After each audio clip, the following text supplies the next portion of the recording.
back up and running, chat. Okay, so we're back where the Neviette, where we just ended it, where Neviette and Navia had their little altercation. So you guys are going to see that again on this this video. Let me pop out the chats too, so we get those sorted. So we can get those in the OBS. Okay. It's all right. Please let me know how I may be of assistance to you.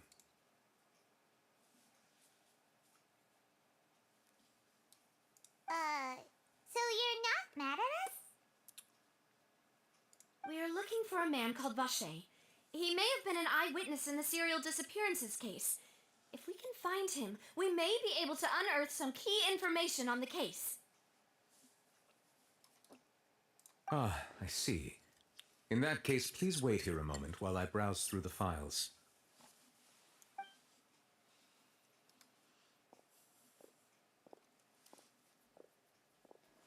Who knew that Neuvillette would be so easy to talk to?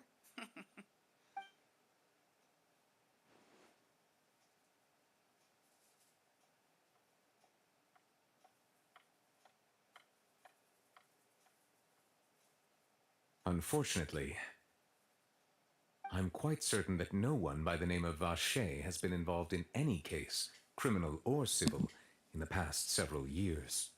There are no records of him either in the files or in my memory. So I guess we're back to square one. Traveler, what if it was really just a dream? Is that so? All right then. Thank you so much, Monsieur Neuvillette. We'll take our leave now.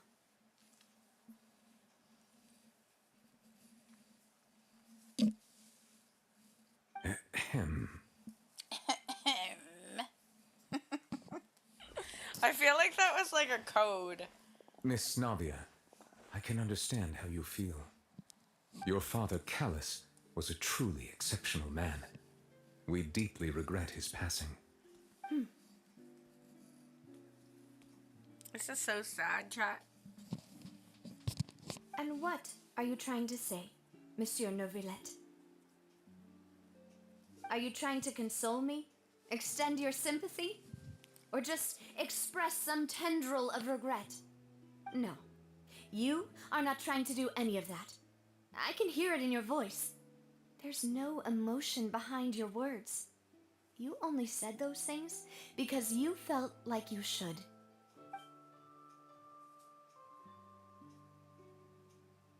It's just like last time. After my father took his place in the duelist ring, I pushed through the guards to talk to you as a last resort. You even told me then that you thought there was something fishy with the case, yet you still allowed the duel to go ahead. In your eyes, the value of a human life is nothing compared to those cold laws you hold so dear. If you truly regret my father's death, then why didn't you call a stop to the duel? Why didn't you give me the power to stop him from throwing his life away? Why did you just let him die, despised and hated by all? Everything was hanging on a thread at that moment. Just the tiniest effort could have changed everything. There are still so many things I never got to tell him. So many questions he still owes me answers to. If you really have no heart, then just look me in the eyes. I, Navia, will show you the true meaning of regret. I'm sorry, Miss Navia. You and my father are truly alike. You keep all kinds of things in your heart and never say a word to anyone. It's not so much that you can't feel, but that you would never express anything. Oh well. In any case, everyone already knows full well the apathy of the Chief Justice. My apologies for taking my emotions out on you, Monsieur Chief Justice. Let's go, Traveler and Paimon. That was intense.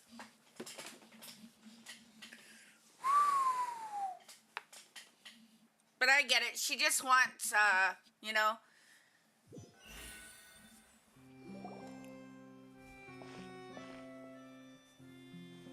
She just wants closure, chat. I get it. Navia, are you okay? I'm fine. Rain. It's raining. You're right. Wasn't it still sunny when we went into the building? And there shouldn't be any active trials today. How strange. Now that I think of it, on the day my father was convicted of murder, it was also raining. Rain? What is it? Did you think of something? Was he outside when it happened? Yeah, he was outside. It was uncovered and the rain could fall there. Why? Do you think the rain could have affected the crime scene? That thought has occurred to us before. We've even expanded the search area to try to account for that, but didn't find anything of value. But there was something you didn't know at the time? Oh? Wait. You don't mean... The fact that people could be turned into water. So you're saying that the true murderer could have been turned into water? And then got washed away with the rain? Yeah. And if that's what had happened, then no one would have believed your dad, even if he explained what he saw to the authorities.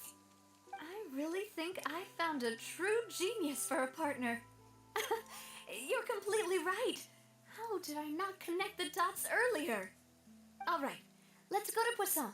With this new lead in mind, we'll get to the bottom of my father's case for sure. Yeah, we're gonna make progress for sure this time. Do you want to go with me now? Or do you want to head over by yourself later? Great. Let's go then.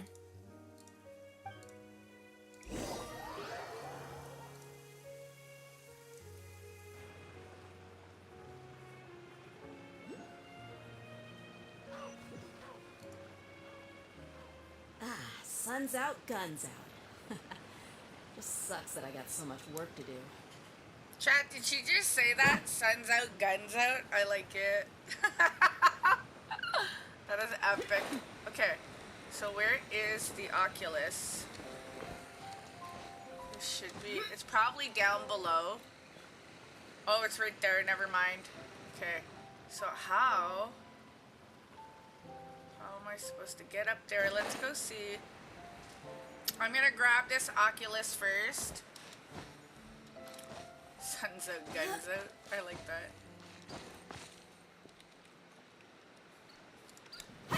They are such a badass, chat. Love it. Can I get up here?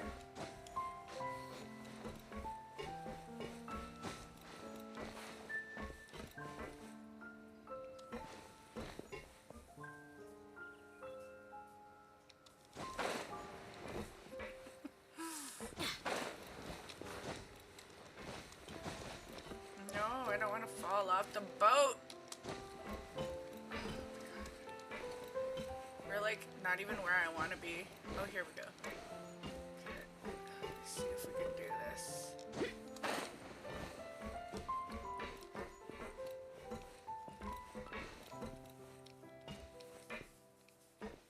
Oh my god, the struggle is real!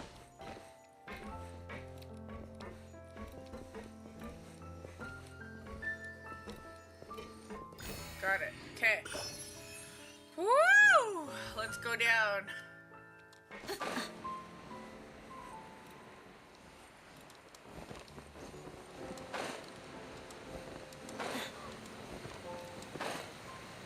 Poisson. Fish. We're gonna have some fish and poisson, chat. Ha ha ha.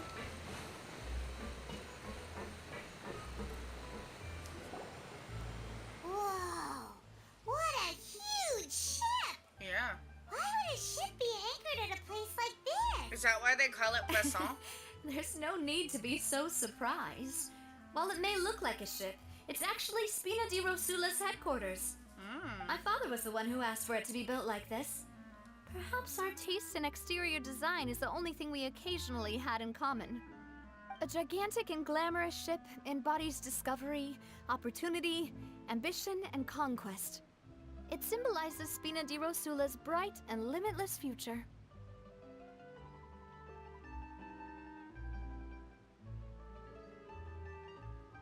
And Paimon thought you were bluffing when you said Spina di Rosula had a glorious past. Paimon was confused why a group with such a history would live in the sewers. But now that Paimon has seen this ship for herself, she's been convinced. Well, Poisson is where Spina di Rosula began, after all. It's our main base, our home.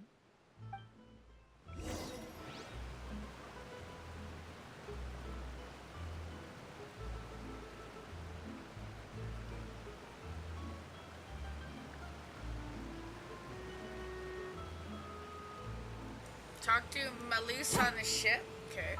Oops. We're gonna go to the ship.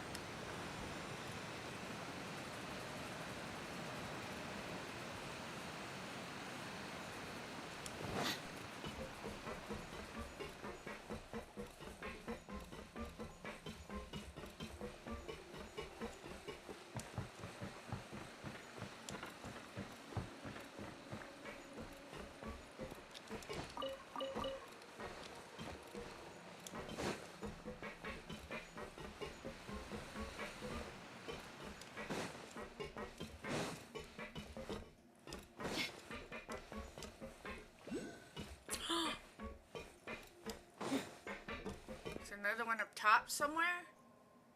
Oh no, it's underground.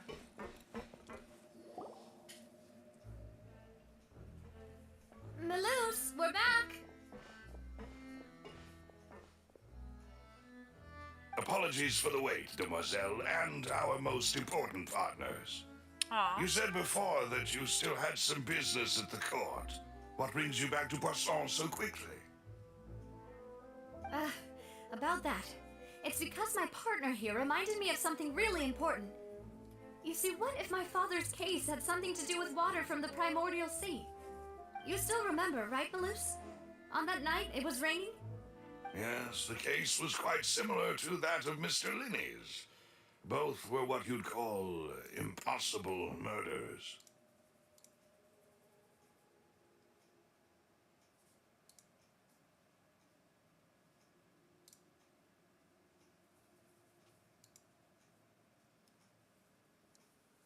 Could you tell us a bit more about what happened before? Yeah, of course. Many years ago, something called synth began to gain popularity in Poisson. At a glance, it was a kind of drink that could excite your mood and produce many pleasant hallucinations. Wait! Didn't that guard guy who turned into water also mention that the primordial water could be used to produce some kind of potion? Yes, he did. Considering what we know now, it's almost certain that synth is created using water from the primordial sea. If you drink synth for an extended amount of time, you'll suffer many side effects, such as losing the ability to focus or control your emotions. And if you were to stop drinking it completely, you'll experience flashes of paranoia and anxiety while lacking energy to do anything. It's an extremely dangerous substance. As he oversaw Poisson, my father was compelled to put a stop to synth abuse and called for a complete ban of it. Boss's uncompromising attitude incurred the synth vendor's wrath, but no matter how much they threatened or bribed him, he refused to yield. Not only that, Boss became determined to find the mastermind behind the synth operation and put an end to the problem once and for all. Yes, but the enemy was very cunning. So he could never get anything out of the dealers, all of whom only sold the stuff and weren't privy to the rest of the operation. Recognizing that, my father decided to contact the dealers in secret and cultivate personal relationships with them. Finally, he was able to convince someone to become his informant. The man's name was Jacques. He felt greatly ashamed about his work after seeing many families destroyed by synth abuse. That night, my father hosted a banquet at his countryside estate. He planned to meet up and exchange information with Jacques over some food. But then, we heard 2 gunshots from the courtyard. We raced to the scene and found my father, still holding a gun, and Jacques, who was already dead on the ground. Huh? How did that happen? Aren't they on the same side? Sounds just like Lenny's case, doesn't it? In both cases, the culprit seemed obvious, but neither appeared to have any motive at all. Looking back on it, though, I now believe the most important clue was something we all overlooked at the time. There were pieces of clothing left at the scene.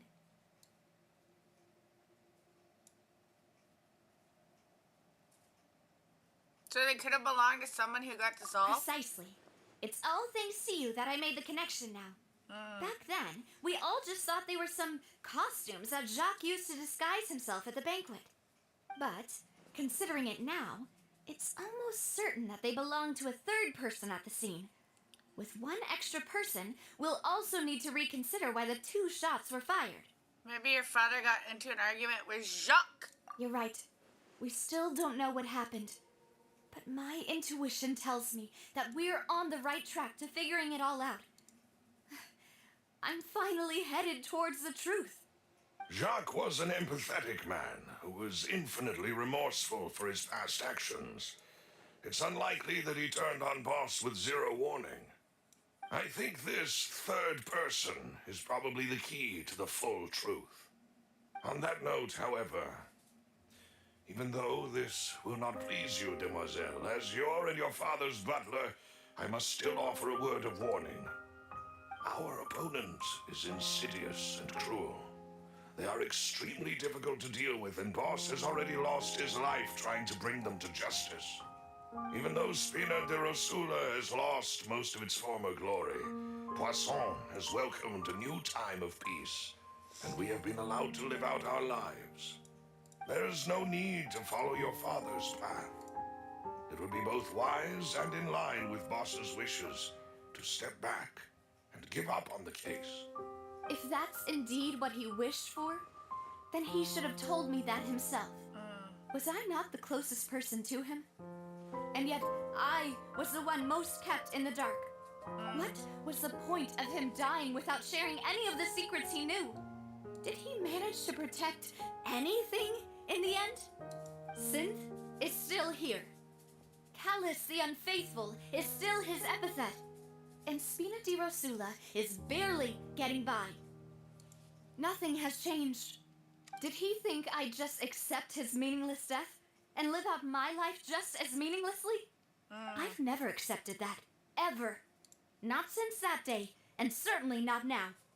I want to find out the real answer for everyone's sake. For the missing girls, for the victims, and for myself. Navia. This is indeed the best moment to act. She's Your passionate, partner chap. appears I to give be her quite that. reliable, and more importantly, demoiselle, I think you're also ready to take this on. So you do know something else, Maloose. Yes, I do. In fact, even before that banquet, Boss already knew of the connection between Synth and the serial disappearances case. But what drove all the tensions to the boiling point was the revelation that you, demoiselle, had been selected as the next target to disappear. Whoa. What? Boss also didn't tell you that he had been diagnosed with a rare illness. The doctors told him that he had no more than 5 years left to live. Aw. And the serial disappearances case caused him great anxiety. 5 years was nowhere near enough time to resolve this long-standing conflict. But once he passed away, all the danger would pass on to you. Knowing all of this, he decided to use one final intimidation tactic before his death. He claimed to have already gotten his hands on some key incriminating evidence for the other side, and even told some members of Spina de Rosula about the details. But as long as you remained safe, he would not share the evidence with the public. If something were to happen to you, then he and all those he told would immediately expose all they knew about Synth and the disappeared victims. Right. So nobody would be able to get off scot-free. Makes As we've sense. seen, Boss's tactic has worked. Even though Boss has been gone for a long time, the other side has not tried to take Demoiselle's life. No, I don't believe it. He never appeared to look sick to me. No father wants their daughter to see them weak and haggard, especially someone as proud as Boss. To him, dying in a duel and suffering lasting dishonor as the unfaithful was still far preferable than losing face in front of his daughter. Ah. So he chose to die in silence so that he could protect me. Yeah. I'm afraid you're not understanding this correctly, Demoiselle. What Boss wanted to hand to you was not a parasol, but a sword. If Boss's spirit could hear you telling me that you want to find the answer for the sake of everyone involved, I'm sure he'd be extremely proud. That fool. Couldn't he have just given it to me straight? No. He might have set up everything precisely because he never thought I'd be able to understand him. Is that the amount of confidence he had in me?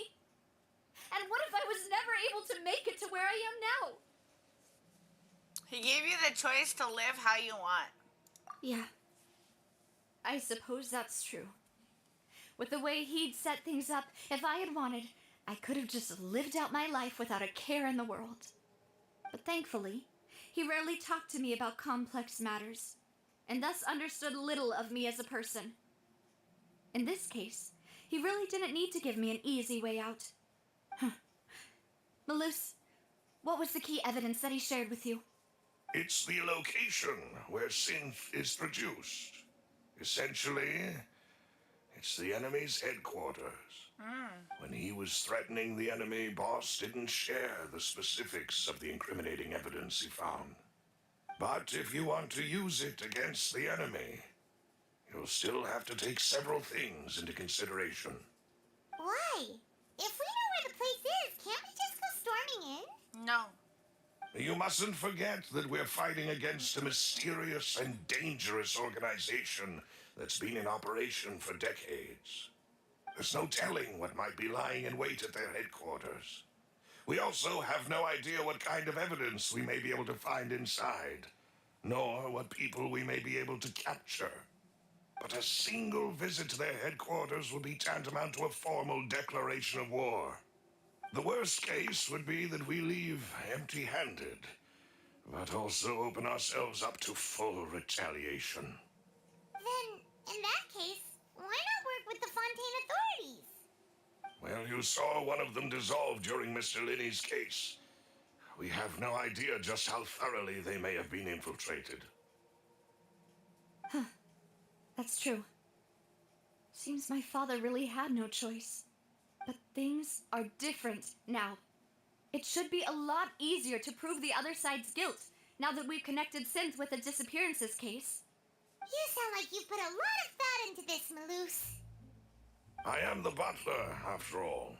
I live but to serve the boss and Demoiselle's will. I've always been willing to take on any kind of risk for your sake. But considering my relative lack of ability, I've spent my time keeping secrets, performing basic investigations, and waiting for the right time to come. Thank you for all of that, Malus. Have you discovered anything new in the past few years? Let me think. One conclusion I came to is that the enemy must be quite familiar with Spina di Rosula, or at least have an informant planted here. When I announced orders to the organization's members on Demoiselle's behalf, I used to deliberately keep a few people in the dark and observe the reactions of the synth vendors. If the vendors didn't change their plans, then the individuals informed of our orders must be innocent. If the vendors packed up and fled, however, then someone must have given them the news. After several rounds of testing and investigative tracing, I've narrowed the suspect list down to 3 people. The first is Florent, Spina di Rosula's senior advisor. Huh? Florent? Yes, surprising, isn't it? He was one of the people Boss trusted the most, which which also means that he was someone who understood Boss really well.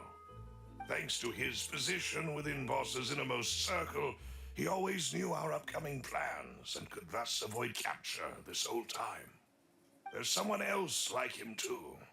Marcel, the head of Confrérie of Cabrières. Uncle Marcel. What is this confrérie? It's a guild in Poisson. Boss helped it to grow to its current size and prominence. In the beginning, they were only reselling some daily goods, but now they're one of the richest guilds around with a lot of business connections in the city. So, they're like a sister organization of Spina di Rosula? Yes, you can say that. When we were fighting against the synth dealers, they provided us with plenty of support. It's a bit difficult to imagine someone using their own money to hunt down themselves. The final suspect is Thierry, the man responsible for coordinating information between Spina di Rosula and the guards. Although the guards mostly leave us to our own devices, there are still many activities we have to report to the local authorities. Since Thierry is always in the know about our current activities, he could theoretically always plan one step ahead. I see. These are all people who I communicate with quite regularly. To think that the enemy we've been fighting against has been right next to me all along, among those I trust the most. It's almost too hard to believe. If you want to investigate them, please take every precaution to not alert the quarry. Judging from our experience, the enemy is extremely cautious. Of course. And thank you, Malus. You've provided us with a lot of great information. You're too kind, my lady. I'm just doing my duty. And before I forget, proving Boss's innocence would also mean clearing him of blame in Jacques' death. After that incident, Jacques' wife and daughter were taken into the Spina's care. They still live in Poisson today. If it might help, you could also pay them a visit. I can make the necessary arrangements. Oh, thank you so much, Malus. You really are the best. A new case You're awaits, so helpful. my dear partner.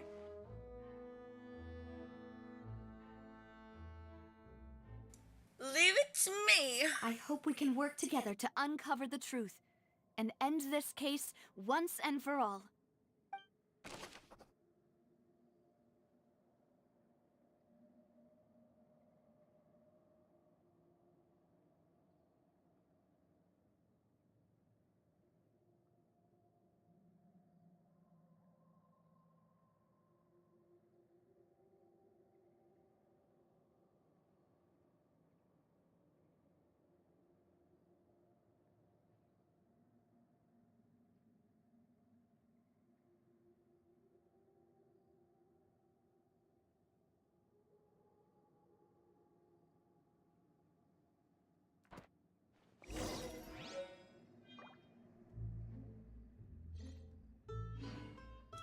We have another notebook chat for detectives. We're on the case.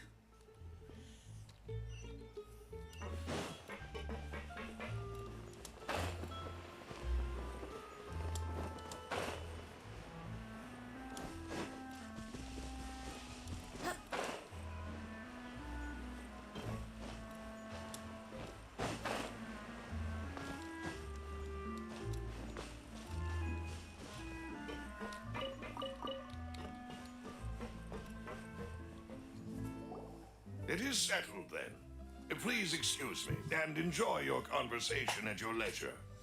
Thank you for arranging everything for us, Malus. Excuse me, miss. Do you need anything from us? Oh, Hey, Navia's all quiet. This isn't like her at all. Let's not bother her for now. I'm sorry that I only came to visit after all this time. After what happened, I didn't know how I was supposed to face the two of you. Ah, if it's about that, there's no need to apologize. After my husband died, Spina di Rosula sent us a lot of mora and support. I understood your guilt and apology to be genuine. But aren't all of those things nothing compared to the loss of Jacques? I can understand the kind of pain that comes with losing a father so needlessly. You don't understand at all. I didn't know how to face you, because I didn't know what I could possibly bring as a consolation gift. I know only the full truth could bring closure to you, and to all of us. I'm sorry. I appreciate the sentiment, but you don't have to carry all that guilt. On the matter regarding my husband, my daughter and I have more or less found our answer already. Would you mind sharing it with me? I really can't believe that my father could ever bring himself to shoot Jacques. I always knew that my husband's money was earned through others' suffering. He told me countless times that if he could turn back the clock, he would never go into the synth business again. He had many regrets, and felt that he took the idea of providing for his family too literally. For the longest time, he thought Mora was everything. So when Mr. Callis came to him with a proposal, he accepted it almost immediately. He tried to be as careful as he could, but even so, he was still found out by the higher-ups. They found out about his betrayal? Papa didn't say that exactly, but Papa did tell me that I should never be ungrateful. Before he left that day, he told me that he had no choice. It was only later that I realized it was his final farewell to the two of us. Wait, does that mean someone ordered Jacques to take out Callus? I don't know that for sure, but you could say that's the conclusion I eventually came to. Which is why I'm the one who should feel guilty. Callus had always taken great care of us, both when he was still alive and after he passed away. Even if he fired the shot that killed my husband, it was likely in self-defense. It is impossible for me to hate him for what he had done. But Mama, why is Papa still the bad guy if he did the right thing? Papa always wanted to be a good man, so why did he have to do a bad thing in the end? Well, things aren't always as they seem. You still feel like your papa was a good man, right? Yeah, Papa was a really good man. The best in the whole world. Then you should hold on to that. If a good man had to do a bad thing, then he must have had his reasons, regardless of whether he left you a parasol or a sword. He must have done so to give you a better life. Oh, Thank you for everything you've told me. I will definitely find the truth. The current state of things is not something I'm willing to just sit back and accept. Thank you. I'm very grateful to hear this from you. Even though your personality is quite different from your father's, your determination when you speak is really similar. You really think so? That's the first time anyone said that to me. Testimony from Jacques' family. Talk to Florian.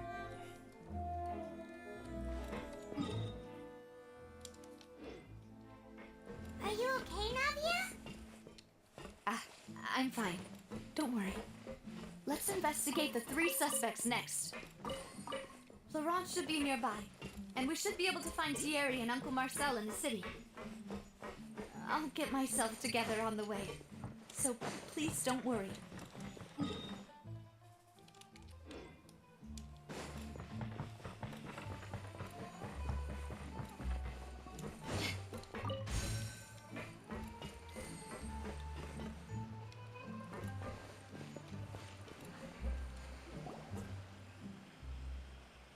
Greetings, boss.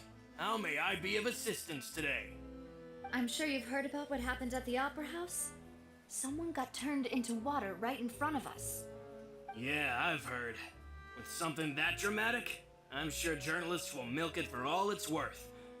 And it'll be all the talk for the next several weeks.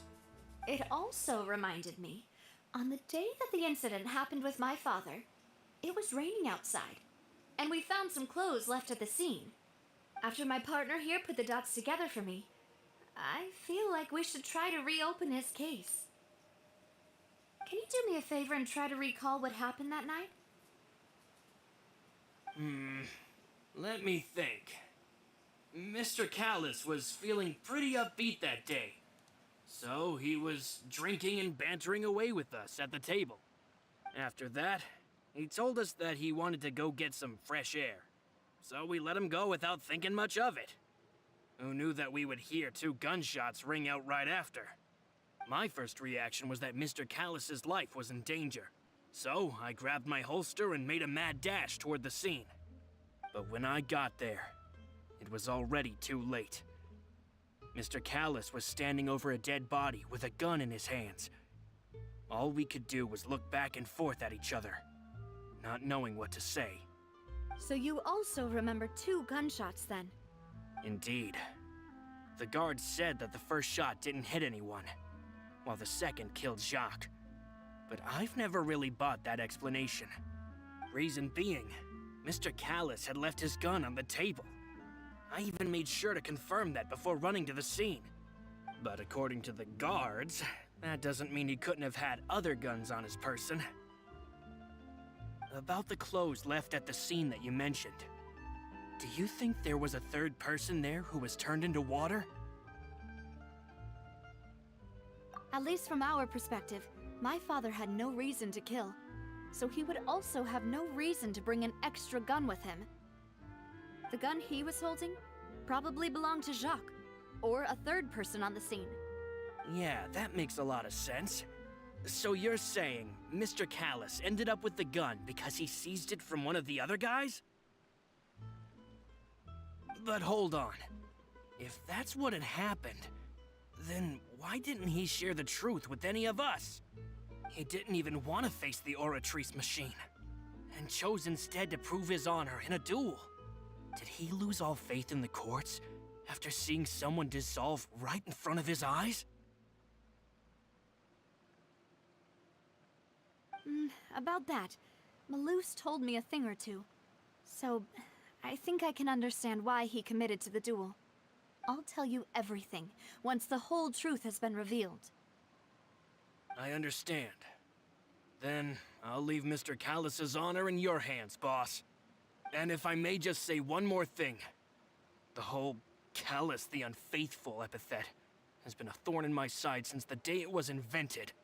Many people have laughed at me for still calling him Mr. Callus, even after so many years have passed.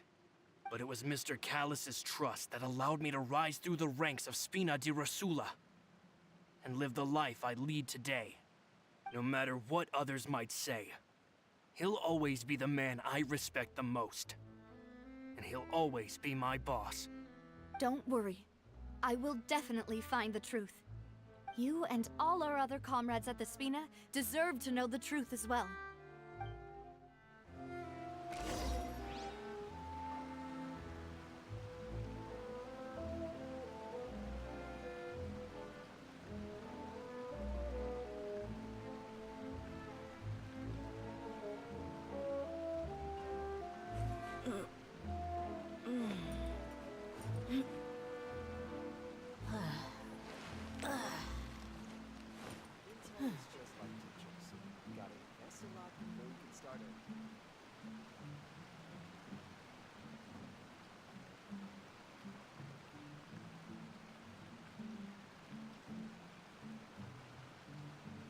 My people are used to the desert life, but still, I hope that one day they'll be able to find an oasis of their own and leave the sandstorms behind for a better life.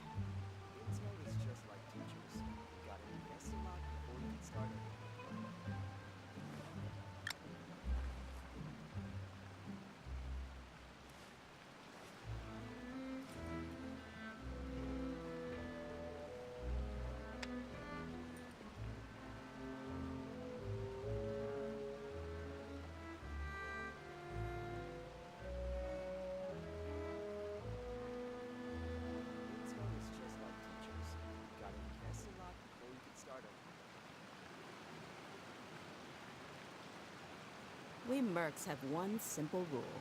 Whoever pays the most is your new boss.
My people are used to the desert life, but still, I hope that one day they'll be able to find an oasis of their own and leave the sandstorms behind for a better life.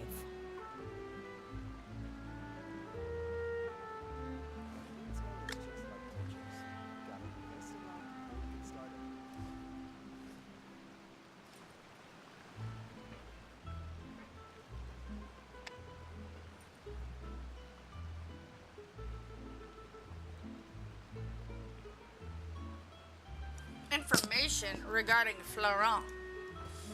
Okay, so now where do we gotta go? Over here.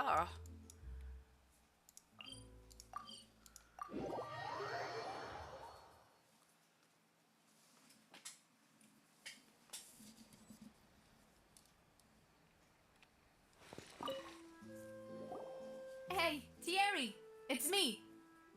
Oh, now, what brings you here, Miss Navia? I've heard that you made quite the name for yourself at the Opera House. Oh, so you've caught news of that already. Oh, okay. Hey, I'm also a member of the guards, you know. The way you make it sound, people would think I was sent off to Poisson because I had done something wrong. Are you sure there isn't a little bit of truth in that? Under normal circumstances, shouldn't you have been called back to the city already? I mean, where I work is really up to me. Let's just say I enjoy the ambiance at Poisson. Callis did a fantastic job running the town, building Spina di Rosula from the ground up and clearing many obstructions in my way. It would be next to impossible for me to find a similarly easy but high-paying job in the city. Anyway, enough chit-chat. Are these two friends of yours? You, here for some formal business? Yes. These two are my partners. What happened at the Opera House made us realize that Linny's case and my father's may be related. We're trying to reinvestigate the details of my father's old case. Ah, I get it. You think there might be more to the case now that we know people can be dissolved into water, right? I was also flabbergasted when I first heard of it. If you want to go through the original files from your father's case, I can help you look for them. That'd be much appreciated. Thank you. Actually, I have another question. Do you have the authority to dispatch Gardamex? Of course. Without them, I couldn't possibly handle Poisson on my own. Why do you ask? We definitely can't use them to forcefully get more evidence for your father's case. Well, you see, just recently, we were attacked by a horde of unnumbered Gardamex in the city. So, if you hypothetically wanted to do something against me, all you would need to do is get rid of the mecha serial numbers and send them after me. Then you think too highly of my abilities. Dispatching mecha is very different from controlling them. If I had to make an analogy, when you order a dish, the chef will make it for you. You can ask the chef to cook, but not to massage your shoulders or carry your baggage. If you try to make unreasonable demands, the chef would just think you're out of your mind and ignore you completely. The same goes for me and my Gardamex. Removing a serial number is also not as easy as you might think. There are a lot of complex steps to it, and it's almost impossible to keep it a secret. So I can promise you, those mecha were definitely private units. They're certainly not cheap. So, whoever their owner is must be super rich, powerful, or both. Now that you mention it, though, being in the synth business would definitely be profitable enough to afford this. Makes sense. Oh, then you're officially in the clear, Thierry. Oh, well, thank you for the vote of confidence, Navia. Jokes aside, I'd like to wish you all the best with your investigation. I'll be staying in the city for a little while, so just come find me if you need any support from the guards.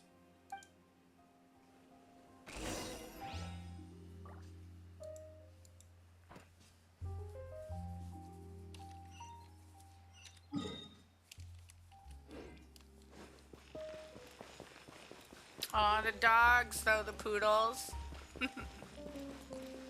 Love it.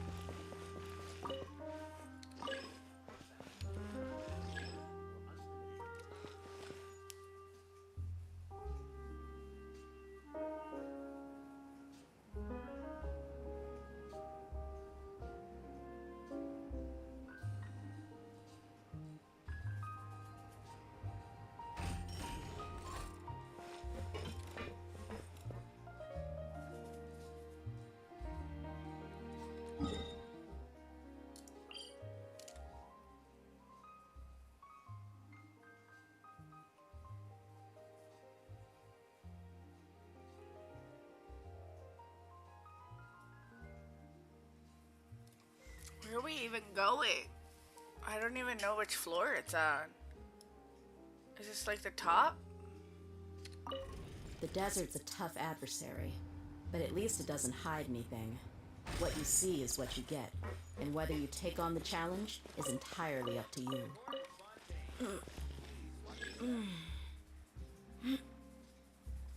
Is this it? It says it's down. Maybe it's not this floor. Maybe it's this one? I think it's on like the first floor, to be honest, but...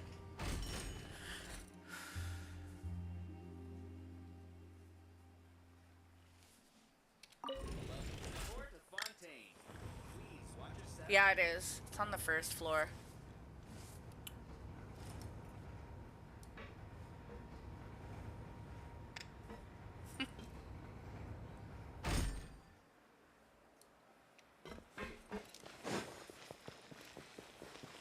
Lower yet.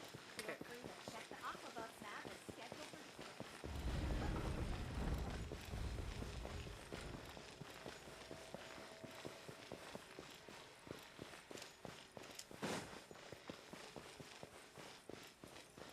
I'm gonna go around the other way.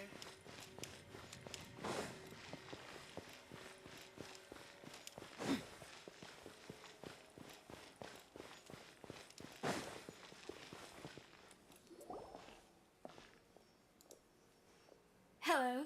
How may I help you? I'm here to see Marcel. Could you please let him know? You can just say Navia's looking for him. Sure. I will let him know right away.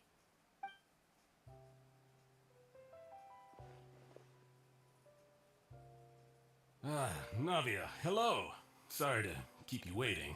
I'm not as young as I used to be, so my legs are giving out a bit. Oh, it's all right, Uncle Marcel. There's no need to stress. I just wanted to talk to you briefly about what happened in the Opera House. I'm sure you saw everything too, right? Yes, I've never seen anything so strange. Oh, you were at the Opera House too? That's right. I went there with Navia to see the magic show. Who knew it would turn into a whole murder mystery? I also witnessed your marvelous sleuthing work. Quite impressive. To beat the Hydro Archon at her own game on her own turf, I can already imagine everyone in Fontaine discussing your exploits over a few glasses of wine. Oh, Paimon doesn't want to become the talk of drunkards. Apologies. It's just how Fontaine is as a nation. Everyone loves drama and theatrics.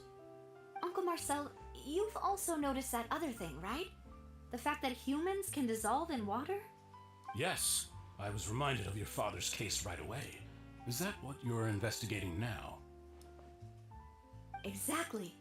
I still don't have much solid proof, but I can sense that the other side has already begun to act. Oh, and what makes you say that?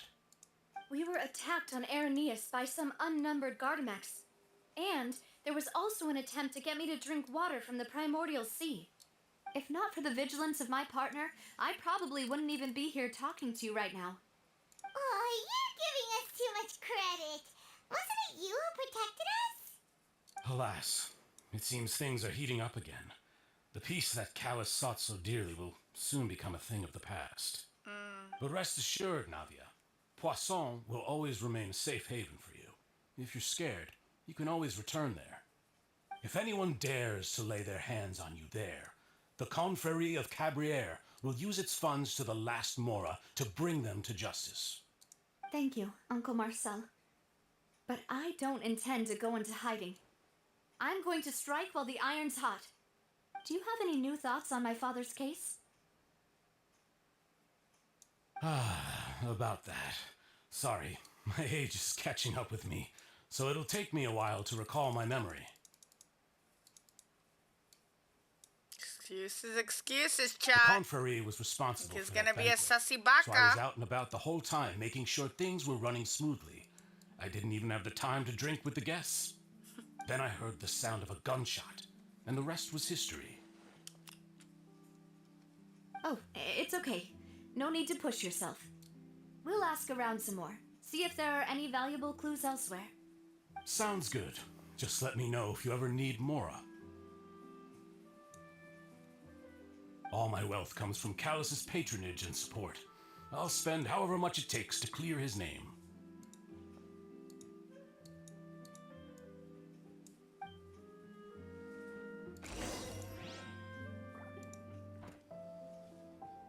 Let's go over the clues with Navia. Let's go see her, chat.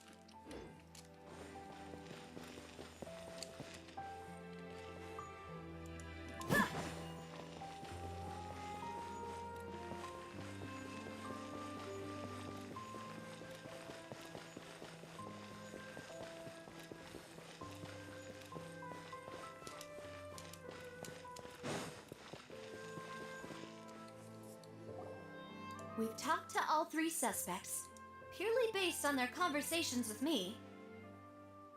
None of them sounded particularly suspicious. Yeah, none of them really stood out as a suspect. I suppose that's to be expected, though. If a single conversation's all that's needed to find them out, then my father wouldn't have needed to investigate the case for so many years. Anyway, even though we didn't make a breakthrough, let's still compile what we were able to find. But where should we start?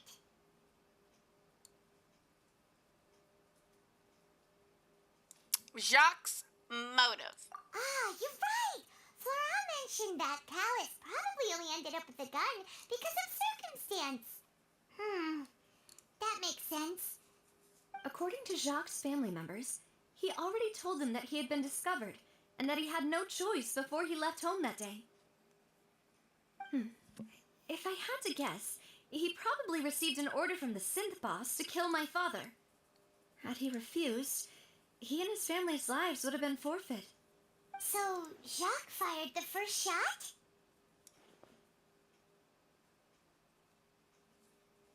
I wouldn't have fired a shot at all. Oh? And why is that? Could he guarantee his safety after killing Callus? Could he guarantee his family's safety? We're gonna put family safety. Ooh, that's a good point. Jack probably already knew that he was just being used as a tool for murder. And once he had completed his mission, he'd be of no more use to his boss. Huh. So, what would make more sense from his perspective would be to turn his back on the Order and seek protection from my father. Seems the third person was the one who derailed everything. Makes sense. But without evidence, that's still just a theory. Besides Jacques, the attack from the Gardamex has been bothering me quite a bit as well. It's obvious that our enemy has become more antsy after the secret of the primordial seawater was revealed. Do you think he knew, even then, that we'd follow this lead to the end? Given everything that's happened since, it's quite possible. But who among the three suspects would have the ability to control privately owned Gardamex? Susibaka. Florent? It's the theory. It's the guy who's in the guards. Thierry, you say? Huh. It is possible that he's figured out a way to convert the Gardamex for personal use. But I didn't feel like he was lying when he was talking to us about the mecha. I also don't think he'd be able to keep that kind of tampering under wraps. A secret? Yeah. Had he actually tampered with the mecha, we'd be able to prove it with a simple check of the guard's inventory. If the mecha were taken from the guards, it should be pretty easy to find out when and how that happened.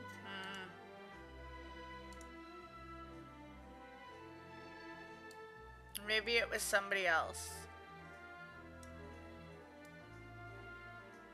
Who was it, chat? Florent or Marcel? Maybe Marcel? Uncle Marcel? My father did really trust him. And they worked together on a large number of projects. Maybe that's how he got to know Jacques. And with funds from the Confrérie, he could also afford a large number of Gardamex. Still really hard for me to imagine, though. After all, Uncle Marcel has been around since I was just a child. Also, wouldn't this mean he has been spending a whole lot of mora and energy to fight his own synth business? Maybe it was somebody else. Florent? Florent? It is true that he was closest to my father. Florent? And thus had the best chance of learning about his dealings with Jacques. But as Spina di Rosula's advisor, his work mostly deals with personnel and security, so he shouldn't have much means when it comes to finances. So you're saying he's too broke to afford a mecha army? He's too broke? Like Exactly. a joke, chat. He can't. And even if he could, I don't think he would be able to dispatch a whole group so quickly. Who could it be? I think. Let's see, chat, based on the information that we have, is it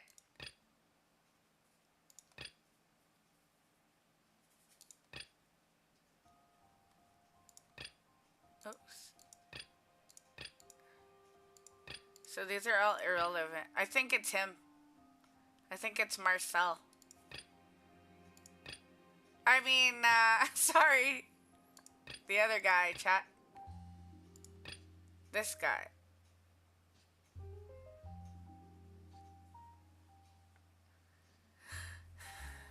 Is it? I don't know. I thought it was him at first. Or it's this guy because he's the oldest. We didn't investigate something. Uh-oh. The liquid in the opera house. Who do you guys think it is, chat? Any guesses?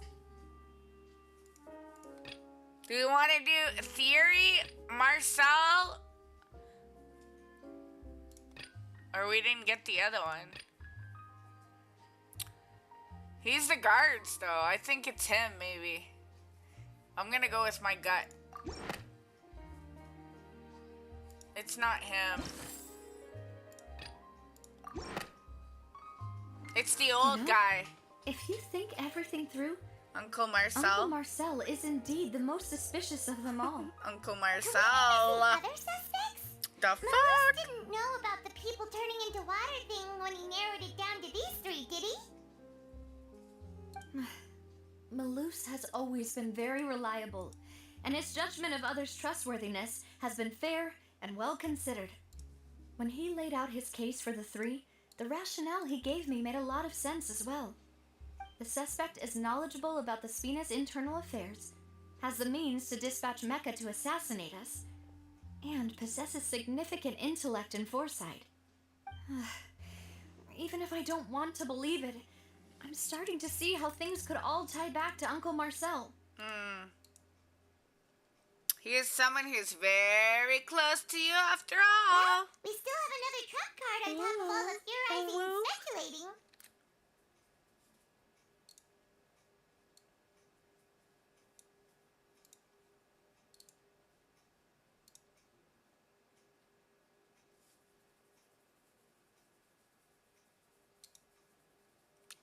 Woo? Yes, Malus did say that charging straight in there would be extremely risky. But we don't have any other options right now. We need far more solid proof before we can hope to go charging in on our enemy. Navia, here you are. Oh, I've been looking for you. I've been looking for Aren't you. you the guy from the guards? Did something happen? Yeah. News came from Irenaeus just after you left. We've got another trial on our hands. Wasn't that place built specifically for holding trials? What's so newsworthy about this one? I know. But they said the person they're putting on trial is a Fatui harbinger called Tartaglia. Child? What? What? Is that someone you know? Yeah?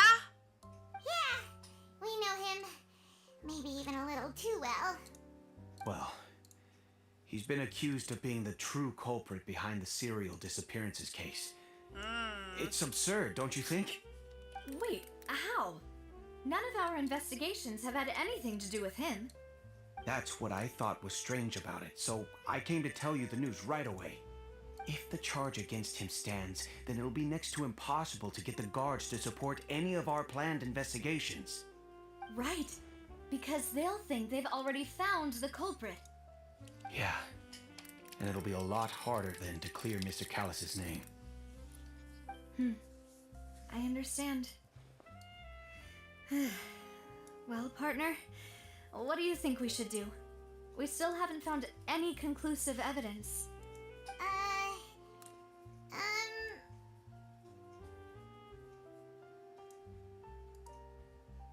Let's split up. Huh?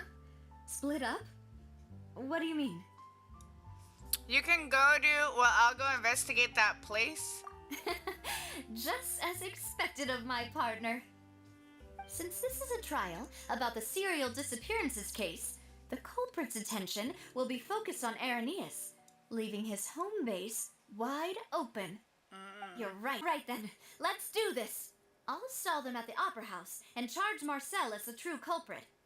I won't have any chance of making that charge stick, though, unless we find more evidence.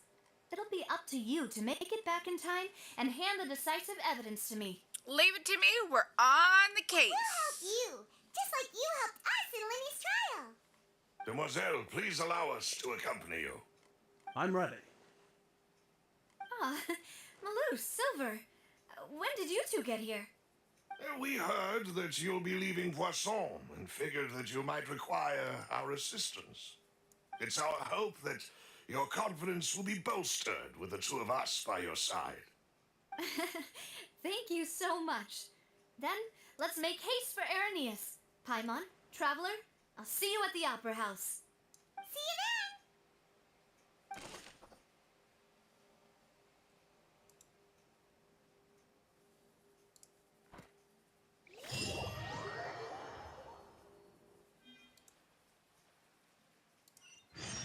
Now that Navia has set out for Irenaeus, we should also get going. The location has already been marked on the map, so let's head over.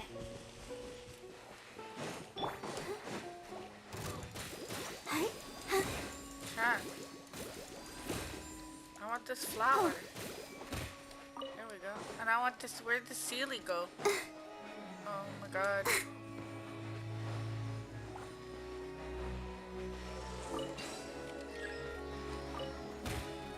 I'll protect us. La, la, la, la. There is no escape. You asked for it. Hey, whoa, Dea, calm down. Calm down, Dea. It's okay. Okay, there's 2 Sealies. Hold on. There's these things that we need. There's 3.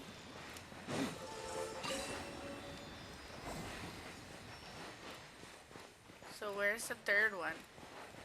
Is it this one we have to light up?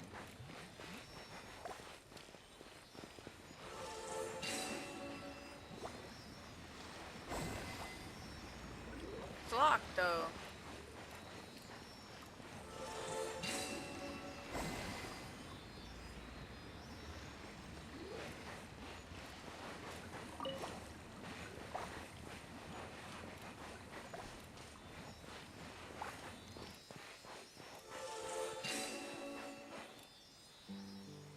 Right? I think that's why it's gotta be in here though, because it's gotta be both of them. Right?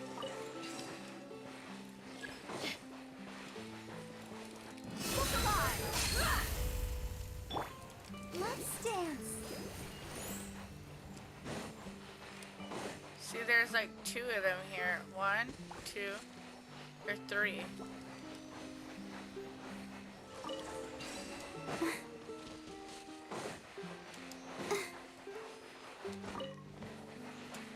Maybe this one? This is another puzzle. Oh, Lord.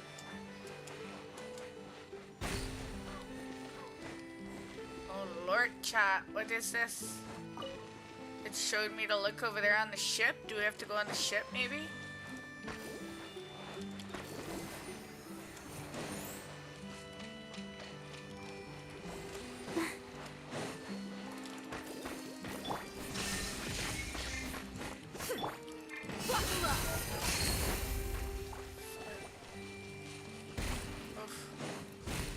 Oof. I feel like it's a puzzle. It's saying to do this. Oh, do I have to use the water stuff? Crap, maybe that's what I gotta do, chat. Hold on.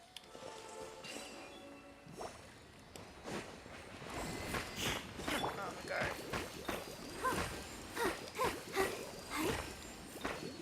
No.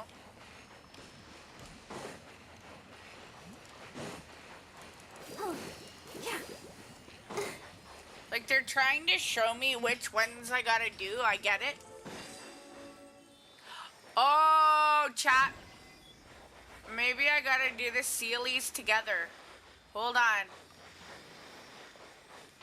Or you gotta do it as a team, maybe? Oh, shit.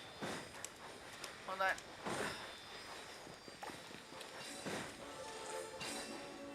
Is it together now? Let the show begin. Did we do it together?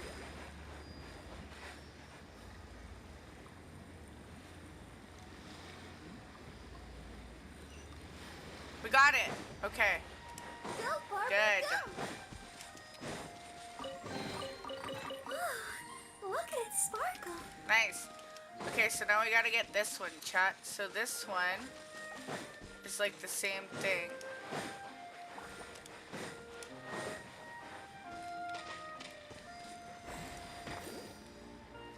Oh, crap. What?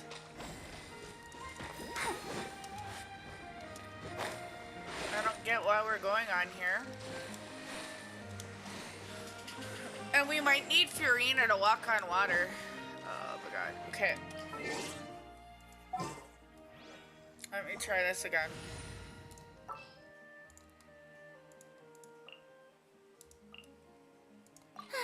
I knew you'd miss me.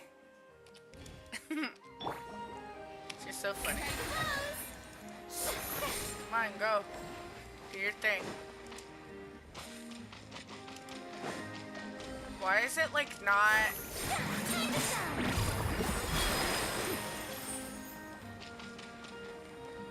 And then it disappears though. Why? God. Chat, why?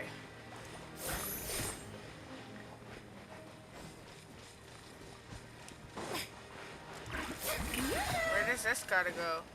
Do they gotta go together maybe? Like this? It's gotta be done together? That thing's moving.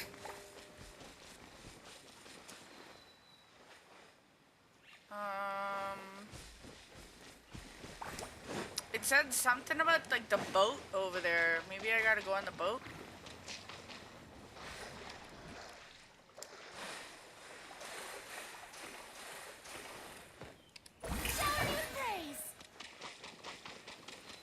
I don't know why it would make me go all the way over there, but we'll see.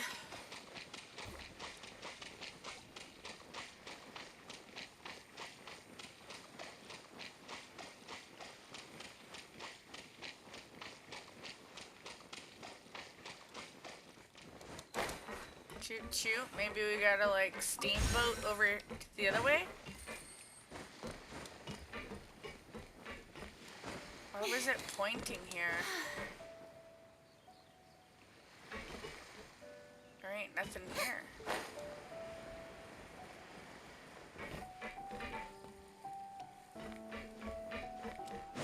We gotta drive this back or something?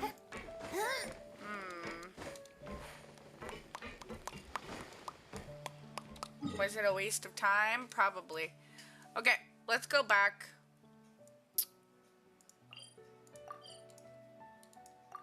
I don't know, at least we got one puzzle, I think, or two puzzles. Maybe we'll do the rest later.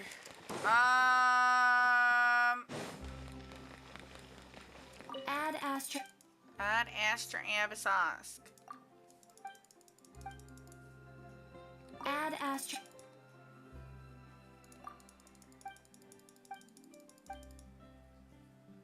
Add Astra.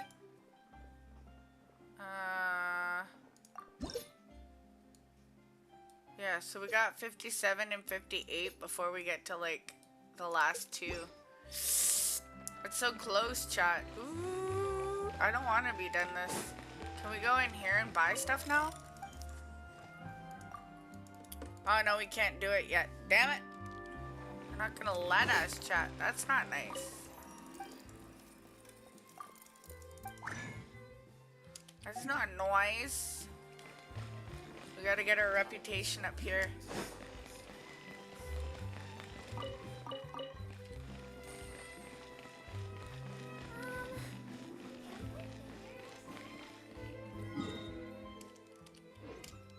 Is it upstairs? I think we gotta go all the way up. All the way up. Huh? Isn't that Charlotte? Uh-huh. Who's her friend and what are they chatting about? Be pleased with the cherry on top, Charlotte.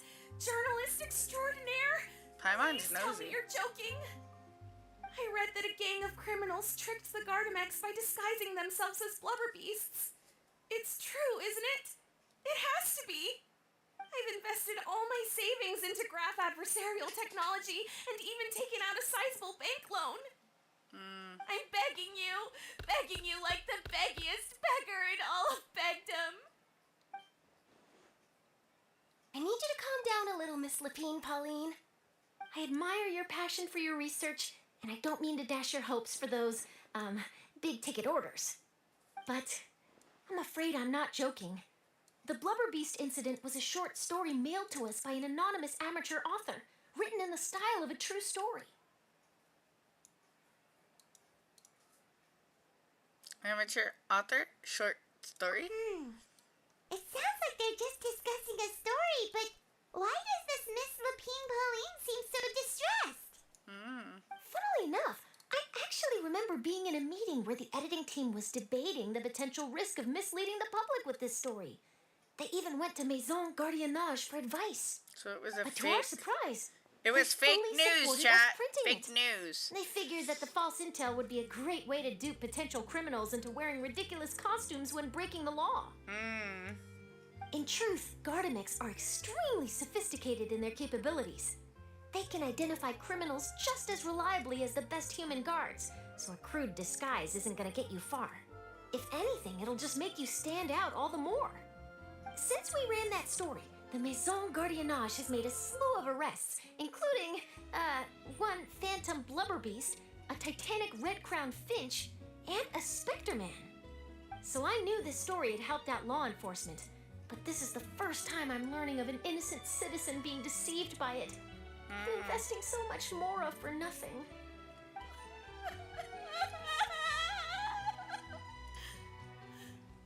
Uh-oh. She really sounds like she's in pain. Paimon thinks we should just ask Charlotte what's going on. Hey, Charlotte! Traveler! Paimon! It's you! I was in the area taking some photos for a story when I got to talking to Miss Lapine Pauline about her research. She read an article in the Steambird about a criminal who evaded Gardamex detection by disguising themselves as a blubber beast. Inspired by this story, she spent a lot of Mora researching counter-criminal image recognition technology. Her aim was to improve Fontaine's public security by developing a device that could enhance Gardamex target recognition capabilities.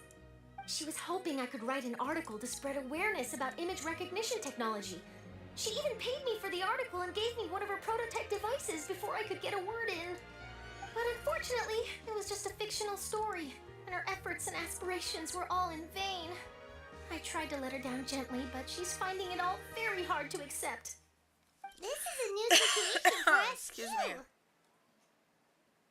It's such a pity. It seems like the author was only trying to make the story interesting, and the Maison Gardiennage only had Fontaine's best interest in mind. It's no one's fault. She's just a victim of misunderstanding. Wait, Miss Lapine Pauline, what are you doing? I'm gonna pick a fight with a Gardamex, head to the Opera at Biclès, and get a one-way ticket to the Fortress of Meropide. That way, I won't have to repay my debts. It's the only way I can afford to keep on living. Whoa, there's no need to go that far. I mean, come on, look at you. You wouldn't even dent the Gardamex armor. In all likelihood, they'd only hold you up at the Maison Gardiennage for a few days before letting you out, and then you'd still have to repay your debts. Actually, instead of going into the technicalities of that, how much did you actually invest? How bad can it really be?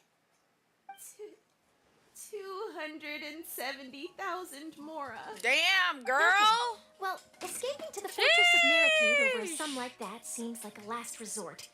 Surely there must be other options. Not anymore. That's a I used to be lot an of equipment supplier to the ching Fontaine chang. Research Institute before that blew to pieces, and now I'm just a small-time engineer. I scraped together some savings over the past few years, but I put every last Mora into this project, and now I'm left with nothing. It's not just my savings that are gone, it's my whole future as a graph adversarial technology specialist and my dreams of becoming a billionaire one day.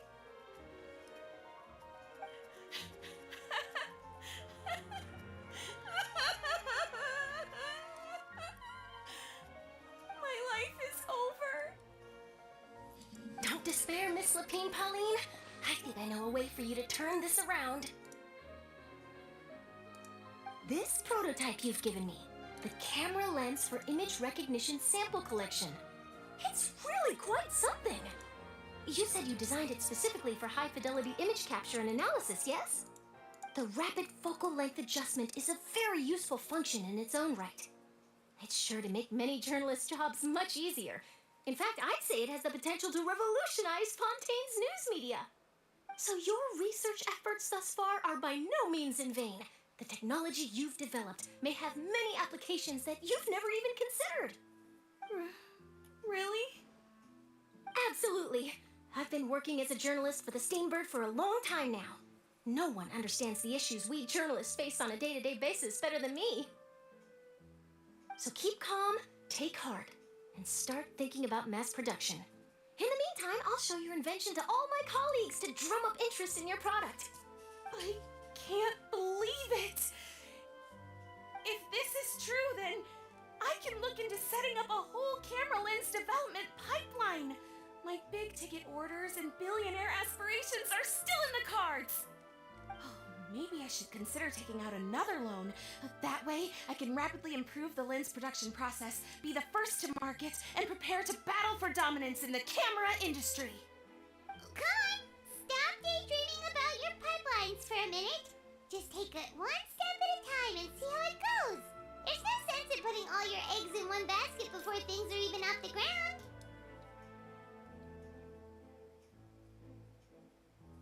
Slow and steady wins the race.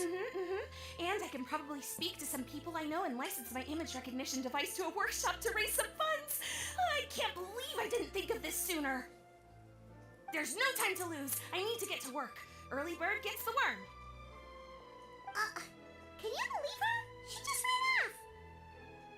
Paimon's pretty sure our advice went in one ear and out the other. It's understandable. When inspiration and passion strike at the same time, it's all too easy to throw yourself headfirst into your work and forget about everyone around you. A lot of journalists are the same way when they're first starting out.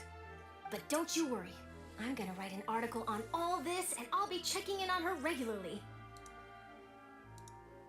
Her research has the potential to benefit the entire journalistic community. I'll give her plenty of input to stop her from going down any rabbit holes, and make sure mass production of her lens can begin as soon as possible. It's reassuring to know that you'll be looking out for her, Charlotte. Star journalist to the rescue. Actually, you know what? Why don't you two take this prototype lens? I'm sure you'll have plenty of chances to use it on your travels. It takes the right person to get the most out of a new technology. In your hands, it's sure to capture some amazing sights. Thanks a lot, Charlotte. What a nice surprise. We were just curious about what you guys are talking about. Totally didn't expect to get a free gift out of it. You're welcome. I got something out of this too. The beginnings of a very interesting news story. The boundaries between real news reports and news-like fiction must not be blurred, even when there's a compelling justification for doing so. Yes, that's how I'll phrase it to the editors when I give them my feedback. Let's hope we don't mislead any more well-meaning citizens in the future.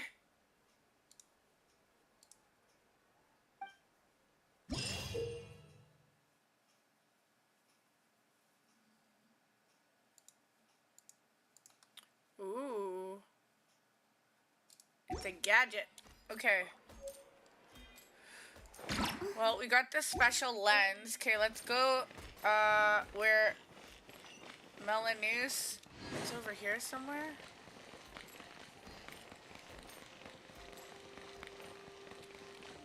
Is it in the back? Oh my god. Wait a sec. Oh, I was like, we're gonna get stuck here. Is there like... Hold on a sec. This is dark. It's dark here. It's too dark.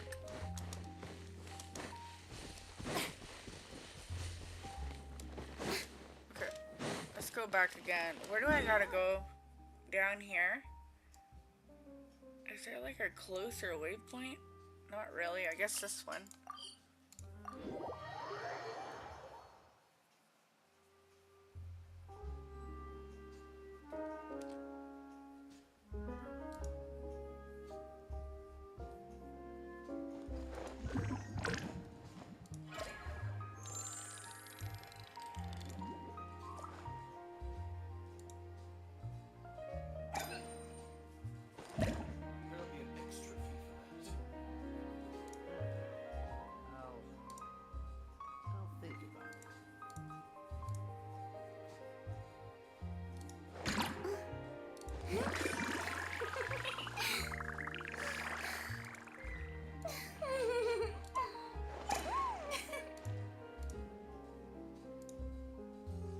Okay.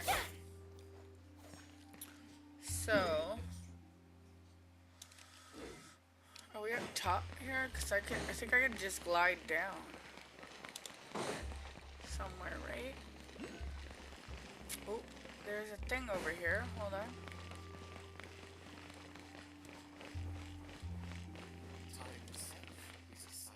Is it underneath or above though?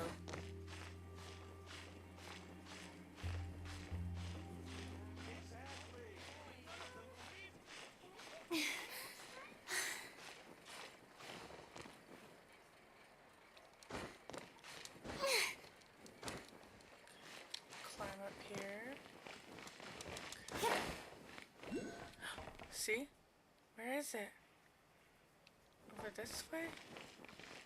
I think it's up top here somewhere.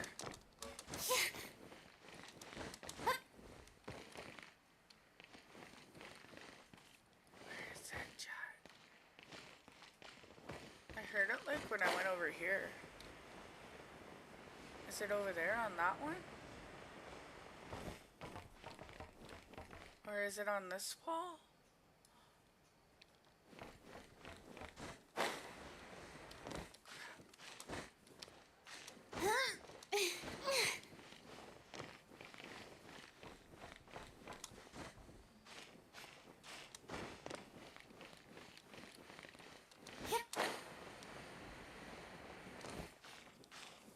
We're getting a lot more stamina, which is good. I'm like so proud. So, we just gotta chill and climb.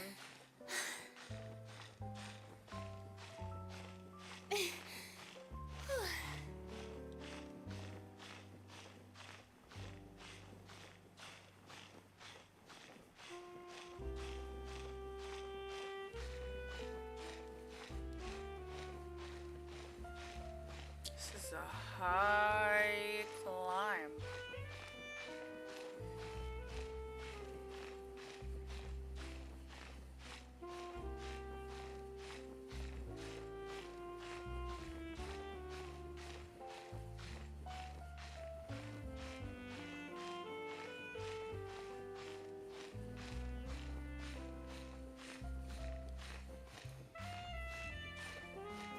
Well, at least we made it here. Oh! Oh no! Yeah, at least we made it here, which is good. I think we had to take the tram thing. I think it's... Oh! There's another one over here somewhere. Okay, where's that one?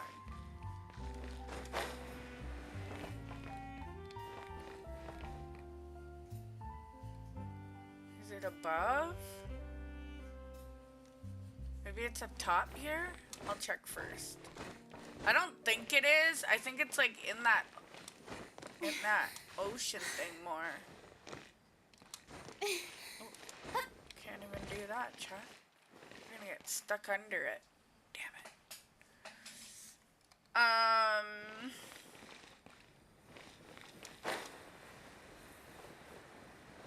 It might be under this thing.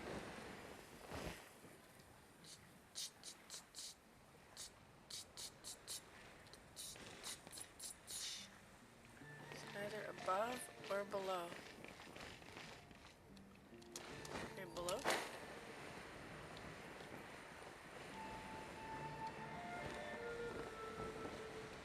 don't see it anywhere. Oh, this way. Oh, right here.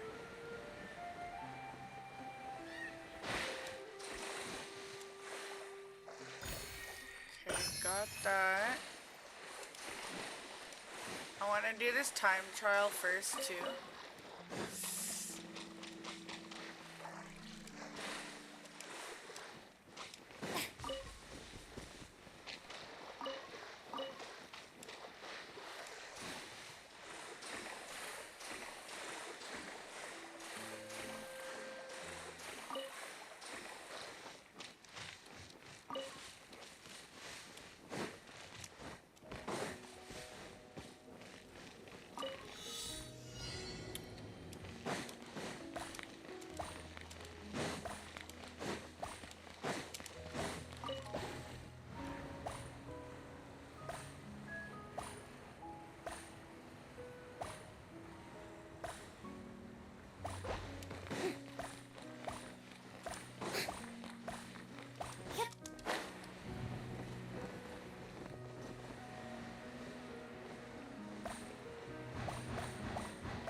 Just hope we didn't miss any. I don't think we did, but we'll see. Oh, there's an Oculus up here. Nice. 31. Oh, 32. Okay, we got it. Good. Splendid! then More I'm gonna- interesting trinkets for me. I'm gonna go grab this too. Nice. So now we can go back to where we gotta go for this thing.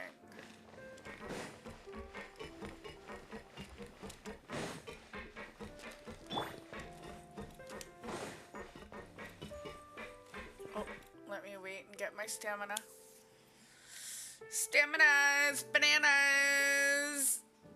The A-N-A-N-A-S-ish is bananas. We must have one simple B-A-N-A-N-A-S. rule. Whoever pays the most is your new boss.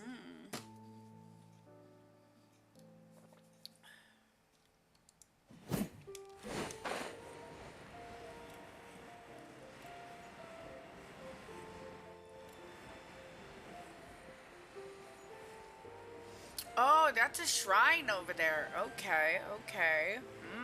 Chat. We have a shrine key. I have to, like, go open some up. I don't know if we have one or two right now. Oh, we gotta go down here first.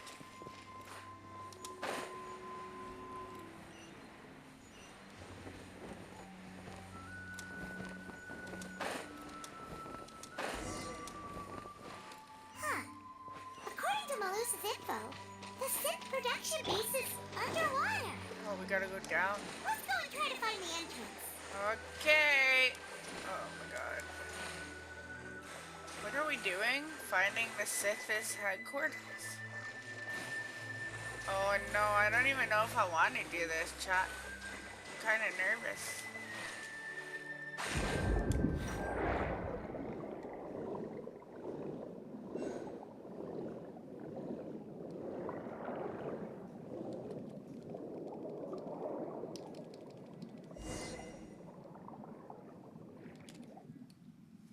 Finally found it.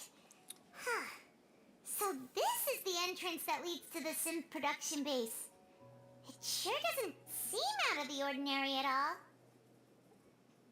Well, they don't want it to stand out. You're right. An important place like this is bound to have a ton of protective measures and mechanisms. Navia's probably arguing up a storm right now to stall for us. Meanwhile, inside the opera, Epicless.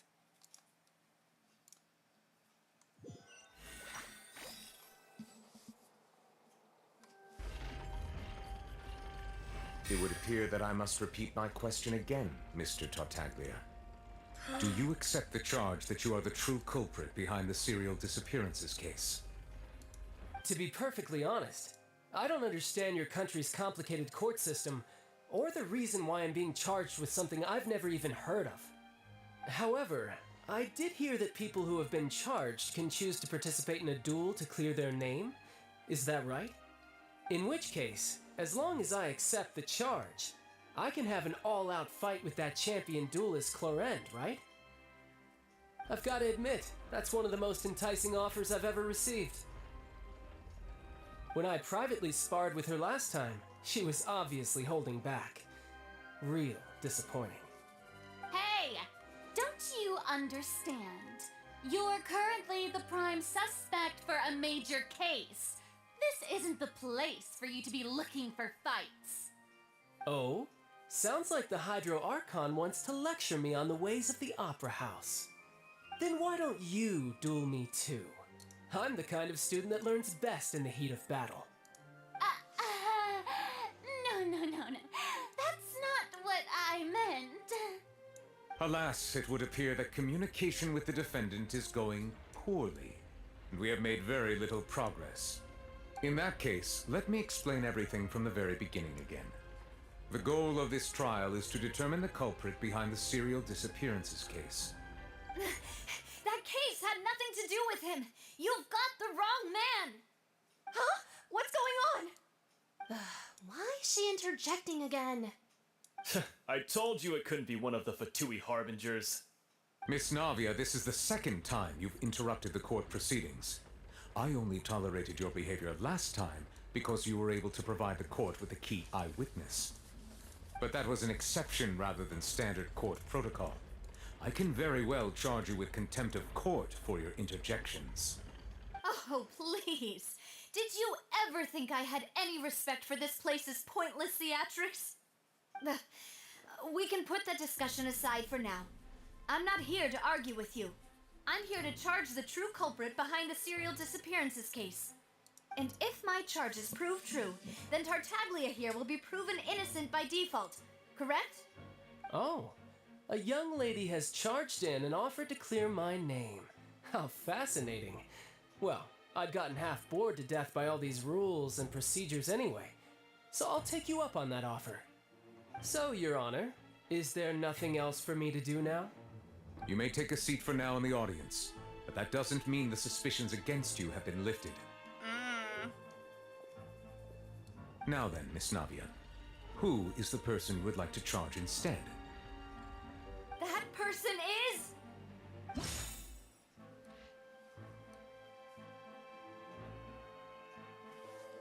Oh, 3 years ago on a rainy night, Chuck.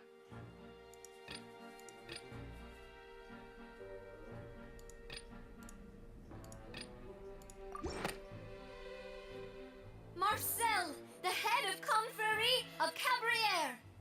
Huh? What confrérie? Never heard of them in my life. I've heard of them, but weren't they Spina di Rosula's sister organization? Oh, is this going to be a friends to enemies type situation?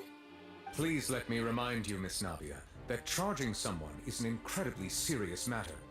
Committing to the charge also means taking on the legal responsibilities associated with it. And if the charge fails, depending on the circumstances, you may also be charged with the crime of making a false accusation. Knowing this, do you still wish to charge this man? Yes, I do. In that case, I declare the charge to be valid. Miss Navia and attorneys, please take your places on the court. Members of the guards, please contact Mr. Marcel right away so that he may stand trial.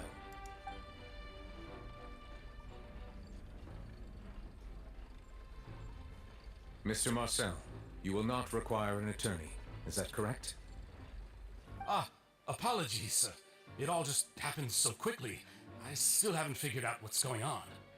I think an attorney won't be necessary. This is probably just a misunderstanding between me and Navia.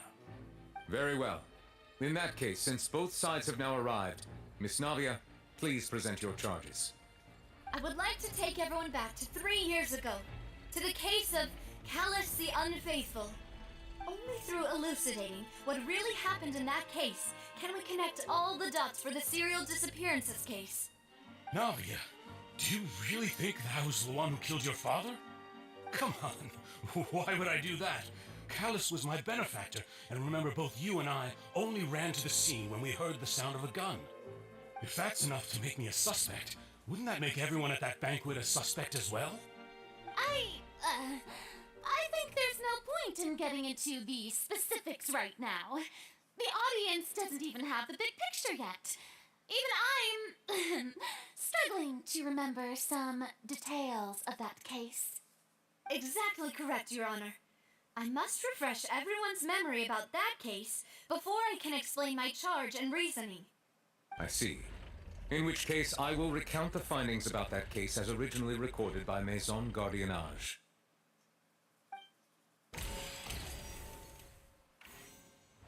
On the day of the murder, Spina di Rosula hosted a large banquet in a countryside estate owned by the Confrérie of Cabrières. During the banquet, all attending guests heard 2 gunshots from the courtyard.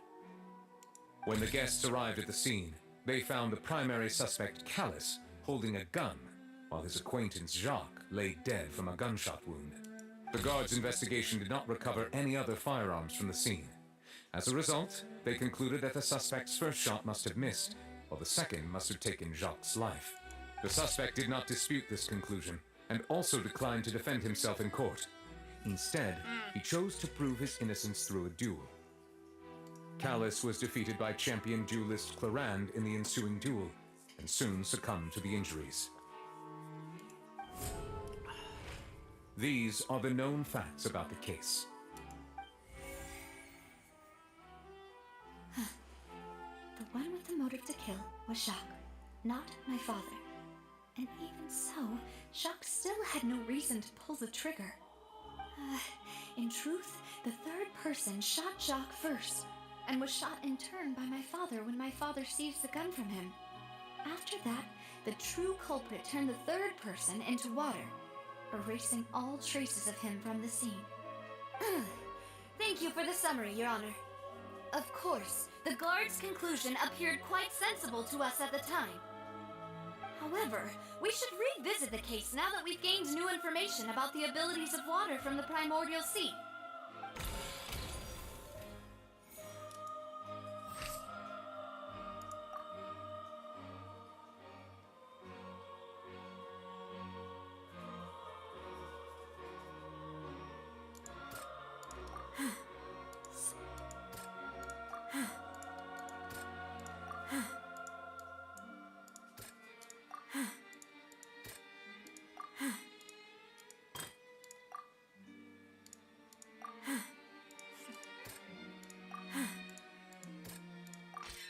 The testimony of the victim's family confirms that Jacques had thoughts of assassinating Callus when he set out for the banquet. However, in the end, he reconsidered, and instead shared everything with Callus, hoping to seek the latter's protection. Unfortunately for Jacques, the true culprit had already considered this possibility, and had sent out another assassin.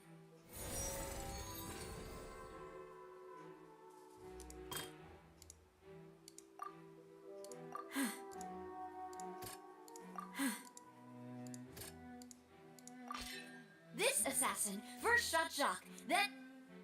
Oops, sorry, chat.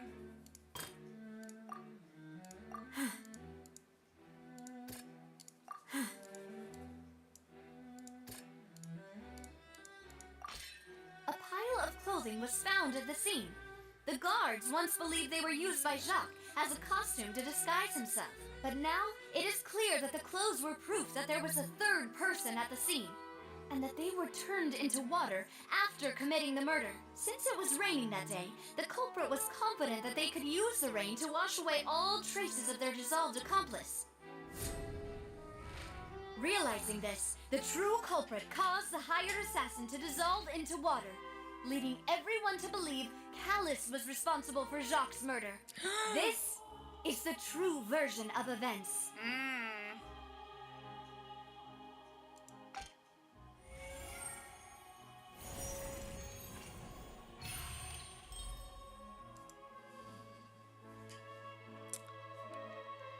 So that's what happened. Wait, you're telling me something as dangerous as water from the primordial sea has been used for all these years? Yep, it wasn't What a child great after theory. all. It also explains Callus's and Jacques' respective motives. I guess they didn't shoot each other after all. Mr. Marcel, you are the one being charged with the crime. You should provide a rebuttal if you wish to prove your innocence. Ah, but I think I agree with everything Navia just said. In fact, there was nothing in her speech that directly implicated me. Then, may I ask some questions? In my opinion, we primarily need to determine two things. One, do you have the evidence to back up your claims? I'm afraid not. At least not at this very moment. Boo! If you don't have any evidence, you should just go home. I may not have the evidence with me, but I know where I could go to collect it. If we look up the deserted clothes against a record of people who went missing around the same time, we should be able to find a match.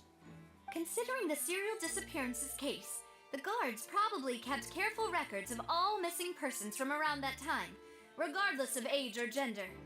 That makes sense to me. Monsieur Neuvillette, I would consider this to be a reasonable investigative direction.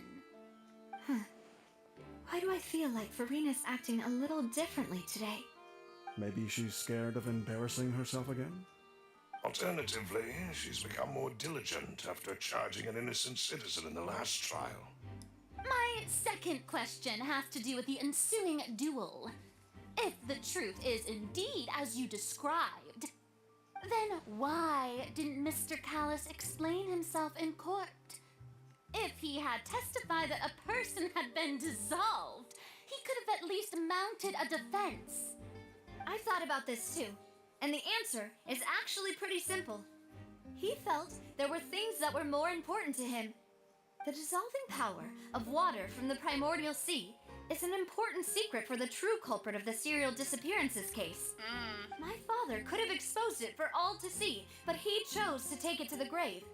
At that time, Spina di Rosula was in dire straits, and his reputation had already been shattered.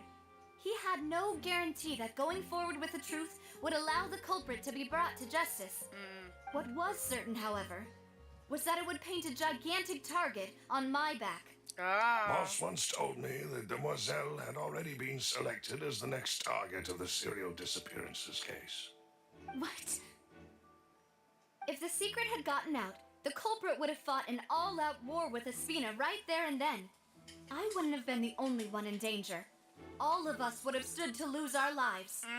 Of course, the guards might eventually figure out the truth of the matter and determine that we were in the right. But what good would that do? How can a hollow verdict protect anyone? Right? Had this opera house ever given my father any kind of confidence in its brand of justice, Spina di Rosula would have had no reason to exist. But by staying silent, we retained the ability to deter our opponents and continue the stalemate. I was able to become Spina di Rosula's president, which made me harder to target, as well as giving me more time to grow and learn. And once I have figured out the truth and stepped up to the challenge, I will do what this opera house cannot and restore my father's truth and honor back to him. Go, Navia! So, you mean to say, your father intended to die in the duelist's ring? That's right. Do you have any proof? Of course. All you need is to ask his opponent, Clarand. I don't need your apology, your guilt, or your support from the shadows. You don't have to do anything for my sake. But since he entrusted his will to you, Clarand, you should tell us the truth about his sacrifice. So, during the duel, did you believe that Callus was intending to die? Yes, I did. As a champion duelist, I've fought many battles and taken a countless number of dishonored lives.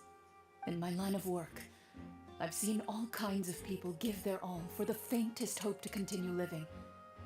Some were determined, others passionate, and some even manic and twisted. Just one look and I can tell if a duelist is hoping to live or if they're looking to die. I hereby swear on my name and honor as a champion duelist that Mr. Callus never intended to leave the ring alive.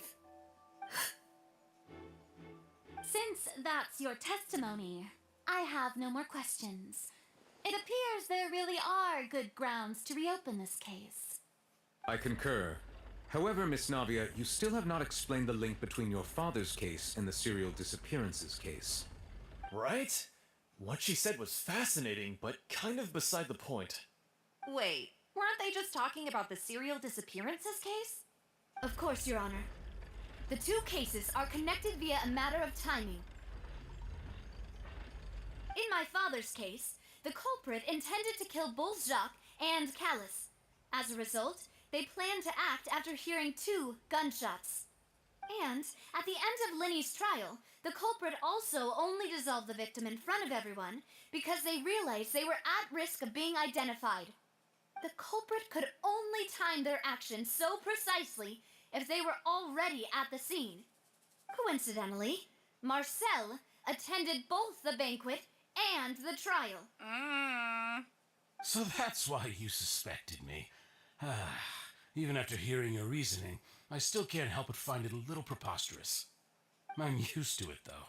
You've always been an impulsive and sentimental child, Navia. It's one of your most endearing traits. No need to appeal to pathos. I won't try to refute your points one by one, But even if everything you just said was true, can you prove that I was the only person present at both events? On top of that, does a person have to be physically present to control the timing? Can't someone remotely monitor the place?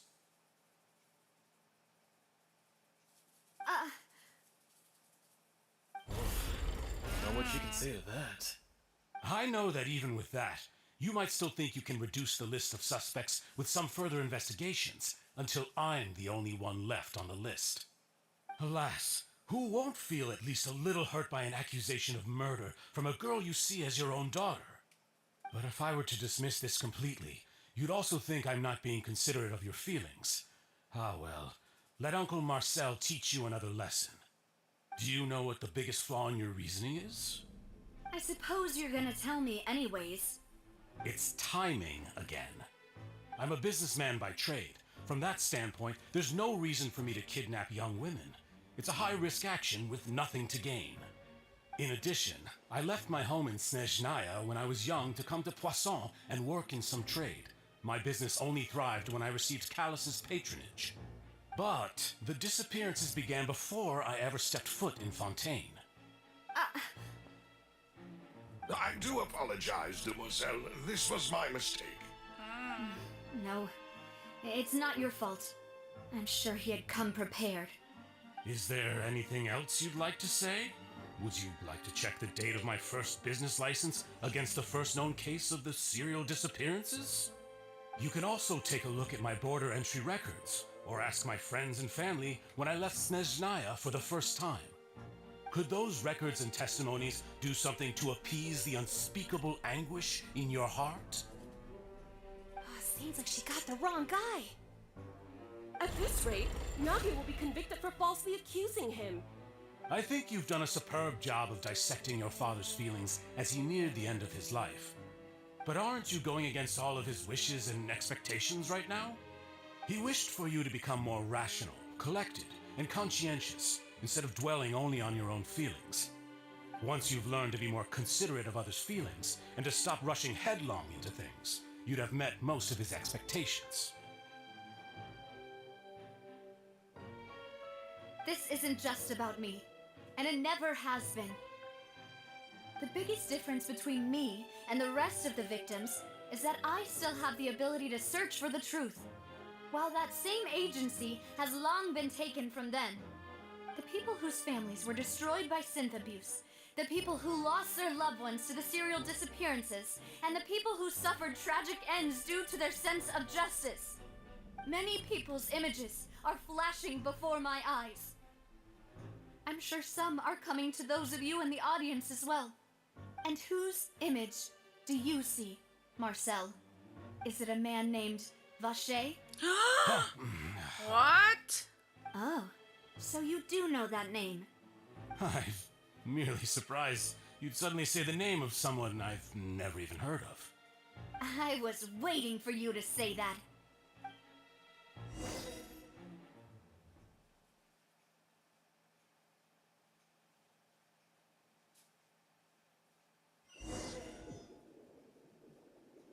Oh, we gotta go in now?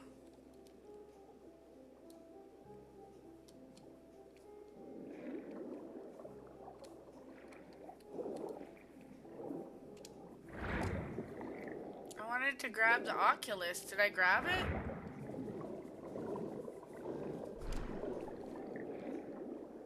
We can't go in here. We're stuck. I guess we gotta go this way.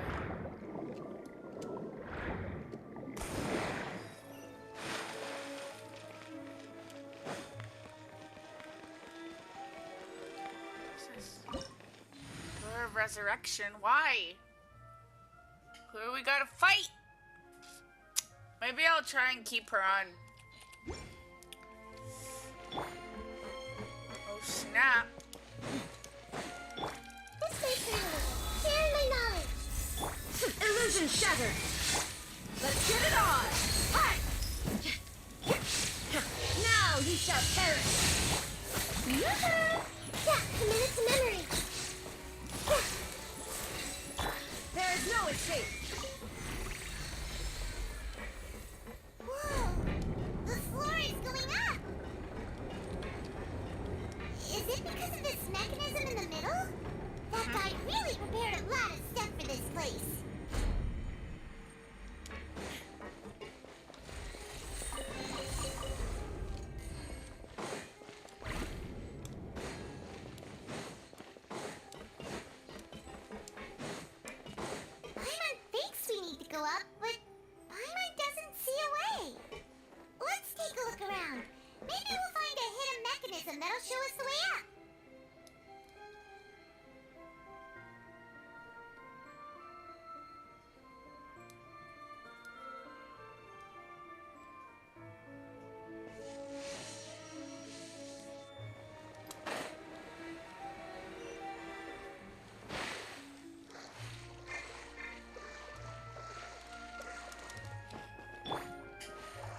Found it.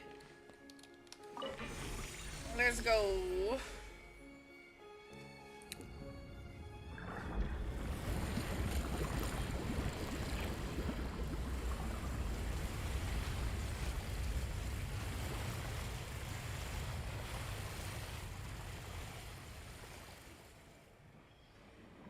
The water level is rising.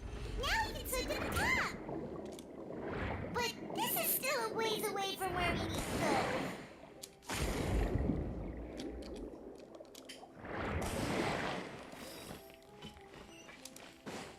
There's probably another trigger.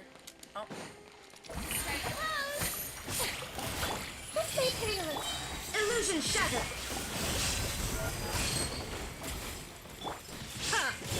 Let the world fly! Hey! It's Temple of Wisdom! Shine down! Torn to oblivion!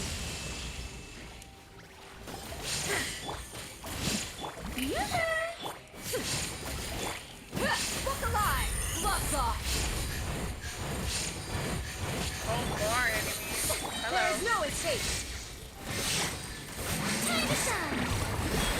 Grow, grow, grow! Share my knowledge! Ha! Ha!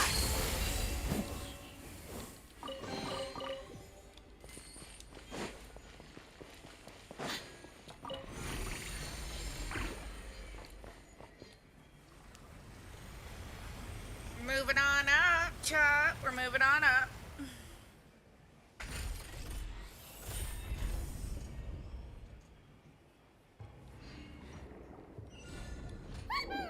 Now the path is clear! Let's go!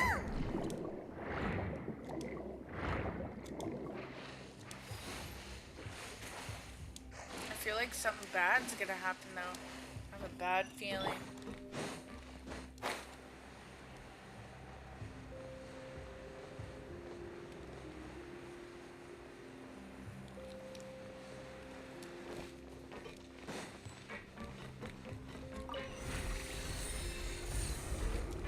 It's got ominous music. Okay.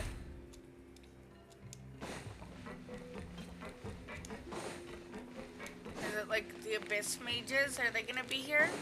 There's these guys we have to fight. Shower your praise! Now you shall perish! Shine down! This may fail. Oh shit. Yeah! My name, echoing song! Illusion shattered!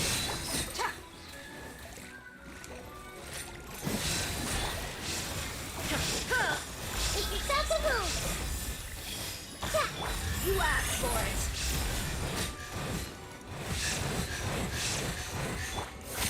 Strike it up! There is no escape! Huh!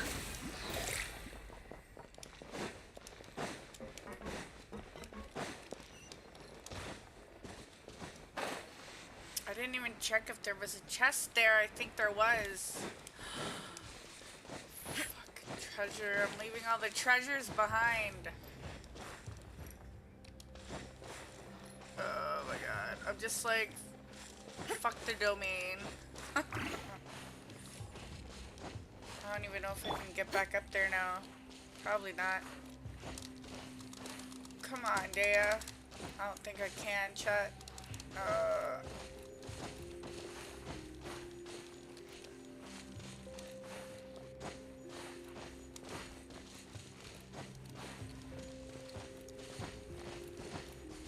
maybe here. And like, oh, here we go. Climb up. Maybe you can't climb up. I don't think there was. Was there a chest? It doesn't look like it. I don't know. I don't see any. Let's hope not. Sometimes they hide them down here, though. After all that, we finally made it to the innermost sanctum. Though, as expected, the mastermind isn't here. He's being charged by Navia as we speak. That's right. Then let's hurry up and find some evidence so we can get back to the Opera House and help Navia. Let's do it. Let's solve the case, chat. Like we know we can.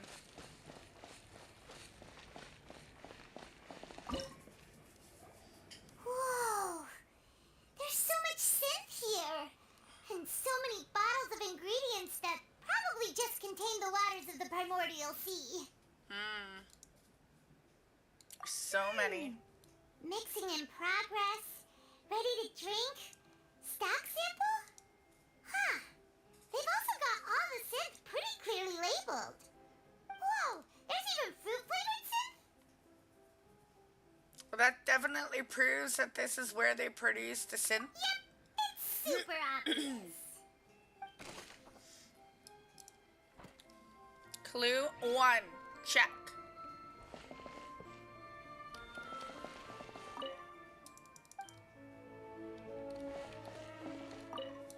Oh, we did this. Hold on.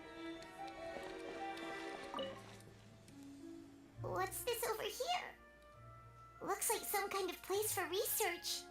Experiment number 16 aims to verify Jacob Ingold's research conclusions on the primordial sea and use his theory as a foundation to achieve a breakthrough. The experiment was a failure. No individual managed to resurface from the water from the primordial sea. Female specimens 22, 23, and 24 were dissolved.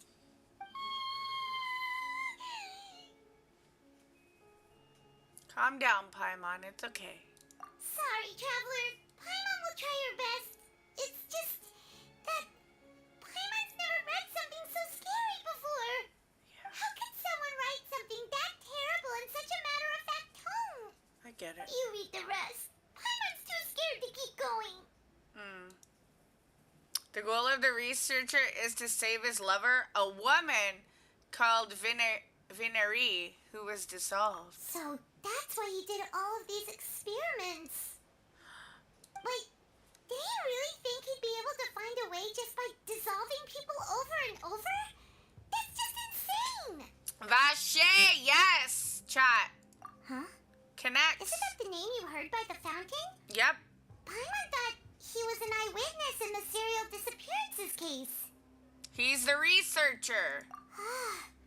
You mean Vache is the one who did all of these... experiments? Yep.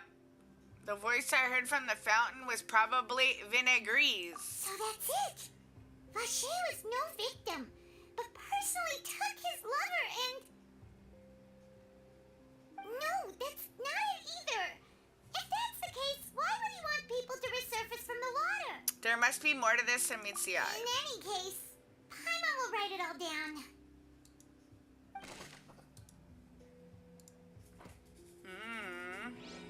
We're going even further down the rabbit hole, chat.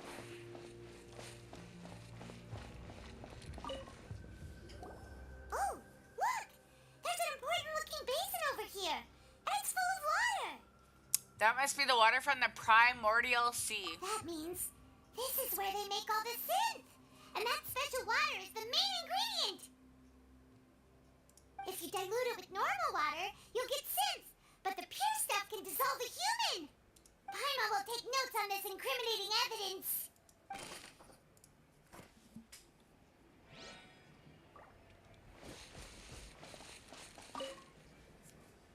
Let's see what's written here. Nothing escapes Detective Paimon's eyes. Callus. Navia's father. Oh, this seems to be an investigation report on him. It's probably related to his and Jacques' case. Yep. It's about finding someone to assassinate Jacques and Callus because of a lack of confidence that Jacques himself would go through with it. This should prove the existence of the third person, right? Is there anything else? We still have not determined the exact content of the key information Callus has passed on to certain members of his organization. The old dog's a real menace to deal with. Even if he abides by the promise he's made to us, he will still have the upper hand. He can act whenever he wants to make our lives miserable. The only option left is to remove him from the picture entirely. I concur. Let's send someone to kill him. He won't declare war as long as we don't touch Navia. Oh, seems like we've got a bunch of correspondence between the higher-ups. They planned this well in advance. They're all just so evil.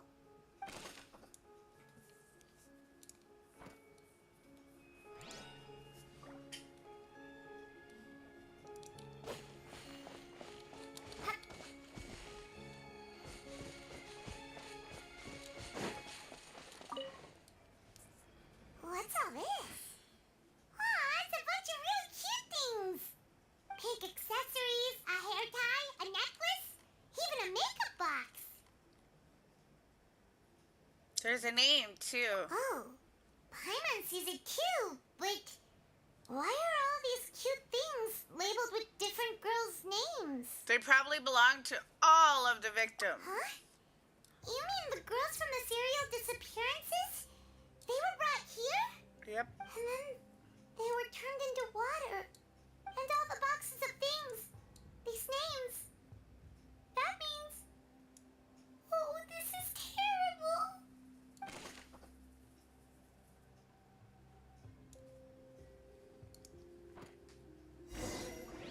Well, at least we got some Looked at evidence almost now. everything here, and it seems like our theories were spot on. But... Who really is Vache? yeah, we haven't found anything that reveals his true identity. No wonder even Nervalette wasn't able to find anything. Whoever it is probably destroyed everything to do with that name a long time ago. That way, even if we bring all this back to the opera, we won't be able to identify the true culprit. Clever, but maybe not clever enough. Let's look again. Sure thing. Paimon won't admit defeat to this guy either. Oof. Look for the clues related to Vache. Right here.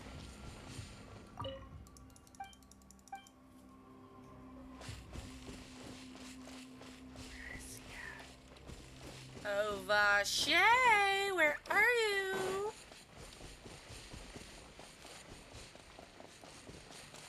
Okay, we did that. We did this. Nothing else here. We did this one.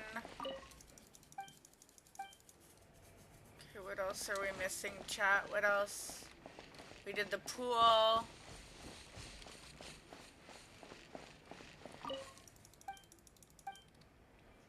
We did this. There's gotta be some, like, documents somewhere that we're missing. Maybe down here.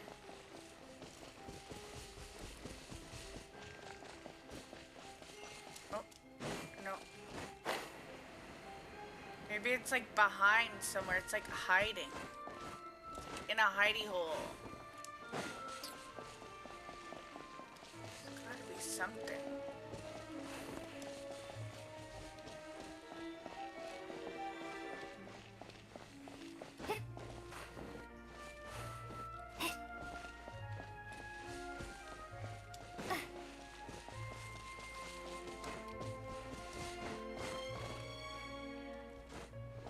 It's like behind here somewhere.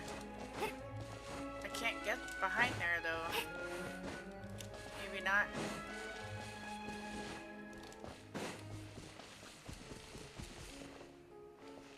Maybe like this book thing, this bookshelf? There ain't nothing here, I don't think. Or do I climb up top here maybe?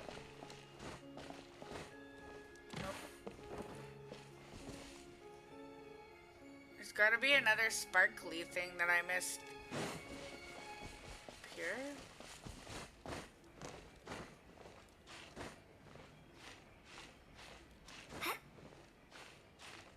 No. Anything back here? No.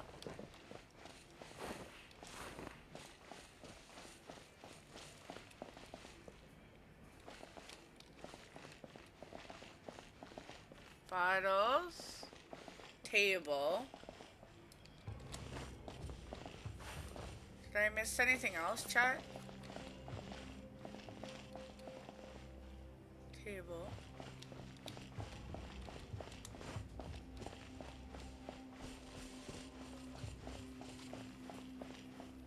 Pool.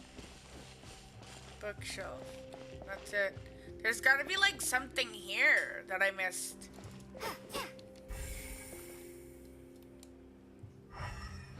Where? Oh. Let's use our element energy. This? You take that side and Paimon will take this side. Check everything carefully. We'll find something for sure.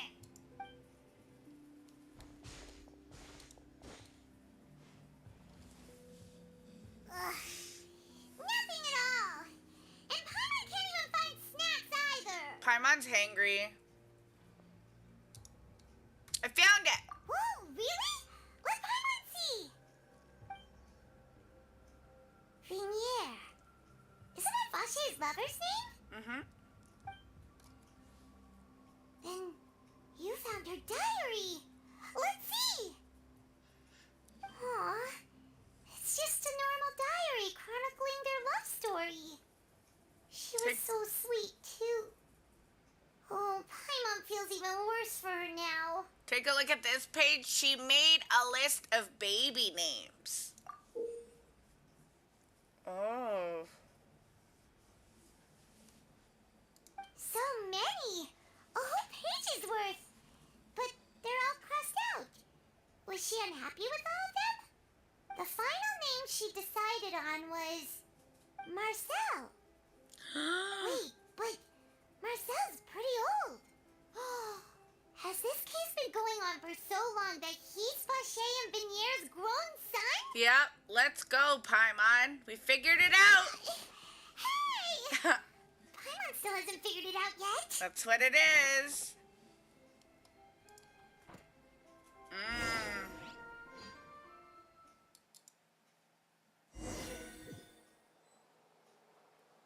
And whose image do you see, Marcel? Is it a man named Vache? Huh. Oh, so you do know that name. I'm merely surprised you'd suddenly say the name of someone I've never even heard of. I was waiting for you to say that. Navia! We're back! As expected of my partner. I just knew you'd return in the nick of time. Just how often do you intend to flout the rules of this court? It's all right, Monsieur Neuvillette. Given their confidence, I expect they've found the crucial evidence. We did. You can say you've never heard of Vache. Oh, you say you've never heard of Vache. My bad, chat. Okay, so hold on a sec. Which evidence reveals the truth identity of Vache? The diary, right? Hold on. The investigation report or the experimental records?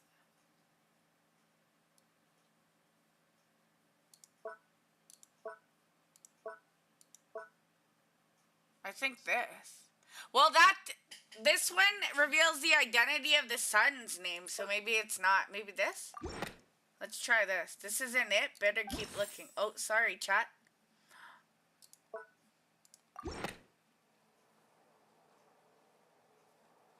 Is it But the notebook? The truth of it, Marcel, is that you've always been Vache. What? Huh? Yeah. We've investigated your lair. We already know everything. After your lover, Vinier, was dissolved, you kept abducting young women to experiment on the hopes of bringing her back to you. You even created Marcel as a new identity and destroyed all records of your past as Vache. So that's it. Even the villains in opera performances rarely go that far. And with that, Marcel's motive has now been established. This information regarding your past also dismantles your prior timing defense. Well, Marcel, do you know where you went wrong? You fixated your gaze on the lover that passed away, instead of paying attention to the living people around you. So, you never noticed how we changed, or how we grew as individuals. You also never understood Boss's real expectations for his daughter. Or our determination to see things through. Your determination. Mr. Marcel, please speak up now if you would like to defend yourself. Otherwise, the trial will move on to the next stage. Do you really think I wanted to do any of this? Pay attention to you? What for? Have you ever paid attention to me? Ever empathized with my pain? Ever known how it feels to watch the love of your life dissolve right in front of your eyes? No one helped me. No one even believed me. All those decades ago, even the officers from the Maison Gardiennage were laughing at me. They said there's no way a human being can turn into water. So I must have gone mad from grief. Vigniere's death was brushed away by all of you as if it didn't matter at all. Well, now you know, don't you? Ha! Well, it's too late now. All those who were dissolved are gone forever. You only have yourselves to blame. You set up this ornate opera house in pursuit of your so-called justice, your beloved drama, while turning a blind eye to the suffering of the people. Vigniere is dead. We promised each other that we would always be together. Wherever she goes, I will follow. But I'm not from this blasted place, so I can't be dissolved. No matter what I do. 'Cause he's from Sneznaya, chat. Hey, is that water from the primordial sea that he's drinking? Yep. I can't dissolve. Can't dissolve. Can't dissolve. Do you all see? I can't go. I can't follow. So if I can't go where she is, what choice do I have but to try to bring her back? I did all of that. And in the end, that accursed Callus still got the better of me. I spent my entire life living on pins and needles, only to get stabbed by his idiot daughter at the very end. The suspect is exhibiting signs of mental distress. Guards, please restrain him. Don't touch me! Don't anybody come near me! I still need to save Vigniere. I promise. We made a promise. Vigniere. Vigniere! Please, Vigniere.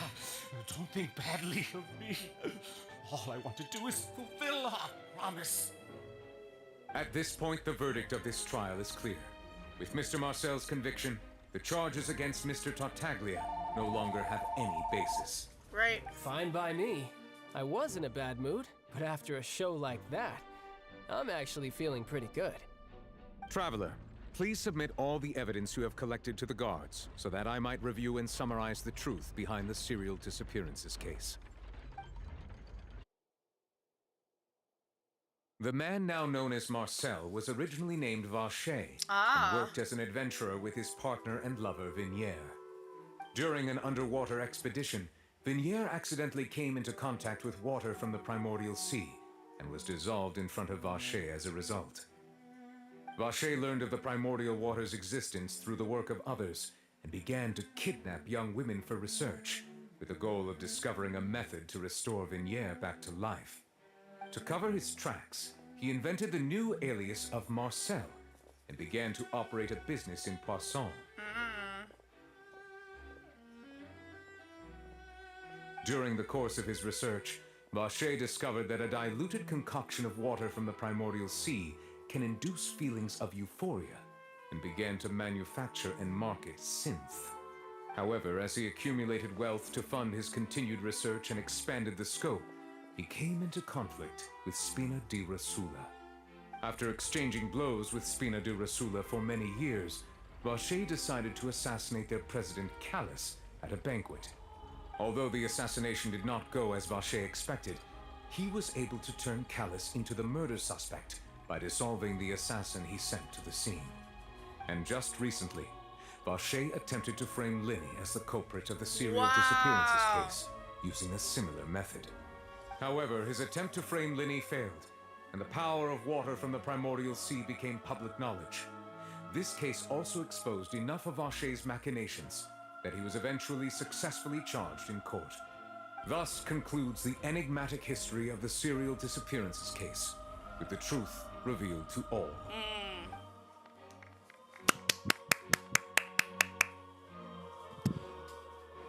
The Oratrice will now deliver the final verdict regarding the charges against Mr. Vacher.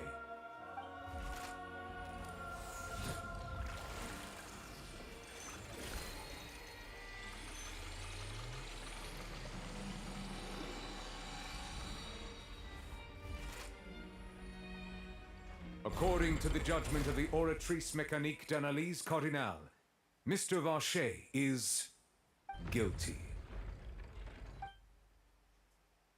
Guards, take Vacher away. Good. It's what he deserves. With that, the serial disappearances case is over now. We really just witnessed history. Who would have thought the true culprit would be such a polite and well-spoken guy? Yippee! We helped Navia bring the bad guy to justice! He's hurt so many innocent people and now he's finally getting what he deserves. Huh? Are you okay? Navia! Demoiselle, you were absolutely brilliant. The day our late boss had always hoped for has finally come. You can rest easy now, knowing justice has been served. Lucifer, welcome back. Yeah. It's finally over. It's all thanks to you guys. And my partner. See, Papa? Spina di Rosula's still doing well with me at the helm. Well now, hasn't this been a most delicious piece of drama? The villain has been caught, justice has been served, past wrongs have been righted, and it's a big ol' happy ending. Since it's been such a great show, I'll just let the false accusations against me slide. Either way, I've still got some business to attend to. So, if you'll excuse me... Child's like, Please I'm wait out just of one here. moment, Mr. Tartaglia. Uh-oh. What now? None of this has anything to do with me. According to court protocol, since this trial was initiated due to a charge against you, a verdict must also be made regarding the initial charge before the trial can conclude. Oh, come on. Is this really necessary? Haven't you already caught the real criminal? Isn't it time for side characters like me to exit stage left? Please respect the laws of Fontaine. This has always been the rule. All right, but this sure is a lot of hassle. All I need to do is stand over there, right? Let's just get this over with. Through evidence presented in the public trial that was just held, it has been established that Mr. Tartaglia has no direct connection to the serial disappearances case. The guilty party has been identified, and thus it is logical to suppose Mr. Tartaglia is innocent of the charges. We now turn to the Oratrice Mécanique d'Analyse Cardinale to render the final verdict on the charges.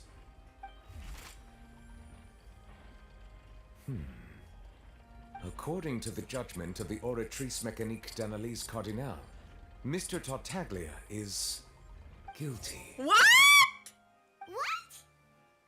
Chat? Hey!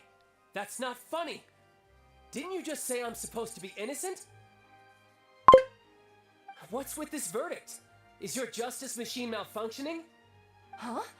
This has never happened before. The Oratrice actually returned a different verdict from the Chief Justice. What? I mean, have you ever heard of an innocent Fatui Harbinger? Do you think the Oratrice might have just convicted him on general principle? But weren't the charges about the serial disappearances case? No matter what else he's guilty of, it shouldn't affect the verdict in this case, right? I'm gonna pick what is going on here. The judgment of the Oratrice Mécanique d'Analyse Cardinale is, by law, the final verdict of the court. We must accept the guilty verdict. Why? Guards, please take the suspect into custody per court protocol. Guilty for what? Child, what did you do?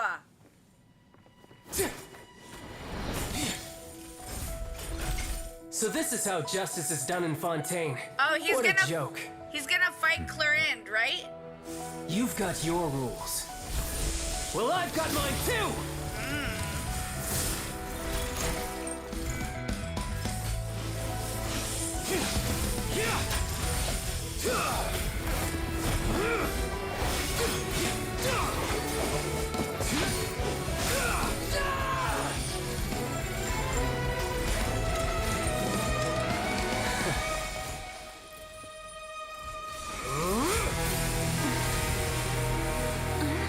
Oh, he's gonna transform. He's activating his spell legacy! Yep. He's a savage. Classic bougie Ratchet.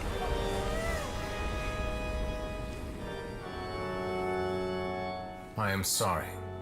If you have been wronged, we will find the truth. But the rules of the court must be upheld.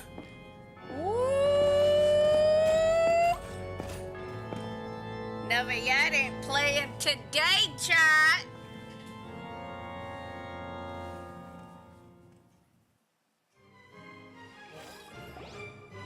Hey, Monsieur Novelette, what's going on? Shouldn't they have been cleared already? Apologies. This is also the first time I've encountered such a situation. However, according to the rules established at the conception of Fontaine's court system, the Oratrice's judgment is the final verdict of the court. All I do is follow court procedure. As for why the Oratrice arrived at the conclusion it did, you should probably ask someone more knowledgeable than me. Do we have no choice but to ask the Archon herself? Why are you looking at me? I had nothing to do with it. I don't know what happened there either. Hey, stop staring at me! What does Lady Farina mean by that?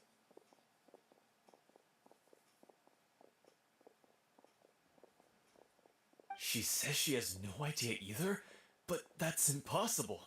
Didn't she create the Oratrice herself? Yeah, so are the verdicts reliable or not? Can results like this really be called justice?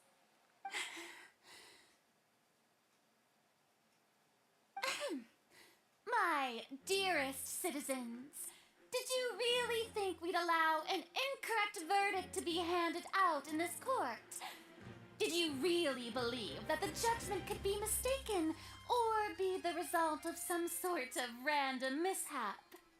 Don't tell me you thought even I had been blindsided by the Oratrice's result. But the way she looked just now, it was pretty obvious she had no idea what was going on. Right. However, given the state of things, I shall give you an explanation. Everything that just took place, including my supposed shock and bafflement, was a part of an elaborate performance, with every action meant to stir up drama and excitement. And, of course, for every performance there is a script. Everything has unfolded exactly as I expected from the very beginning.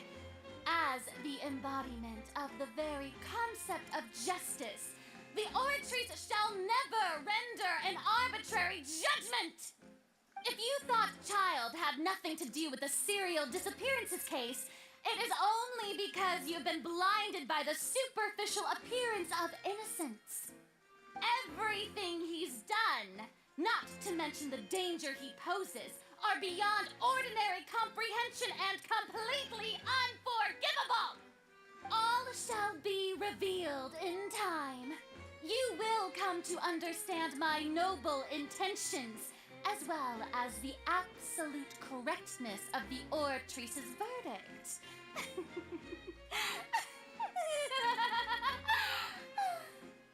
Now, having said that, although I hate to leave things hanging in suspense, it is now time for this performance to end. As the lead actress, I shall be the first to take my leave. Toodaloo! Toodaloo! So she chose to make Oh her my escape after all, God. did she? So you're saying we shouldn't put much stock into what she just said? She probably just put on that performance to save face.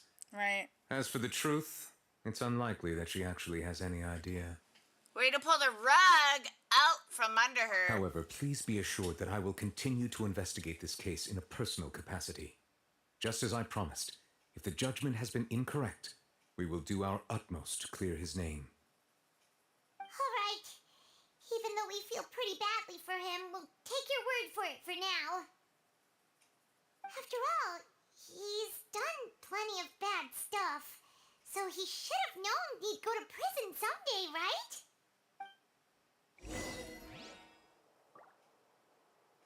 It's true, chat.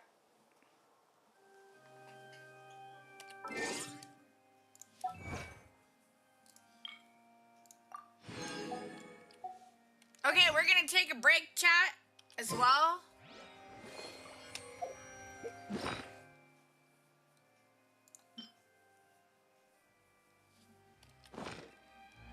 I gotta go check on my mom. What do we gotta do now then? We gotta go over here. Next, we're gonna resume this when I get back, because I'm intrigued now.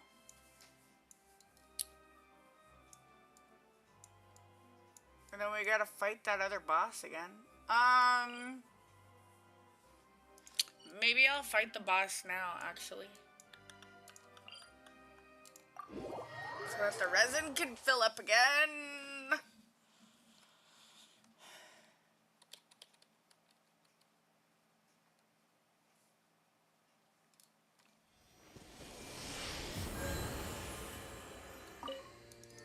And I think, do we have another orb?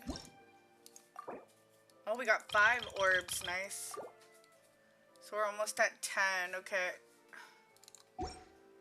Cool beans.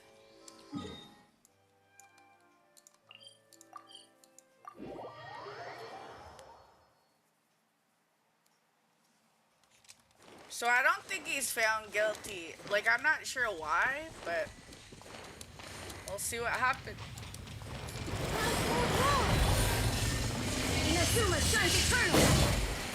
I think it's like Sussy Baka.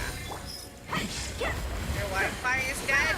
That's not good. You don't know if your messages is going to reach you or not. If it reaches you, you want to say you look lovely and see you later. Need to fix your Wi-Fi? Okay. Stay safe.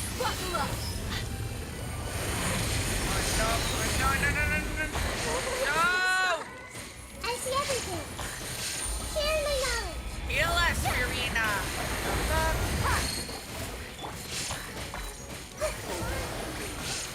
Hey, there's nothing. Ah, Raiden's dead, chat. Bro.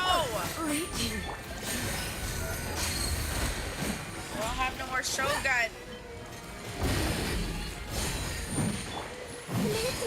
No!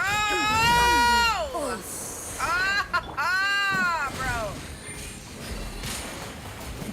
Dead meat. This is bad, chat. I need to go in my bag and eat some food. Hold on. Oh, that's bad.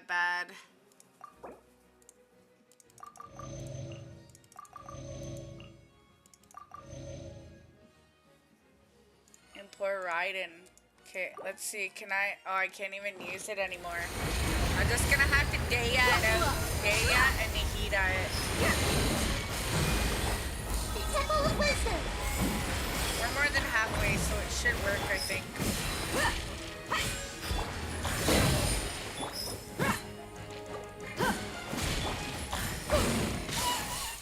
Shoot! Oh, come on, Deya. Oh, we're screwed now, chat. I can't even do this. We don't have no catalyst. We don't have no catalyst. No catalyst. Okay, I gotta stop. I gotta get out of here again. Shit.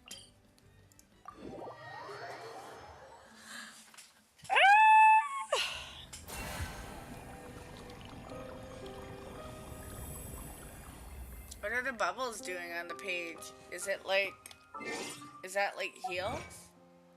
Or is it just like animation?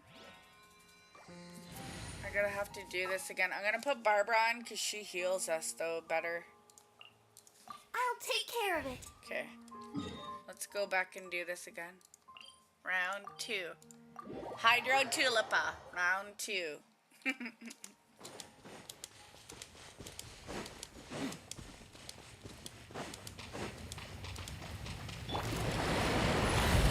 I see everything. Let's dance. Shine down!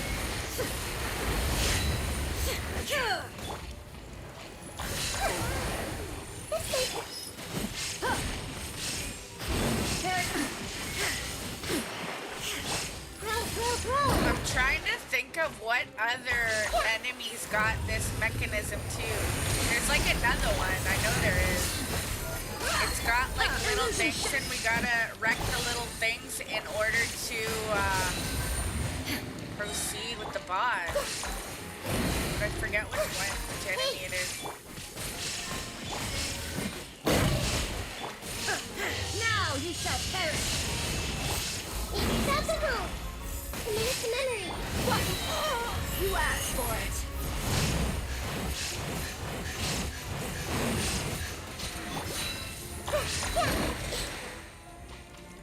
Everyone hold hands.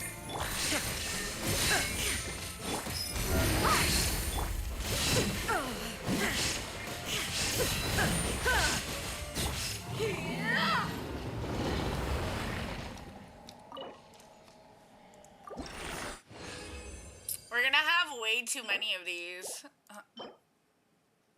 That's pretty good.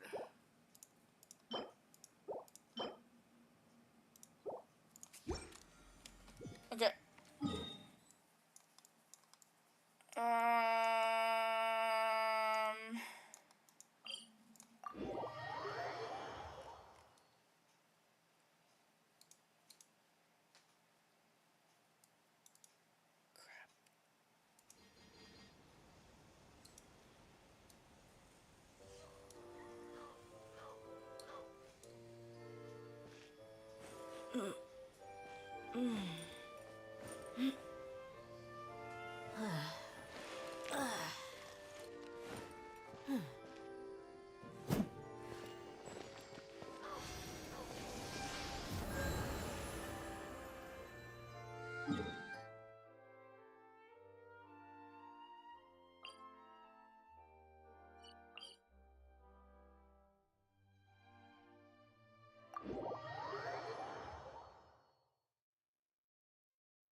The desert's a tough adversary, but at least it doesn't hide anything.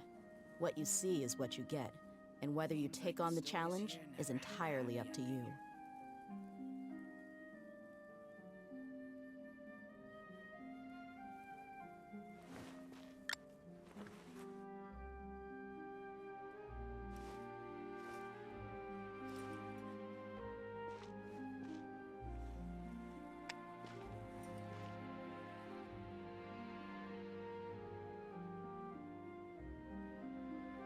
Seems like the stories here never have a happy ending.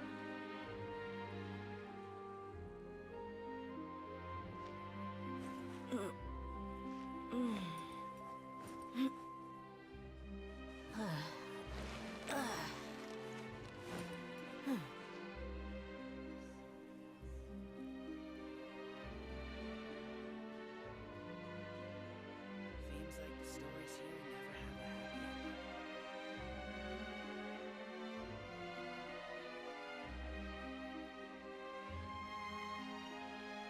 ending. We mercs have one simple rule. Whoever pays the most is your new boss.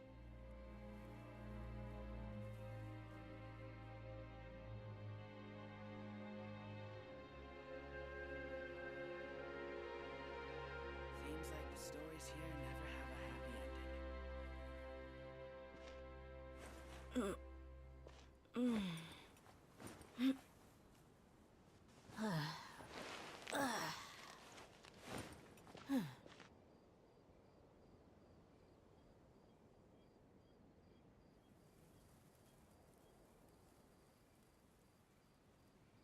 like the stories here never have a happy ending.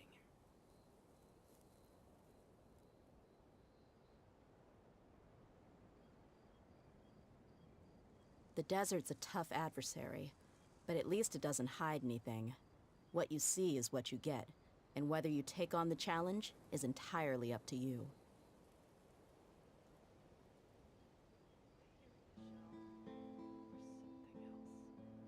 Seems like the stories here never have a happy ending.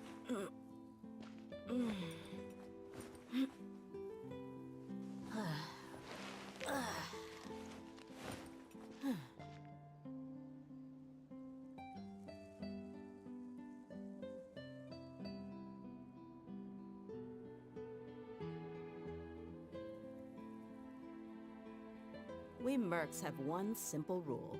Whoever pays the most is your new boss. Seems like the stories here never have a happy ending.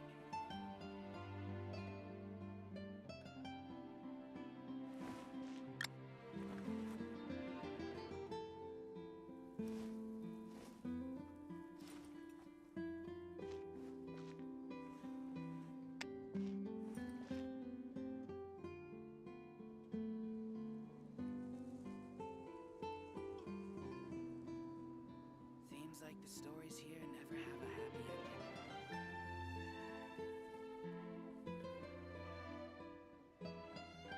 My people are used to the desert life, but still, I hope that one day they'll be able to find an oasis of their own and leave the sandstorms behind for a better life.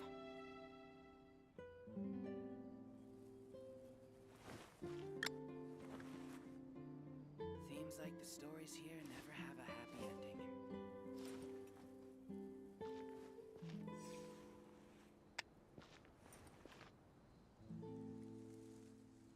They here for the show or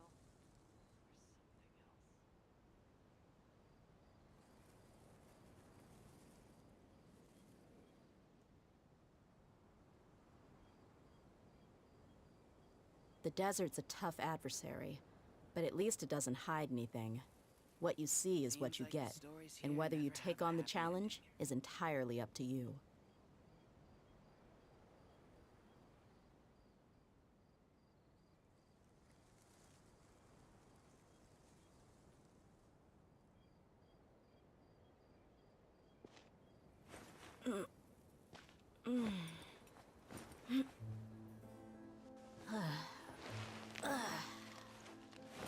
Seems like the stories here never have a happy ending.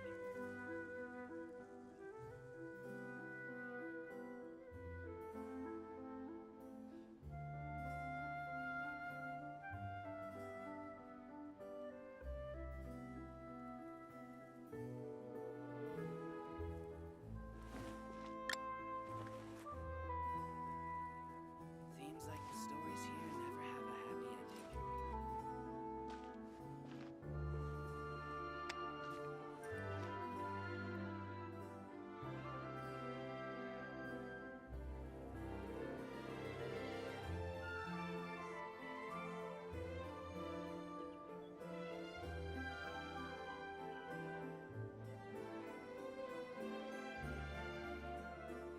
We mercs have one simple rule. Whoever pays the most is your new boss. Seems like the stories here never have a happy ending.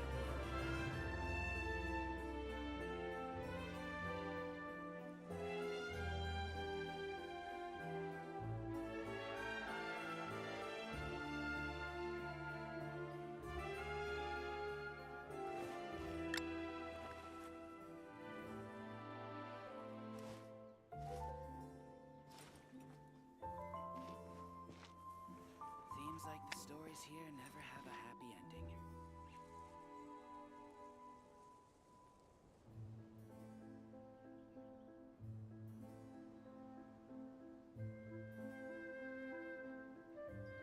The desert's a tough adversary, but at least it doesn't hide anything. What you see is what you get, and whether you take on the challenge is entirely up to you. Seems like the stories here never have a happy ending.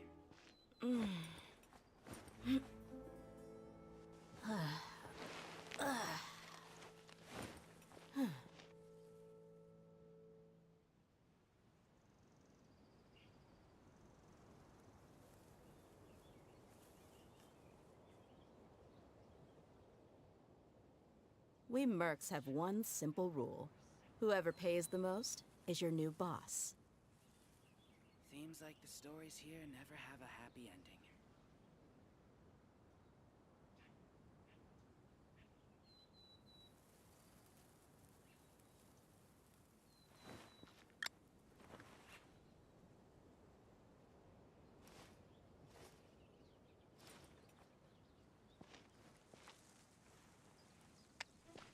Seems like the stories here never have a happy ending.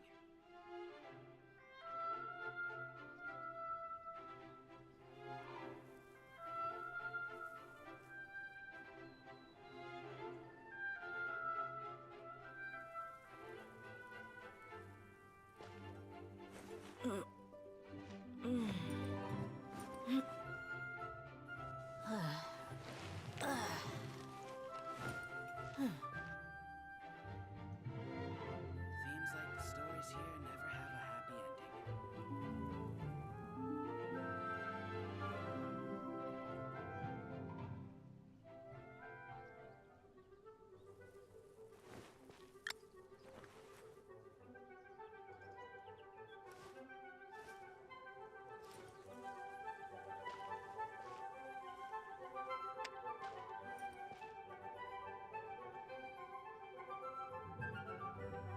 Seems like the stories here never have a happy ending.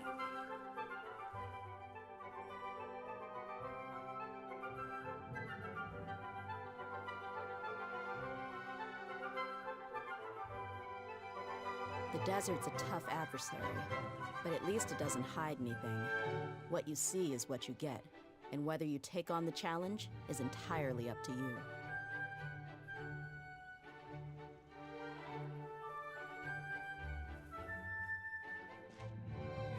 Seems like the stories here never have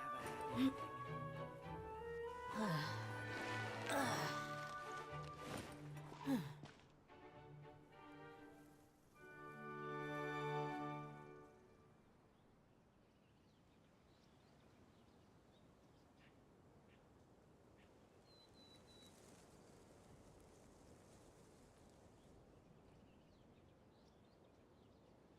My people are used to the desert life, but still, I hope that one day they'll be able to find an oasis of their own and leave the sandstorms behind for a better life.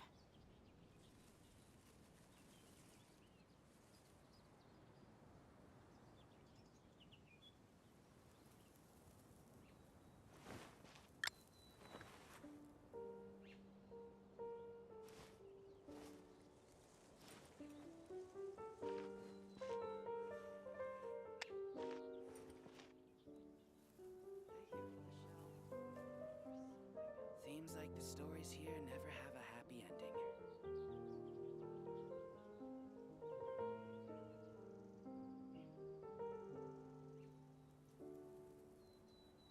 We mercs have one simple rule. Whoever pays the most is your new boss.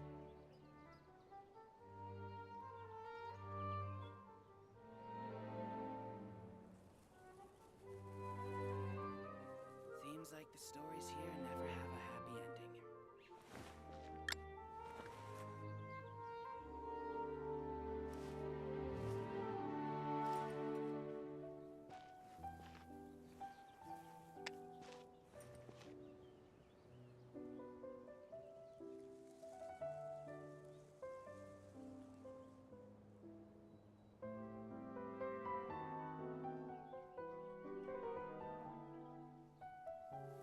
Seems like the stories here never have a The happy desert's a tough adversary, but at least it doesn't hide anything. What you see is what you get, and whether you take on the challenge is entirely up to you.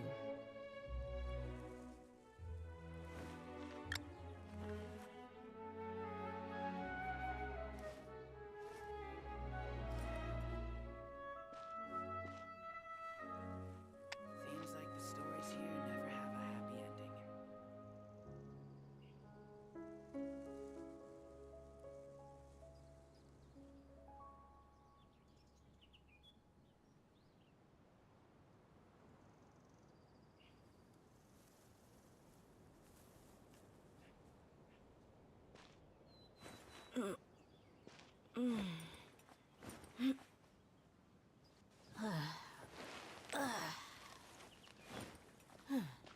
like the stories here never have a happy ending.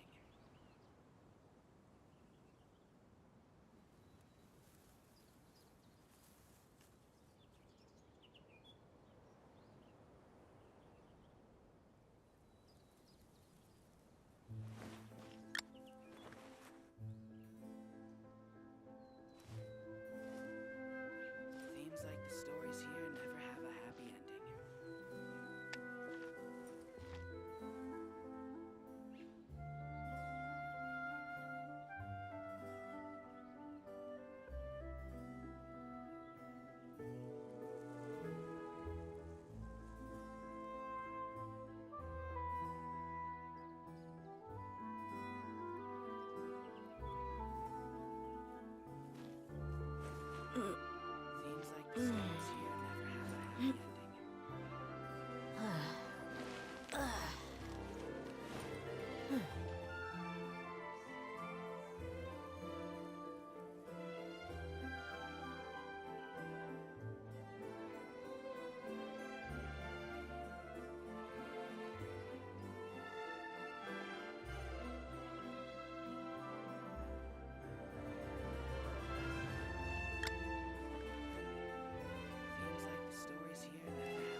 Seems like the stories here never have a happy ending. Seems like the stories here never have a happy ending.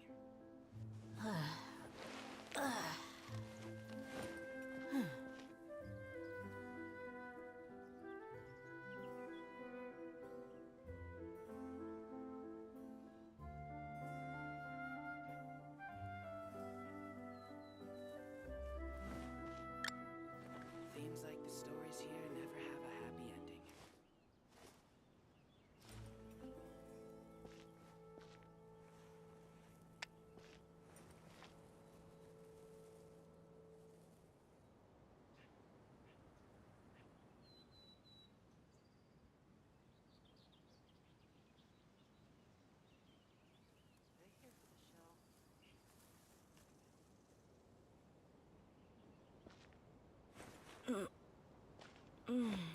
Seems like the stories here never have a happy ending. Seems like the stories here never have a happy ending.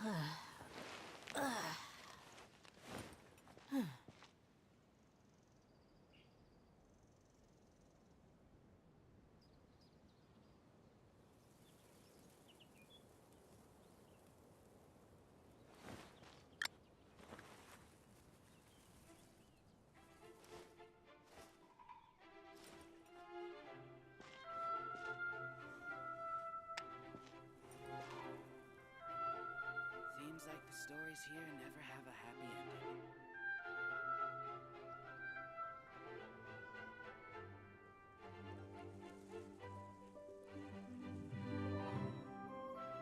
My people are used to the desert life, but still, I hope that one day they'll be able to find an oasis of their own and leave the sandstorms behind for a better life.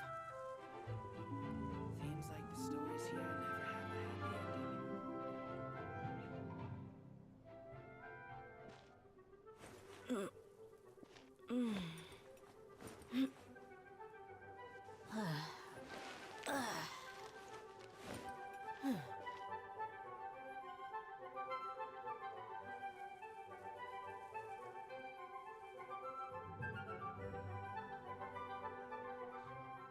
We mercs have one simple rule. Whoever pays the most is your new boss.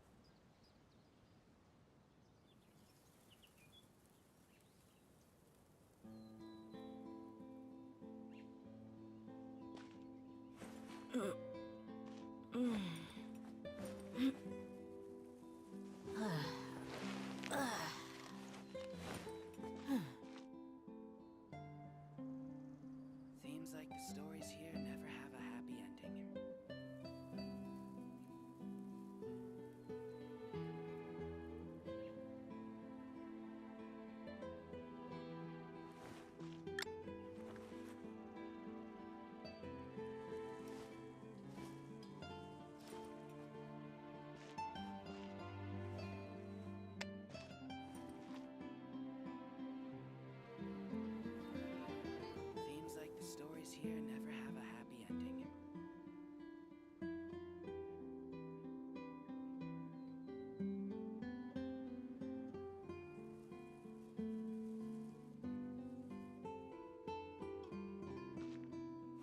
Seems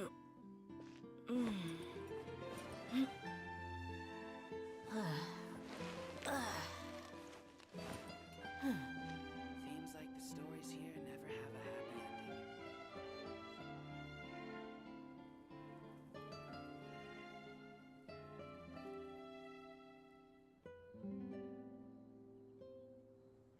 The desert's a tough adversary, but at least it doesn't hide anything. What you see is what you get, and whether you take on the challenge is entirely up to you.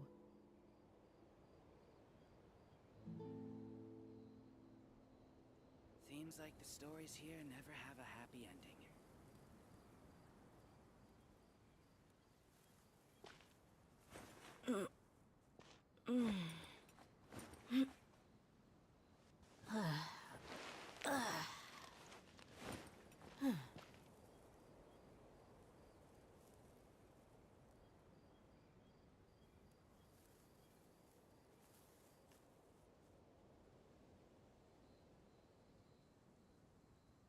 Seems like the stories here We never mercs have one simple rule. Whoever pays the most is your new boss.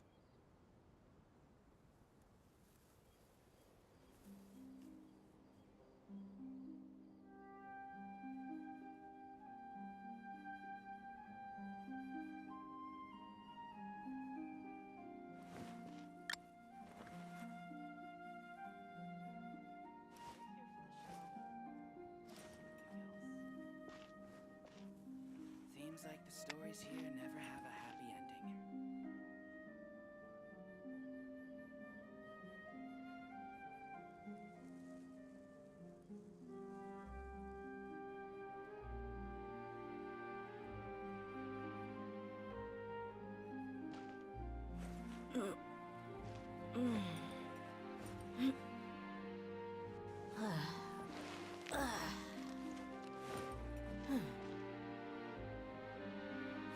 the stories here never have a happy ending.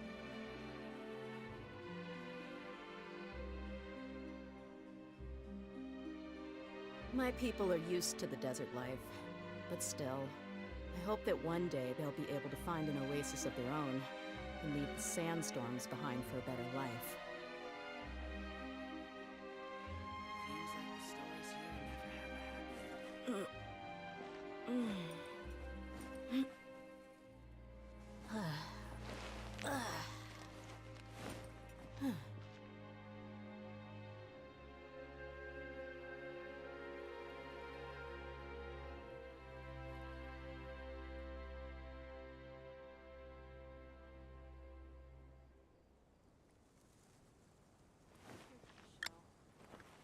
Seems like the stories here never have a happy ending.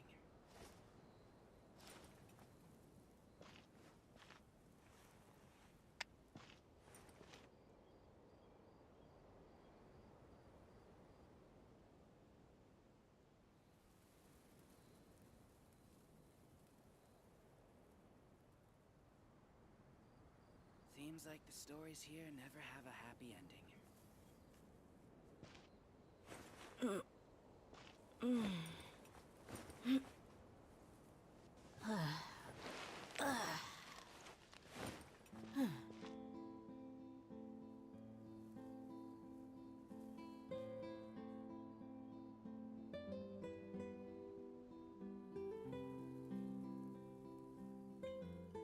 The desert's a tough adversary, but at least it doesn't hide anything. What you see is what you get, and whether you take on the challenge is entirely up to you.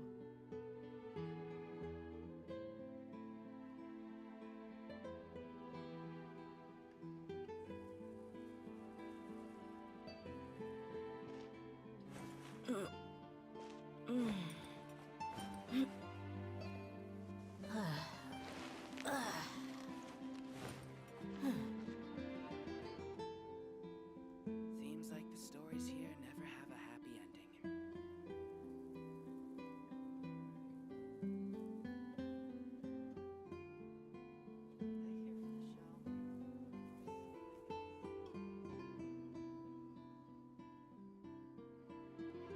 We mercs have one simple rule. Whoever pays the most is your new boss. Seems like the stories here never have a happy ending.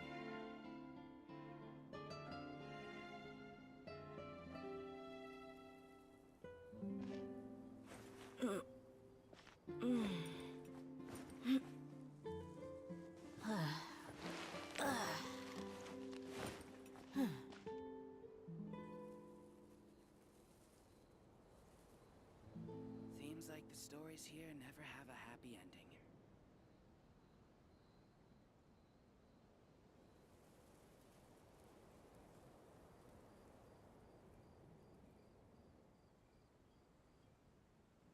The desert's a tough adversary, but at least it doesn't hide anything. What you see is what you get, and whether you take on the challenge is entirely up to you. Seems like the stories here never have a happy ending.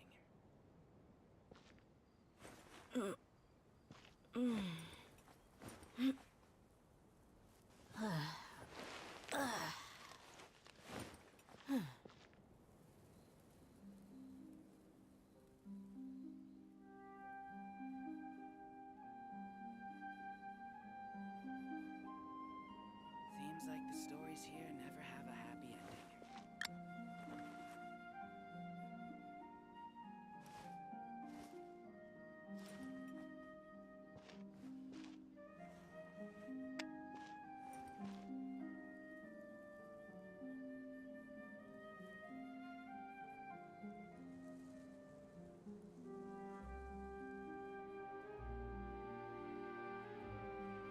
We mercs have one simple rule. Whoever pays the most is your new boss.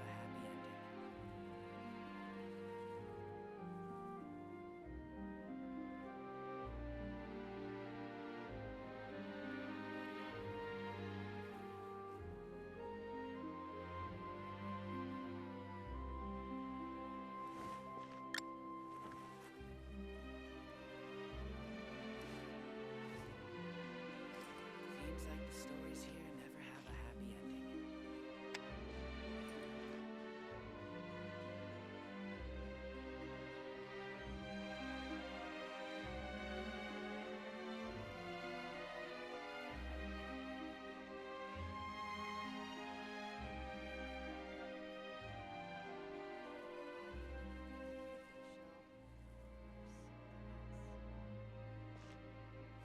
Seems like the stories here never have a happy ending.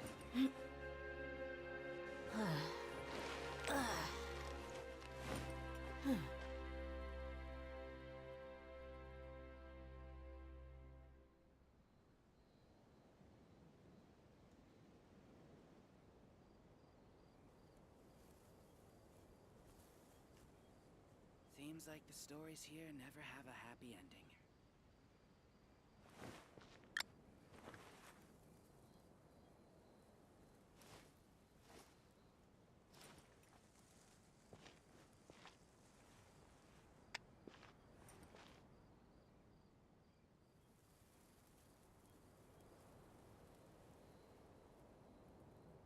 Seems like the stories here never have a happy ending. Okay, chat, let's see what the free games on Epic Games are today. We have Bear and the Breakfast. And I think Spirit and the Mouse. Let's get those in our libraries.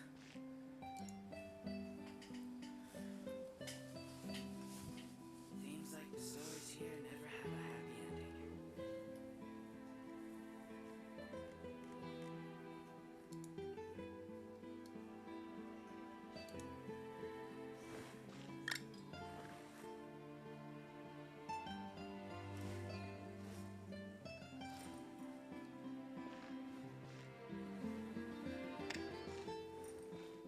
And then we are going to proceed to finish this story quest, I think. Oh, it's so hot here today.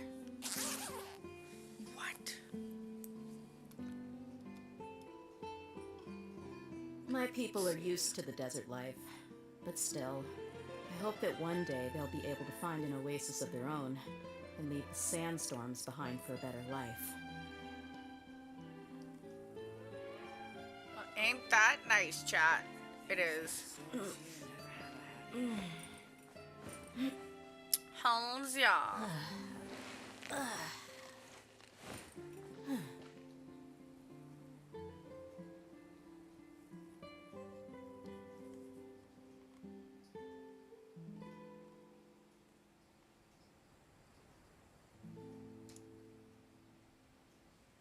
We mercs have one simple rule. Whoever pays the most is your new boss. Ooh, the Empyrean one looks really good too, chat. I don't think I got last week's game. Damn. It's okay.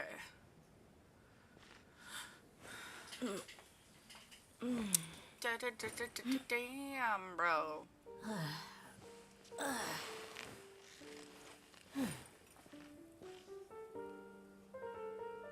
Seems like the stories here never have a happy ending.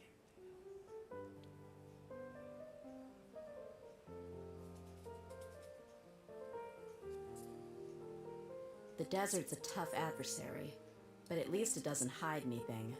What you see is what you get. What and you whether see? you take on the challenge is entirely up to you. It's what you get. I like it.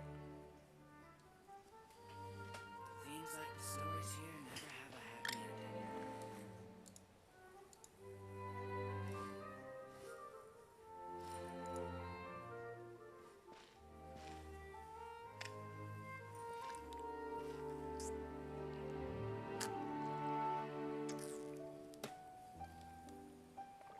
never have a happy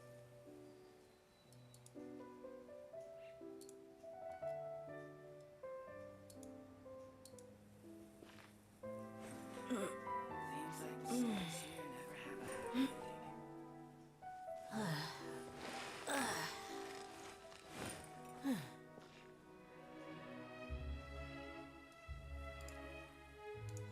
Okay, so leave the opera house. Let's go.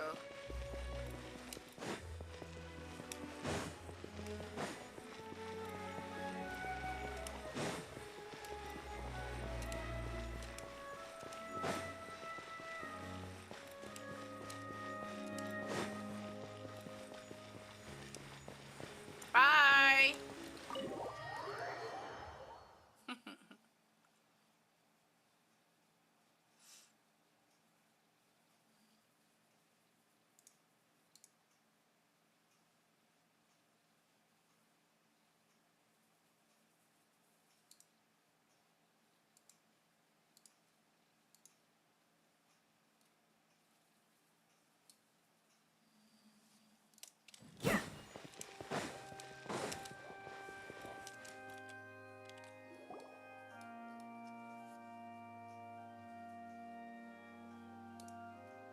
Hey, what are you doing? Quick, stop him! Traveler! Hey! Traveler! Marcel! What are you doing over here? Stop resisting arrest! Cease, or we'll add another charge to the list. No, wait! I just want to ask the traveler something. I'm not looking to run away. Please, just let me ask this one small thing. Go on. Thank you. I was being led away when I finally realized something. Where did you first hear the name Vacher? I erased all records of that name. So, unless... The diary. Are you still trying to prove your innocence? Give it up. You've already been convicted. I met her. Really? You did? You're sure? You met her? But how could that be? It was How around did you manage to do it? The Fountain of Lucine. The Fountain of Lucine? Then she's been so close to me all along. And I just never... Please give me a chance to talk to her again. Just let the traveler take me to the fountain to see her one last time. This is the last request I'll ever make in my life. You can do whatever you want to me afterwards. I don't care. What? Give an inch and you want to take a mile? Do you think serial killers get to make requests like that? I'm agrees. Why should we give him what he wants when he's only done a ton of super terrible things? This request, is it worth as much to you as your life? Of course! Wait, no. It's worth even more than my life. Humans, will they betray the instinct to live just to satisfy spiritual needs? Very well. I will grant your request. Your Honor, I fear that... I will go with him. You do not need to worry about any escape. In that case, I shall leave him in your most capable hands, Chief Justice. Thank you. Thank you, Your Honor.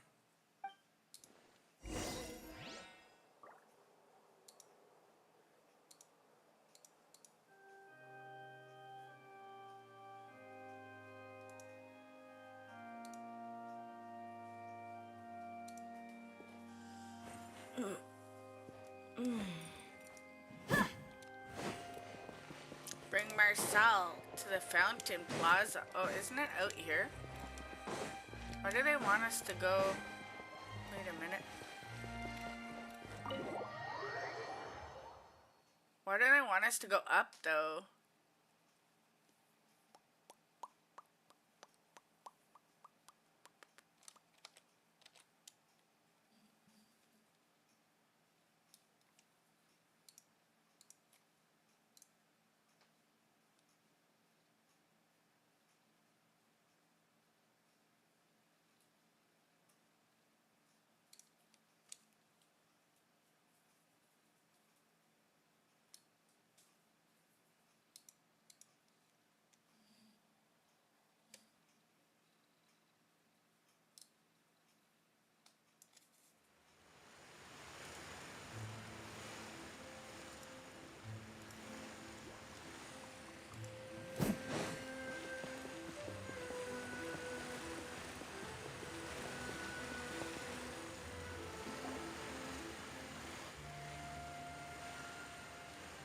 Is this the place? You said she's here, but what do I need to do to see her? Back, did I drink water from the primordial sea? Yeah, and even Paimon could hear her after drinking that thing. Didn't you just drink a lot of it on the stage as well? Oh, in that case... Vache. See? Ah! Vache. Yes, that's it. So you heard it too. Vignier, it's me! It's me, Vache! Vache? Vache? I'm here! I'm here! Where are you, Vignier? I'm coming for you. I'm finally here for you. Hey, wait! Be careful! Hey, wait! What is he gonna do, chat? Vignier, is that you? It's me, Vache! Vignier! Vache? Oh, there. Why did you come? Didn't I say? You don't need to look for me. You look a lot older than I remember. How long has it been? It's been more than 20 years. I've suffered for over 20 years since the day you left. All this time, only the thought of bringing you back has kept me alive. Nothing else mattered to me. I must be dreaming. Who would have thought I'd get the chance to tell you all of my feelings like this? Vignier, you are my everything. I really don't know how I could live without you. But Vache, if you ask me, this world would be better off without you. What are you saying? If not for you, I would have finished my law degree and probably become a top-tier attorney one day. If not for you, I would have continued to pursue my love of the arts, and my works would have been displayed in the Palais Mermonia itself. If not for you, I would at least have been able to take care of my mother. And she would not have grown old and died alone. with nothing but the tears on her cheeks. It's all because of your selfishness, Vache. It's all because of you. You... Wait, you are not Vignier. Who are you? You're right. I am not Vignier. I am the sacrifices. Every woman who died by your hand, as our bodies dissolved, our consciousnesses flowed back to the primordial sea. Our thoughts circulated endlessly within the primordial sea, and we were no longer individuals. It's the victims. But we became one. Wow. Just as streams of water come together in the sea. I'm Cressy. I'm Lemony. I'm Azine. The only one I am not is Vignier. Why? But then, where is Vignier? She doesn't want to see you anymore. Every tendril of her consciousness is avoiding you. This is what you get for your selfishness. Your selfishness robbed us of our lives and our futures. You said time and time again that you'd do any and everything for her. But did you ever consider whether she'd want to see you do the things that you did? If she would despise you for what you became?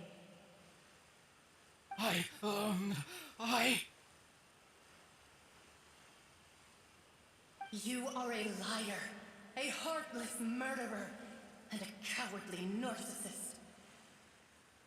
The only thing you are not is Vignier's beloved.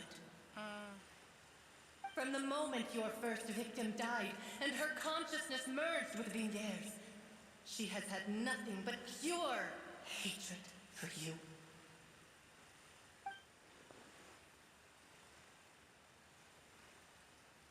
It looks like I didn't meet Vignier back then either. No.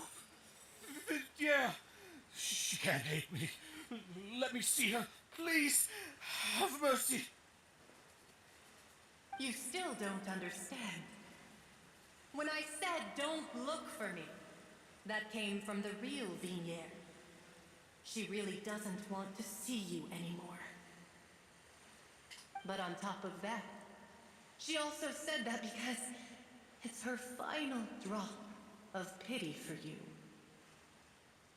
She said that because she knew that if you did come here, we will show no mercy to you. Vache. Vache? Vache. Vache. Vache. Vache. Drown.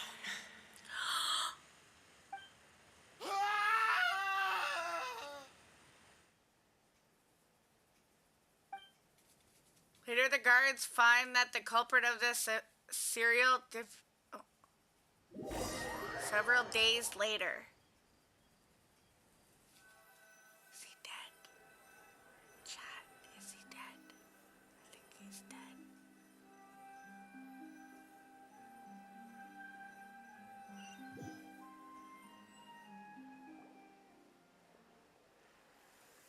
What happened?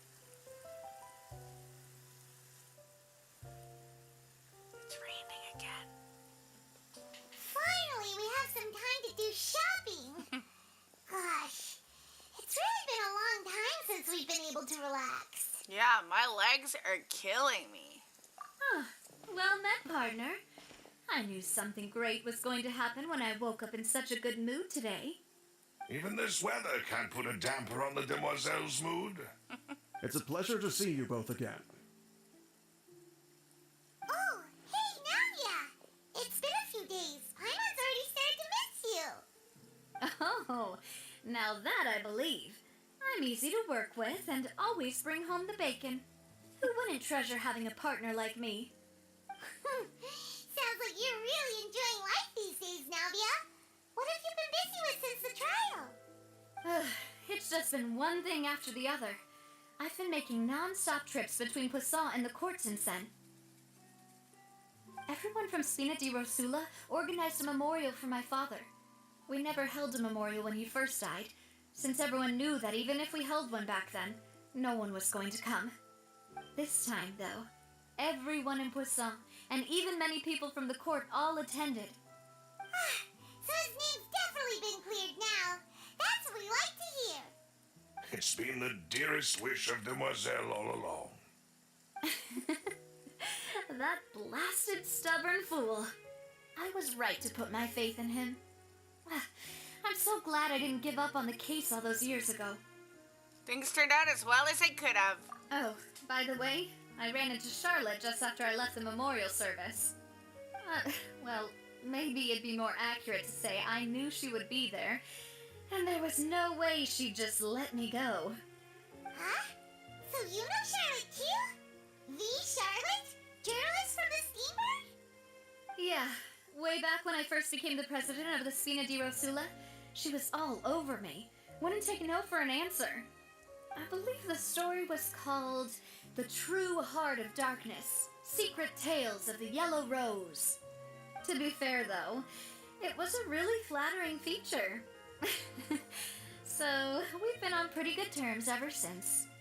She was trying to lean on our friendship to get me to do an exclusive piece on the serial disappearances case. Oh yeah, she told us about that. She's always been super interested in that case, so now her wishes finally come true too.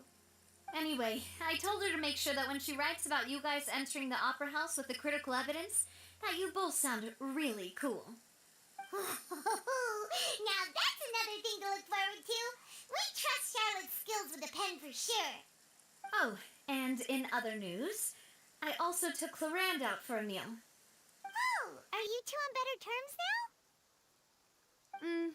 now? While you were investigating Vacher's headquarters, Clarande gave testimony on my father's behalf.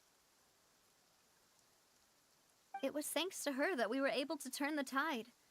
I wanted to thank her.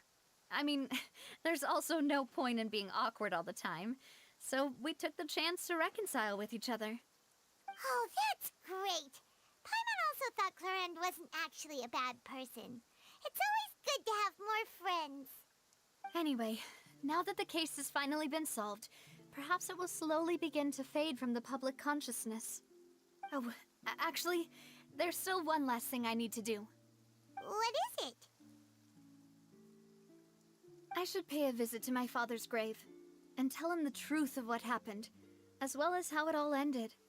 And on top of that, just how much people still look up to him to this day. That includes me, too. Miss Navia. Indeed.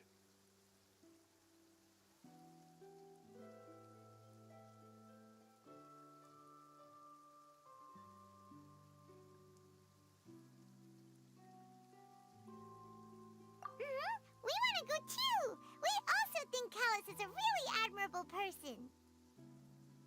Sure thing. I'd like you two to share the moment with me. After all, without you, there might not have been such a positive ending. And in that case, everyone, let's be off. Considering the recent weather, we'll be lucky if we can reach Poisson before dark. Yeah, you're right. It's been raining non-stop for a few days now.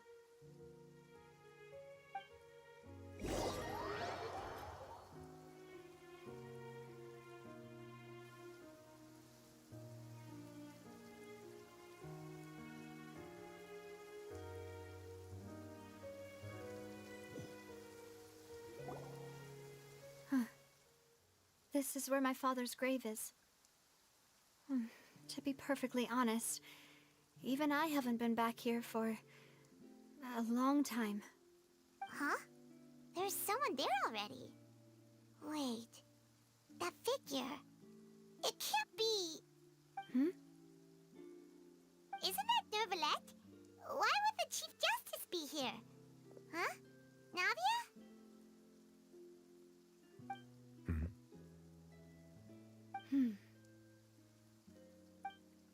My apologies. I should have asked before coming to pay my respects. Don't say that. Sorry about that. Oh, I was trying to say there's no need for you to apologize. I wanted to show my father how much I've grown. But still, I doubt I've grown to the point that even the Chief Justice would feel compelled to apologize to me over and over. In that case, I will stop apologizing for now. You really could use some pointers on understanding human emotions, Monsieur Neuvillette. In any case, why did you come to Poisson? Well, ever since that day, I've been turning a question over and over in my head. Just what is justice anyway? There was once a time when I didn't want to believe that there could be anything more important to humans than life itself. Oh, rather than that, it's probably more truthful to say I didn't believe humans were capable of resisting the most basic instinct of living things. That they could rebel against their own nature, or consider certain things to be more important than their own lives. Which is also why I didn't stop your father from beginning that fateful duel.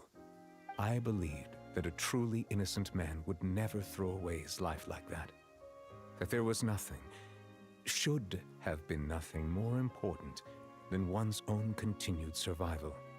But Mr. Callus proved me utterly and decisively wrong. If not for his sacrifice, the serial disappearances case would have remained unsolved to this day. Mr. Callus made the choice he did for his daughter, for his associates, and for many people completely unrelated to him. And in the end, from a certain perspective, one could say that he did it all for the sake of justice. A justice that's higher than life itself. So, you asked me why I came here. I just wanted to say my apologies to Mr. Callus in person. I should have noticed all of this much sooner. This regret has filled me with a sadness that has haunted me for days. That high and mighty chair in the Opera Epiclese indeed insulates one from many important things. Spina di Rosula, thank you so much for your hard work and perseverance. I'm sorry for being mad at you before. So, you're actually one of those types that's cold on the outside, but pretty thoughtful on the inside, huh? That reminds me of Silver, one of my guys. Sorry about that. Self-expression is not one of my strong suits. Didn't I just say you don't need to apologize? Ah, so Navia and Neuvillette seem to have made their peace as well. Let's not disturb them for now. We can wait till after they're done.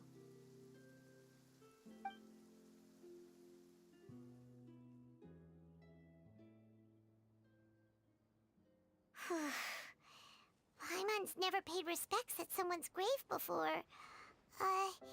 Did Paimon do anything rude there?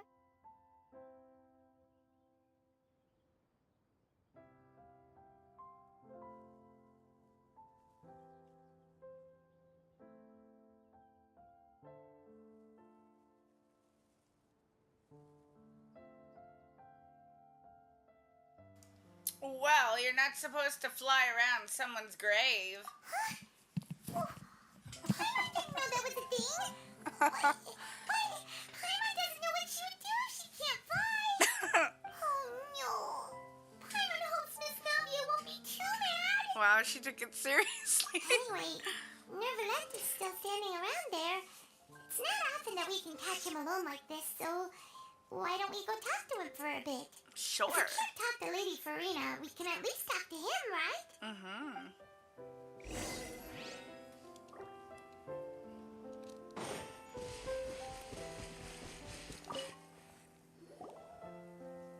Oh, it's you two. Did Miss Navia invite you to come pay your respects to her father? Mm-hmm. We ran into Navia on the streets today, so we just followed her here. I see. Then is there something that I can help you with? Well, it's pretty hard to run into you like this since you're usually super busy. So we figured we could try to ask you a few questions, if that's okay. Please feel free. Though outsiders, you helped us solve one of the greatest mysteries in Fontaine, and it would be my pleasure to return the favor.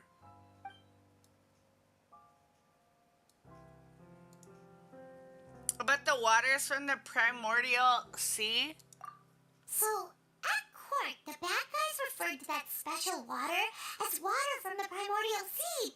But what is it really? Truthfully, that name is already quite accurate.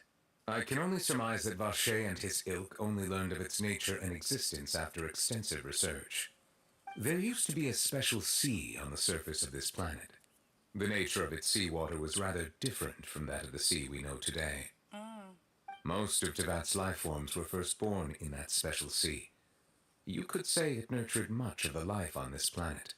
Huh. So it really was where everything began. It makes sense to call it primordial then. But today, the primordial sea no longer exists on the planet's surface. What Vache discovered must have been some kind of special case, or a remnant from a truly ancient age. Huh. So that's how it is. Oh, you really know everything, Monsieur Neuvillette. But if that's the case, then why would people, at least people from Fontaine, dissolve in that kind of water? Indeed. Why would the primordial sea, which was known to engender and nurture life, suddenly reverse itself and devour life instead? To be frank, that also doesn't match my understanding of this world and its laws. There must still be some unknown secrets around the people of this land. Is there anything else you'd like to ask me about? About the prophecy that has been circulating around Fontaine? That the sea levels will rise and everyone will be dissolved in water, leaving Farina crying alone on her throne, but the sins of the people will be finally washed away for good. Does that appropriately summarize the version you've heard? That's right! It was Lenny that told us back then. And that about covers all the main points. Yes, up to the present, I think we reached a point where we have no choice but to confront this prophecy directly. Rumors have it that this prophecy is rooted in the last words the former Hydro Archon left to the world before she passed away. A prophecy? Of the former Hydro Archon? Wow. This is the first time that we've ever heard of it. 2 parts of the prophecy have already proven correct. The rising sea levels and the ability of the people of Fontaine to be dissolved. We should be more vigilant and stay on the watch for further signs. Speaking of the prophecy, Farina has also always taken it quite seriously. Indeed, she has been collecting information and intelligence from across Tevat for this purpose. If the rumors were true, then perhaps this prophecy is the conundrum left to Farina by her predecessor. But with Farina being the way she is, can we really trust her to solve it? Is there anything else you'd like to ask me about? Child! My apologies. My investigation has still not reached its conclusion. However, I still believe the judgment of the Oratrice was not rendered arbitrarily. But you also said you thought he was innocent. For many years, I have been quite aware that the Oratrice does not simply mechanically repeat the verdict that I give on each case. As a divinely created mechanism, the people's unified faith in the concept of justice is integrated into it. Not only can it produce the incredible power of indemnitium, but it likely also possesses other traits, such as self-awareness. Which is all to say, I've been prepared for a situation like this for a long time. Huh. So when Lenny told us that he heard a human voice from the room where the Oratrice's core is stored... I was not aware such a thing had occurred. Perhaps that could serve to prove my conjecture. I will add that to the list of items to investigate. In any case, I am inclined to believe that the Oratrice does have a methodology all its own. We just do not have enough information. Based on Farina's reaction, I doubt even she had any idea what was going on. She managed to bluff her way through it, though, with her time-tested twin tricks of bravado and drama. While we do intend to get to the bottom of this, for now, we regret to say that the Fatui Harbinger will just have to bide his time in the fortress of Meripede. If we did incorrectly convict him of crimes he did not commit, we will most certainly compensate him to the fullest extent allowed by the law. If you ask Paimon, the only compensation he'll want is a no-holds-barred fight with you. Is there anything else you'd like to ask me about? My brother, chat. Your sibling? Another blonde-haired traveler? I'm sorry, but I've never seen anyone who matches that description. If he ever stepped foot in Fontaine, I'm sure he followed our laws to the letter and had no reason to appear on the stage of the opera Epicles. Is there anything else you'd like to ask me about? Nope, that's it. I have no more questions. Very well. It was my honor to provide you with what answers I could. I very much enjoyed conversing with you. It will soon be time for me to leave this blissful tranquility behind and return to Palais Memoria. You really are super busy, Monsieur Neuvillette. Paimon thought you only came here to pay your respects today because you had the day off. Crime and villainy do not have the day off, Right. and so justice must work around the clock as well. This is merely the nature of a justice's work.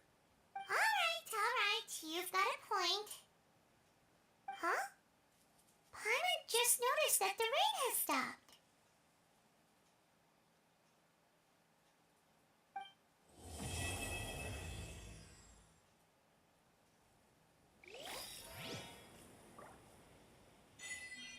You know, we've been walking around for a while now.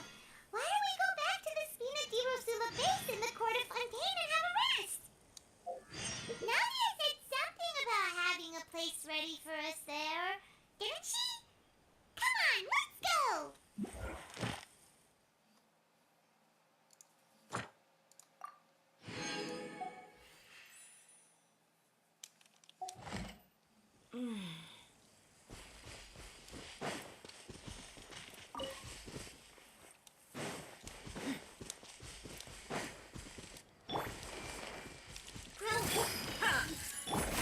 Look alive!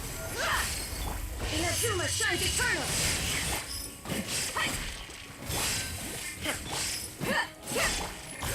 Share my knowledge!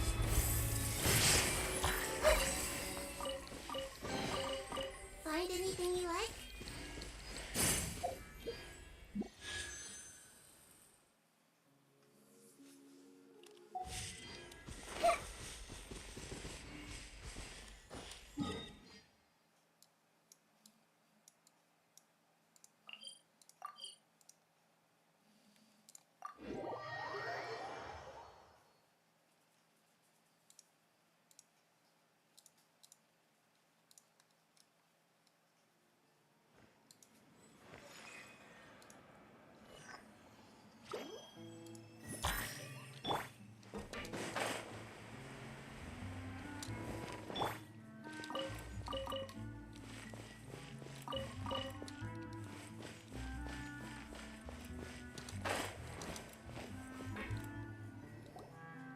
Yep, here's the room, and it's empty and waiting for us as promised.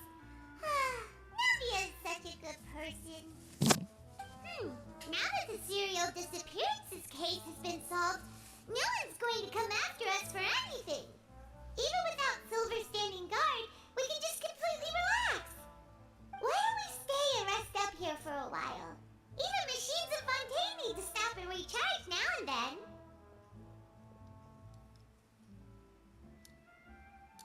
Oh, come on! This place isn't that bad. Besides, how often do we get to stay in an actual base?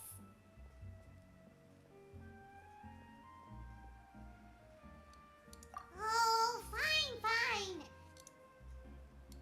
Remember that detective story Paimon read before? Well, the author is about to release a new book, so Paimon wanted to buy it as soon as it came out and have a quiet place to read it.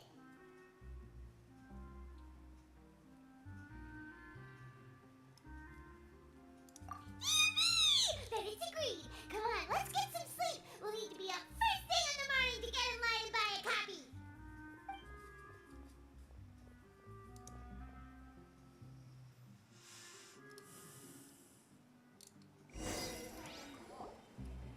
Paimon didn't expect that style at all. Even though it's a detective novel, it's also like a social documentary. Oh, it's actually pretty good.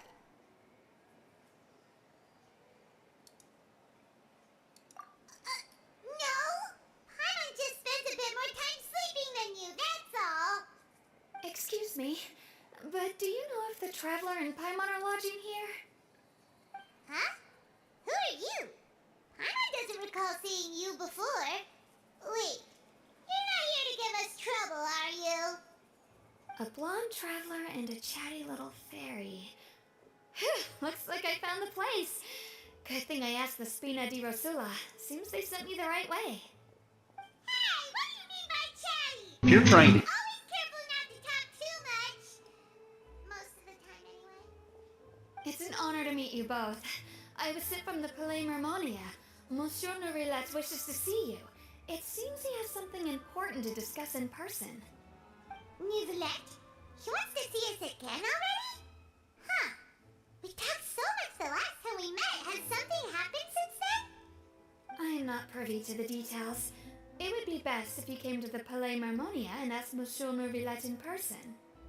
If you say so, but Paimon has a bad feeling about this.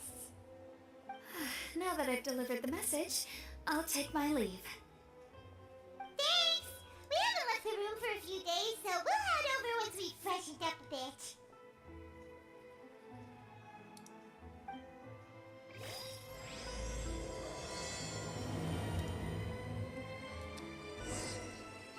A tea party? I want.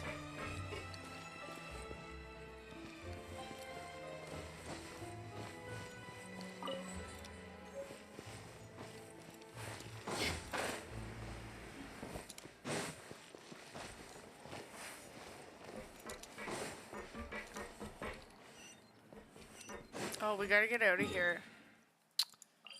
Let's just teleport. It'll be easier.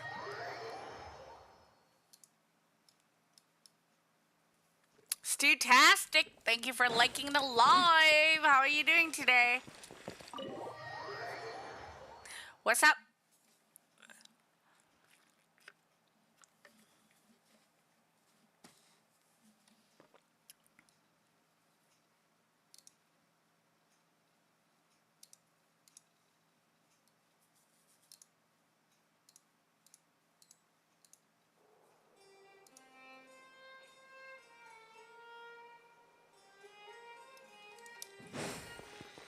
Talk to Neviette.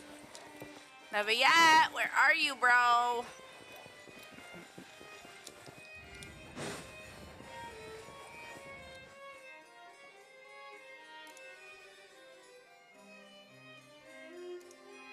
Neverland! We're here!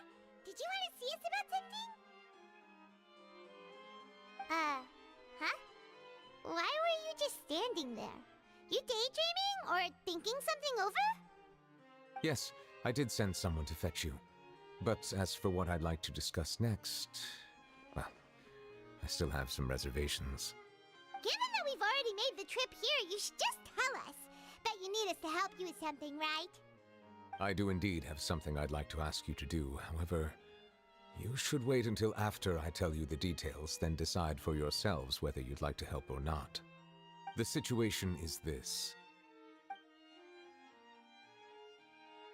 If I'm understanding you correctly, the Snezhnayan harbinger known as the Knave has essentially requested a diplomatic meeting with you, correct?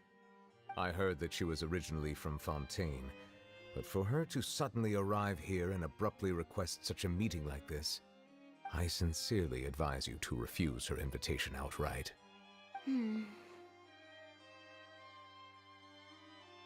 I'm sure you're aware that her purpose is most likely related to Child's recent predicament. We convicted one of the Snezhnayan harbingers in a court of law, but we have yet to provide any form of detailed report on the matter. This does indeed provide an opportunity for Snezhnaya to put pressure on us.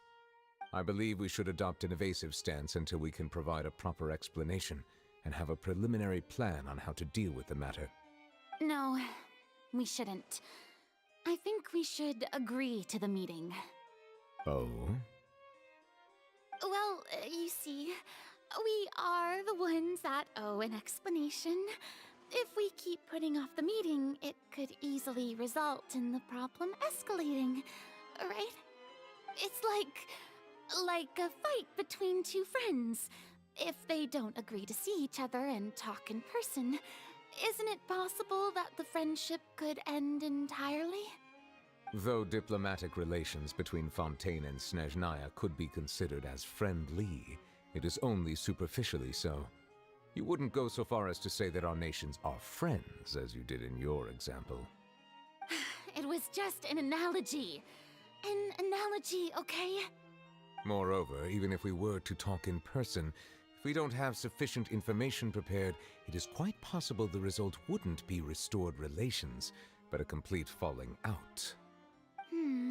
I don't think we should overthink those possibilities yet. Even if the logic of the divine is not immediately apparent, its wisdom will only be revealed with time. Besides, you'll be at the meeting. If any problems do pop up, you'll have no problem navigating them. I must clarify that interacting and communicating with people outside of court is not my cup of tea. It seems you think too much of me. But more importantly, when did I agree to join the meeting with you? You mean you won't come? No, that won't do. I can't go to the meeting alone. You have to accompany me. I must take you with me. Lady Farina, could there be something else regarding this matter that is being kept from me? No, not at all. Look, I am the Hydro-Archon of Fontaine, Focalor, the god of justice who is loved and adored by many. So I only hope that justice will be served in this matter. Don't overthink it. I'll go find someone to arrange the meeting.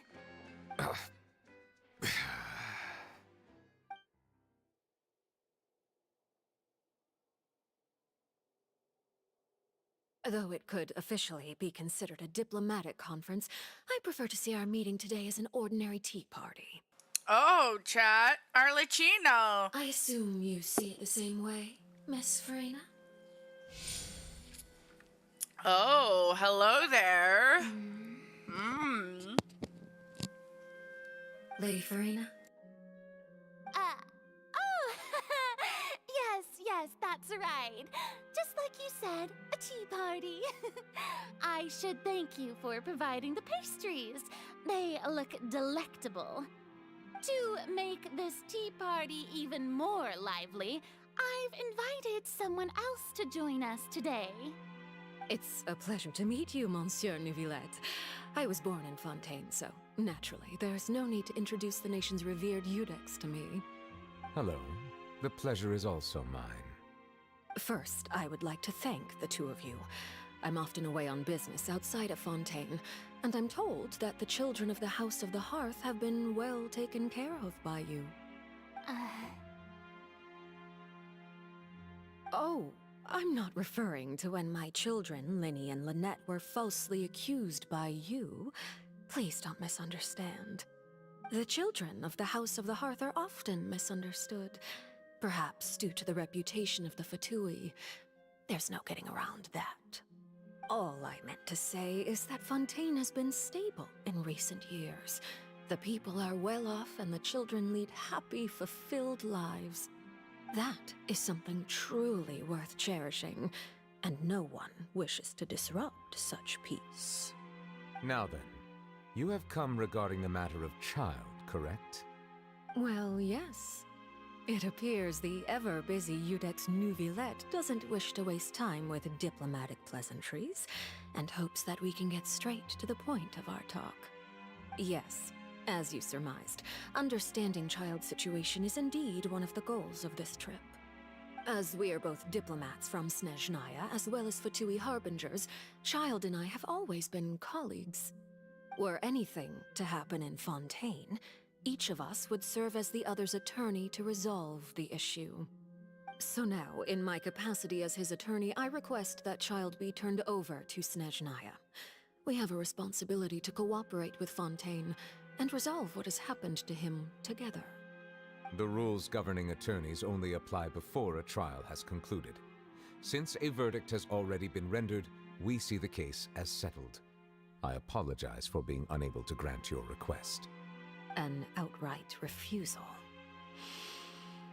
Very well. I respect all the rules of Fontaine's courts, just as I respect you as Chief Justice. Okay, why don't we back up a step? You don't need to transfer Child to us. I only request to enter the Fortress of Meripede to see Child and confirm his condition. It's not like you couldn't even manage to fulfill a simple request like that. Right, Miss Farina? About that. The Fortress of Meripede has always been completely autonomous.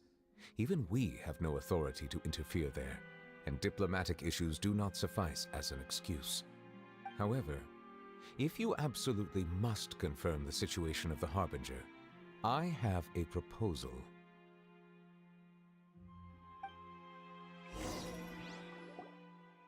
The knave showed up already? Well, Lily did say that Father will be returning soon. We didn't even know that Lenny was from the House of the Hearth at the time, so we kinda overlooked that information. Please be careful, Neviette. The knave won't be easy to deal with. Yes, thank you for your kind advice. I'm well aware of the situation. I also notice that Lady Farina acts a little odd and unnatural whenever I bring up matters related to the knave. Could the knave be threatening Lady Farina or something? If that were the case, then why wouldn't Lady Farina inform me? And what means could the knave possibly have to twist the arm of an Archon? The Gnosis? Maybe that's not very likely. Even though Farina can act a little weird at times, she's still an Archon. In reality, this problem is even more thorny than it appears. According to reports from the Fortress of Meripede, Child recently disappeared under mysterious circumstances. Did he escape? Oh. The details are still unclear. We cannot rule out an escape, but there have also been no reports of him outside of the Fortress of Meripede. Special guards oversee the fortress, and its internal systems are extensive. Combined with the special characteristics of the surrounding terrain, an escape should not be possible. I suspect that there's something else behind Child's disappearance. I was only willing to share this information with you because you are friends of Child, and it is my duty to see justice done. So this is what you wanted to see us about before. Yes. I would like you to go to the Fortress of Meripede and investigate Child's disappearance. Wow. This was my proposal during our meeting with the knave. Rather than allowing her to intervene, I offered to send someone to find out about Child's situation and report back to her in detail. The knave did not seem satisfied by my proposal, but she still agreed to go along with it for the time being. Her words were, "We will talk more once we have that report."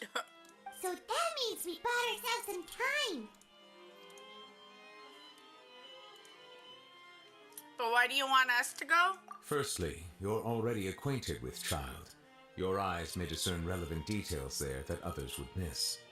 And secondly, is the consideration of the unique nature of the Fortress of Meripede. Isn't it just Fontaine's prison? I would not define it so crudely. The Fortress of Meripede is not affiliated with the court system of Fontaine on paper. It has always existed as an autonomous entity. Early in Fontaine's history, criminals were punished with exile, not imprisonment. Even today, sentences against convicted criminals still include exile, just as before. The Fortress of Meripede may seem like a prison, but it should in fact be regarded as a gathering place for exiles. All we do is dispatch guards to keep watch and help maintain security, but we have no right to get involved with any other matters. Although I do have a personal relationship with the administrator there, neither myself nor the courts have the right to be directly involved with the investigation, no matter how serious the grounds. Oh, Paimon gets it now. That's why you need us to conduct our own investigation as a third party, right? Correct.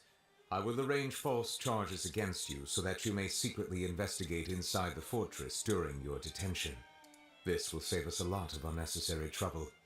So, are you two willing to accept my proposal? Child is our friend after all. Yeah, No matter how you look at it, it seems we're the best choice. Alright, we hereby accept this difficult task. Reluctantly. You two have my sincere thanks. This matter is of critical importance to Fontaine's current situation. Also, I hope that both of you can keep this operation a secret. We will rendezvous at the Fortress of Meropete's entrance on Erenius once you've prepared yourselves. I will arrange for someone to take you inside. Prepared ourselves? Is there something we need to prepare? Perhaps you could enjoy a good meal and have a nice bath. I'm afraid that living conditions inside the fortress are nothing like those on the outside world. Oh, right! Even though we'll be there on trumped up charges, we'll be in prison for real. On second thought, is it too late to back out?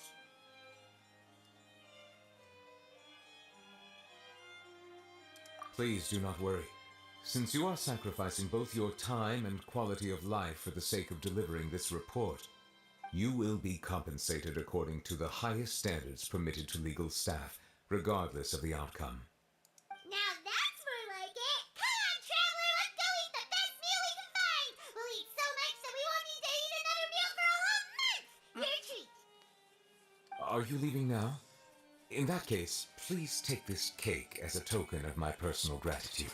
But it was the what's-her-face's cake. It was, Arlecchino's cake. We don't know this, though, chat. I wonder if it's Sussy Baka. Is it coffee cake? I want some coffee cake. Let's go.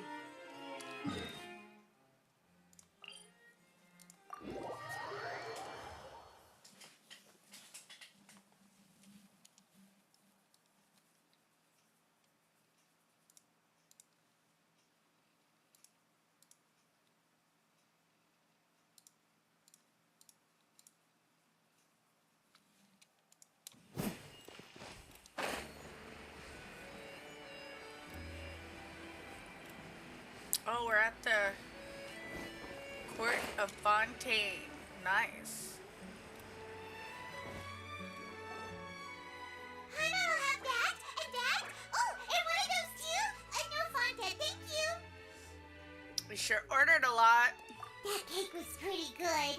But as soon as Paimon remembered that we were about to go to prison, Paimon's stomach suddenly became completely empty.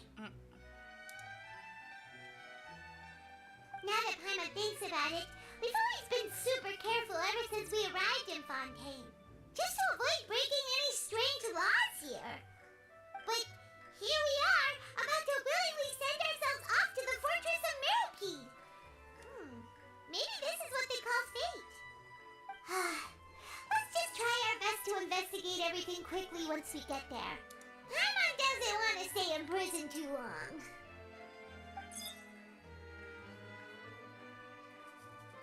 Oh, what is that I hear?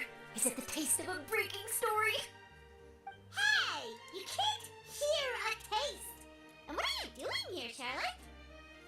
Oh, don't remind me. I invited an eyewitness to a case to eat here, and I was planning to get some great material out of him, but he didn't even show up.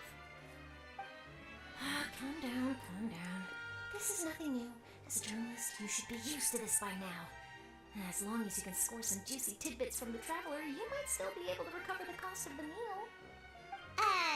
You know we can still hear you, Charlotte. Never mind. It's nothing. I just heard you mention the Fortress of Meropide. You didn't commit a crime, did you? Please tell me all about it. No way! We would never! We're just going there to...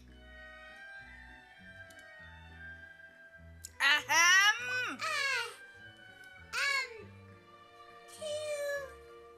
Oh no, Hana almost forgot that Neverlet told us to keep it a secret!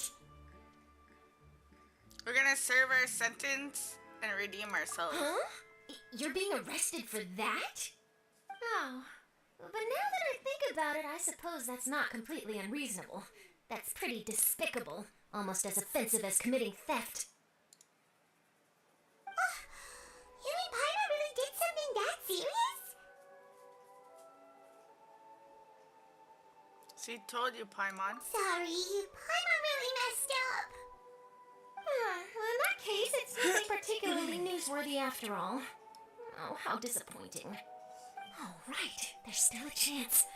Since you're going to be at the Fortress of Mirapede, would you be willing to help me gather some material for a story?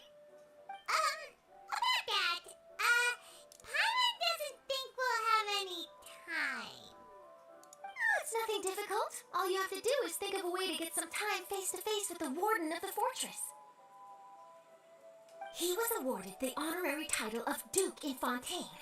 Sounds really cool, huh? Only those who have made significant contributions to the nation have been conferred this title. It's incredibly rare. On top of that, the Fortress of Mirapede has never been under the jurisdiction of the courts. Practically nobody, including journalists like me, knows anything about the person in charge there. If I could write an exclusive article about him, I bet it would sell a boatload of papers. You make it sound easy, but it really depends. Of course, I wouldn't ask you to do it for free. So this meal is on me. Alright, you got a deal. We'll do anything you want. Then it's settled. The food should be here any second, right? Huh? Wait, just how much did you order?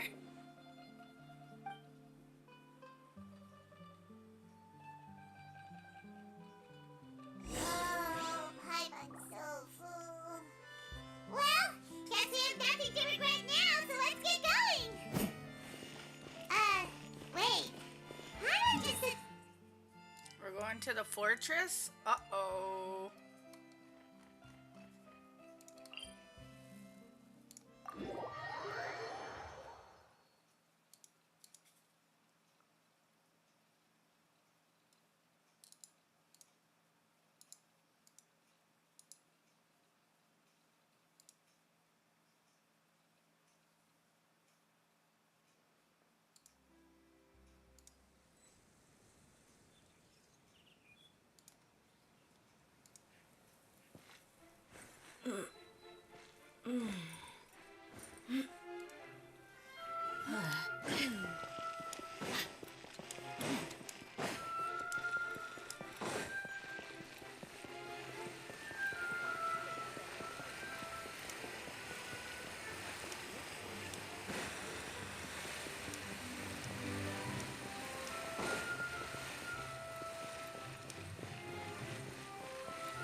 There might be a... Oh, there's a thing up there I want to get. We'll have to get it after! Alright, Nurek, we're ready. Is this where the entrance is? You have come, just as promised. Yes, this is the one and only entrance to the Fortress of Mirapede from Irenaeus. Careful. You may want to step back a bit. Ooh, so you have to go down from here? Is the prison underwater? Utilizing both the barrier of the water as well as the fear humans have of the depths, the Fortress of Mirapede is naturally the perfect place to confine and guard criminals. But do not worry. It is not nearly as frightening inside as you may think. You'll see for yourselves once you are down there. Paimon hopes you're right. Don't know about you, but just thinking about being at the bottom of the sea like that gives Paimon the heebie-jeebies. Oh, and there's one more thing. I mentioned that I have had personal dealings with the administrator of the fortress, Ridesley. He's a very shrewd fellow. Yeah, we heard about him too. He's that Duke, right? Correct. He is the highest-ranking manager of the underwater prison. Even though you are going there to investigate at my behest, it would behoove you to avoid any confrontation with him or any of his subordinates. The Duke rarely ever leaves the Fortress of Mirapede, but that does not mean he is not privy to all that is happening inside and outside the fortress.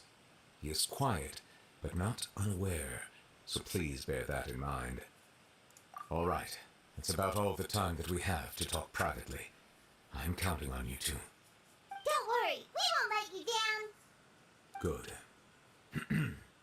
Madeline. I'm here, Monsieur Nervalet. These two are the newest convicts, I presume? Don't worry, they won't escape on my watch. Like we would try. Please follow me, you two. I'll process your paperwork for entering the Fortress of Meripede. Note involvement in other quests. To the stars shining in depths. Continuing current quests may cause parts of the following quest to become occupied. Oh, that's okay. So we don't have it. Continue current quest, right? Yeah. Okay, let me go up top now, chat, because I'm gonna go and try and get this Oculus. Whoops.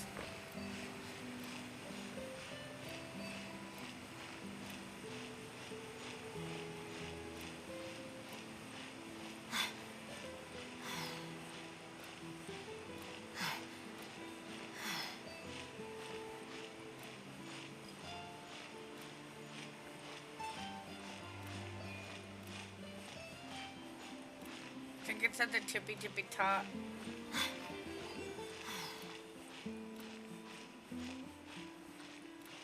I don't think we'll be able to climb all the way. Maybe I should take a break here. Hold on.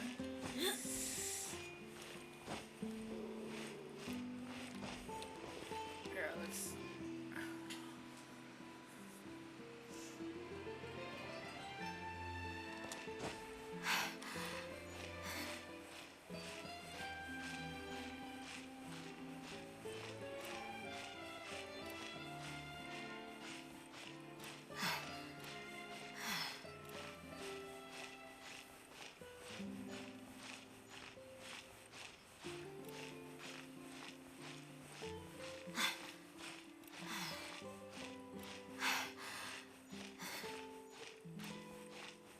Poor Dea.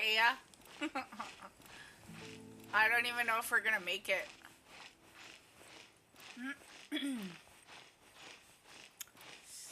I know we can use stamina once.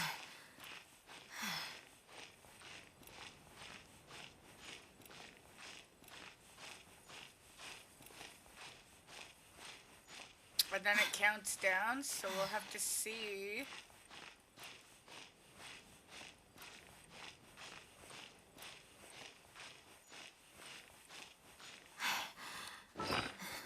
So let me use some now. So this will be on on a timer now for how many minutes? 5 minutes, chat. Oh Lord. Yeah, there's no way we're gonna make it, I don't think.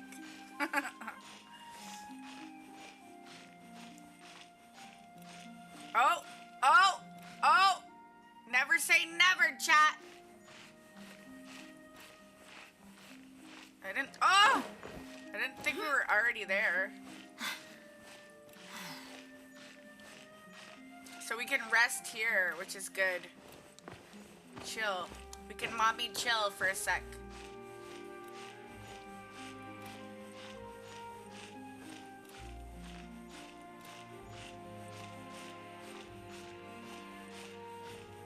Okay, so where's the Oculus?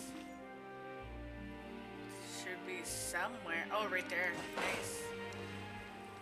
Noise. And there should be another one. I think. They said, across. I don't know where the other one's at. It's, straight ahead somewhere. It might be below. I can't believe we got up here. Is there any treasures? Maybe over there? This is pretty high up. But it's over here somewhere. I don't know if it's underneath the bridge. I think it could be. Yeah. See? Where? It's gotta be underneath. Yeah, it is. I knew it.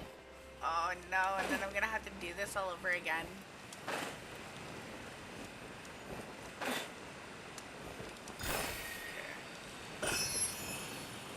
Let me go back up. go to the fountain and run in.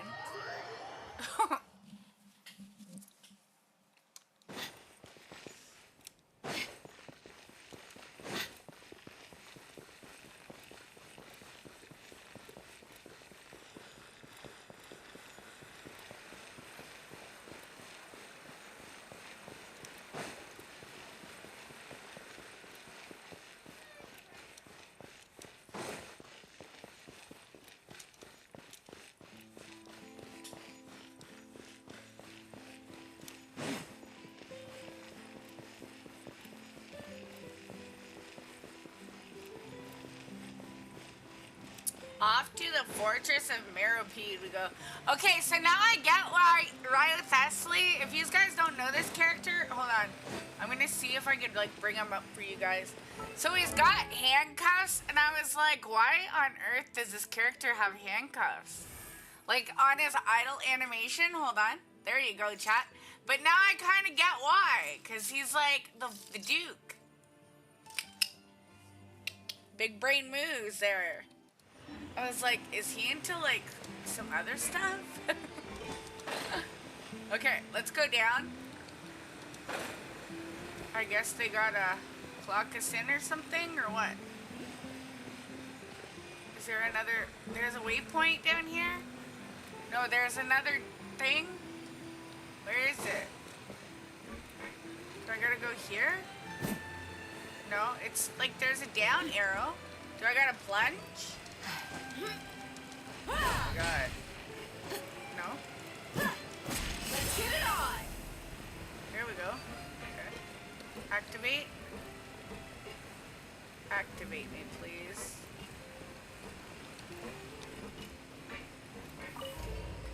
We're going down. We're going down in the DMs. You got us down in the DMs. Are we already underwater now? Mm-hmm. Huh. So this is what it feels like to be a criminal in Fontaine. You two seem to be taking this pretty well. It's rare to see convicts in such a good mood. Well, you know, we're a little sussy baka.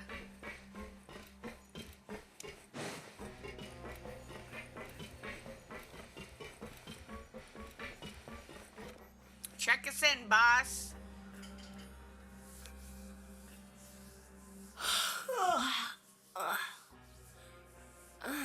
It's you, Madeline.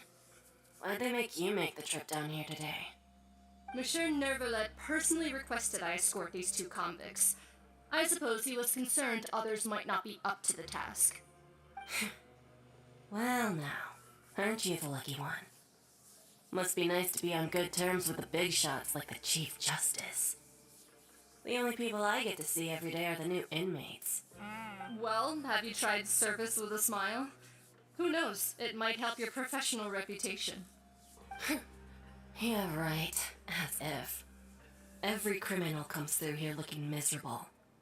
How can I smile with such a toxic work environment? And even if I did smile at them, the convicts would probably just think that I'm some freak getting some kind of twisted enjoyment from their pain. Oh, she's got a point. Yep. Well, I've finished transferring you. You two will register here, and Marette will guide you through the remaining procedures. Yep. I'll take it from here. You head on back to that bright and sunny world above. Somebody's gotta do the dirty work, chat. Okay, let me see. You are the traveler in Paimon, correct? That's right. Present. That would be us.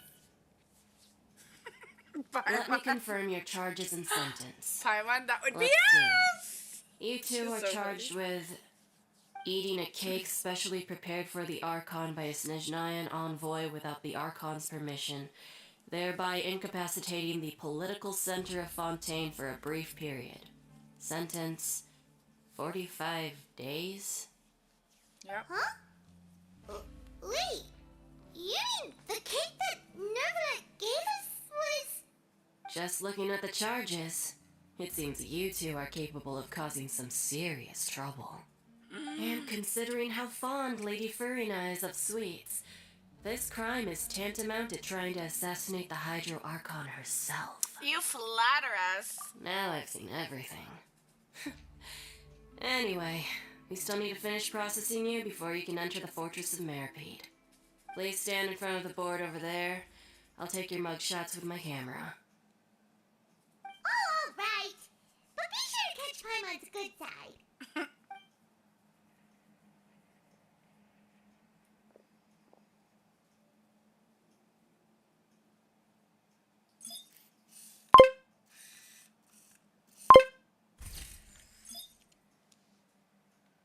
Mugshot time!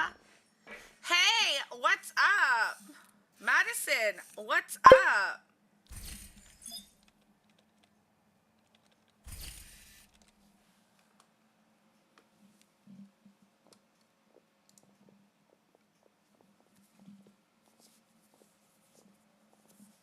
And we're done. Thank you for your cooperation. Next, someone will be along to guide you inside the fortress. Please be sure to cherish this opportunity for rebirth. Huh? Rebirth? Isn't that a little much? We're only gonna be here for 45 days. Great, just enjoying You two are the the new inmates, Genshin right? Impact Follow story. me. Oh, okay. What are you up to today? The Traveler. Save it. Not like I'll remember your names. Move it. Move it or lose it, chat.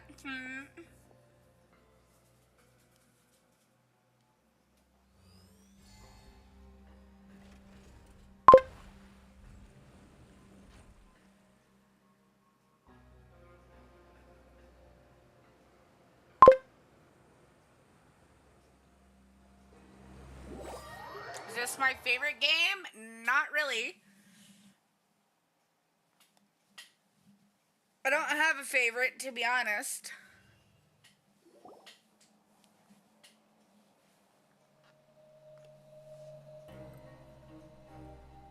So, are you one of the guards here? Is there anything we should be careful of while we're here?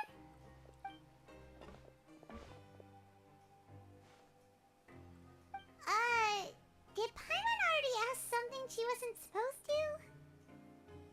Why should I tell you anything? What's in it for me?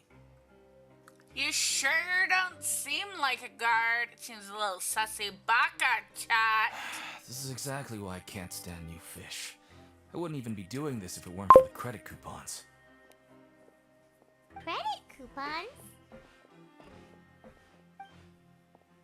Alright, seeing as you're not the annoying kind that's getting dragged in here crying and blubbering, I guess I can tell you a few things. But next time, it'll cost you some coupons. Mora means nothing here.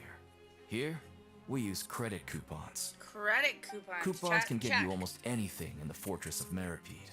Desires? Fulfilled. You want power? No problem. Coupons can even change fate itself. So, credit coupons are a currency that can only be used here? Right. It's not as simple as So that. which is your Like Moret favorite said, game? I don't everyone have a gets favorite game, chance to at be honest. rebirth. I'm a variety No streamer. matter how much money or power you had before, it means nothing once you set foot inside the Fortress of Meripede. You have to start over and earn your coupons. Everyone starts from the same place, and you have a chance at a new, less terrible life. I guess that's the real purpose of the coupons. They symbolize true fairness and true justice. And this is also exactly why so many criminals choose not to return to the outside world, even after they've served their sentence. Oh, so that's what the Fortress of Meripede is like. Huh. Paimon was under the impression that it'd be more like a prison. It certainly ain't all sunshine and roses here, but it's also not the worst place to be. You'd better take a good look at the scenery now. It'll be the last chance you get for a while. After being away from the sunlight for so long, even the terrifying depths of the sea start to feel like home. It just stops feeling oppressive, you know? You know? Oh, Yeah, I'm actually I an know. inmate like you two. By the way, you Welcoming designed this newcomers is a VTuber job model? I've picked up to earn some No, extra I didn't. coupons. I got it off of an artist on Etsy. Have you ever seen The Duke? Have you seen any harbingers from Shneznaya? I wonder, chat. Let's ask him about the Duke first. Why aren't you answering us again? He's sussy. I've told you enough for free. Any more info is gonna cost you.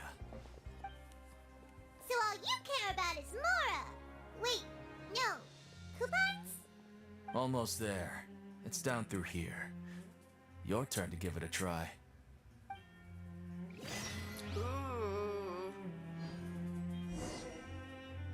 Ride the lift. Okay, I'm gonna turn this up a bit more.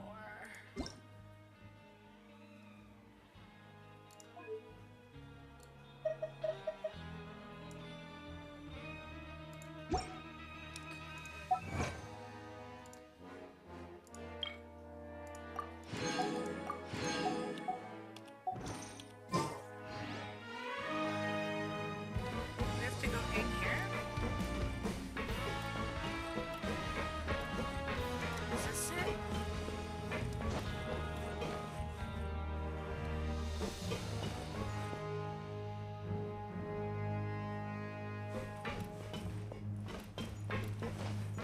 We can't go in. Why?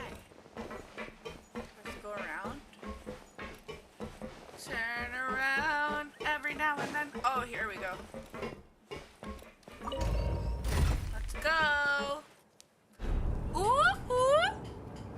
Ooh, ooh. Ooh, ooh.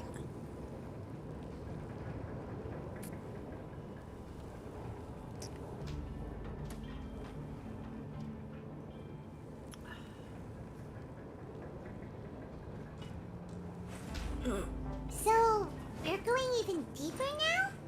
Just how deep down are we? It's like a metaphor for your previous life, isn't it? Our lives weren't that bad.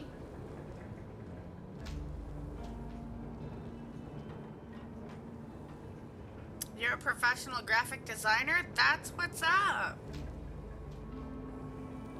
Yeah, I'm not looking for any work or anything or no commissions done.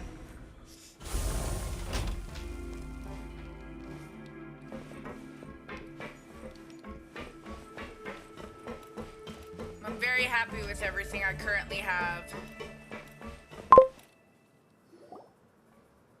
Mind if I share some artworks? No, thank you. So this is the actual entrance to the Fortress of Meripede? Huh. It looks like there are other new arrivals, too. Oh, they sure don't look happy. Maybe we look too relaxed for fresh convicts. Hurry up and think about something. Sad! Oh, right. We're on someone else's territory now. We need to think of a good way to act like criminals to get by. If we're discovered, even Neuvillette might not be able to rescue us. If we ever get found out, then maybe we'd become criminals for real! Hey! Don't scare Paimon! Oh, Paimon's not ready for all this. Look, I don't really know you, and I have no idea what kind of crime you committed, but you wouldn't have happened to anger someone important, did you? Someone important? Paimon doesn't think so. Wait, why are you suddenly trying to talk to us now? Now's not the time to worry about that. Anyway, it's don't over you there, think you should so upgrade your VTuber you just model? go on over there no, by because yourselves. I just got this model. I've done my job, so And I'm very good luck. satisfied with this model. What was that all about? Wait a second. Are there usually so many garter mechs around here? Apparently not. They're already onto us? Get ready to fight! Prisoners numbers 7459 and 7560. Welcome. Oh, no need to be anxious. These Gardamex aren't here to attack you. In fact, they're here as your honor guard. When I heard that you were friends of Monsieur Neuvillette, I had the Gardamex come and wait in formation.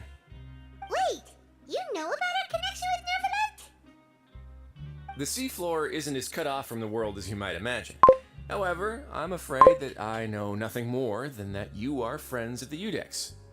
And as you can see, committing a crime means being sentenced here, even if you're friends with the Chief Justice.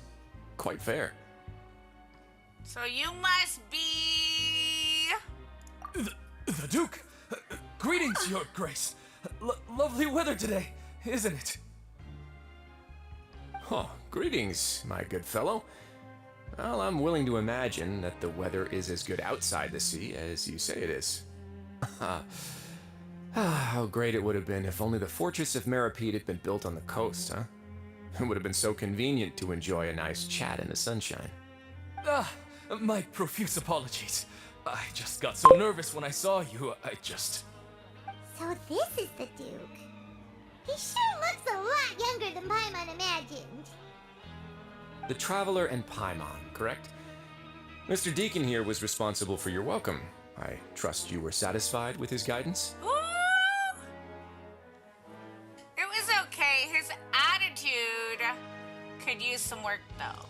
Ah, I see. In that case, I regret to announce that Deacon here has just missed the best opportunity in his prison career to be promoted. I admit that I was only thinking about the coupons. I'm sorry to have disappointed Ooh, he wanted you, Your Grace. some coupons. I originally... Don't once mind, hoped please. for a Can you chance tell to do me how some much higher you level paid work. for it? I paid $30. Ignoring? I had no idea you two were big shots who were worthy of speaking with His Grace. Losing out on such a big opportunity because I couldn't see past my own nose. Plenty of time ahead, Deacon. There'll be more opportunities. Well, I believe that concludes the introductions.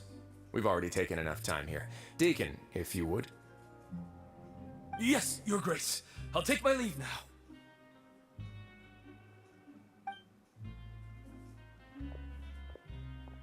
Please, follow me.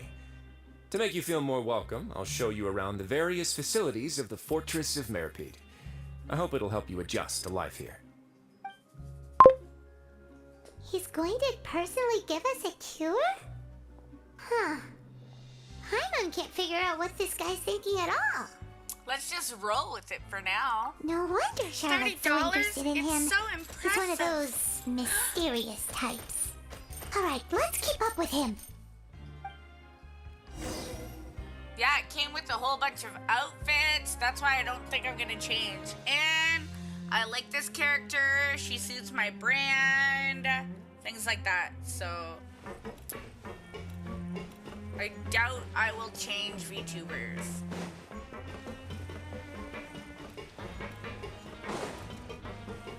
Ooh, what's this about here? There's no need to be so reserved.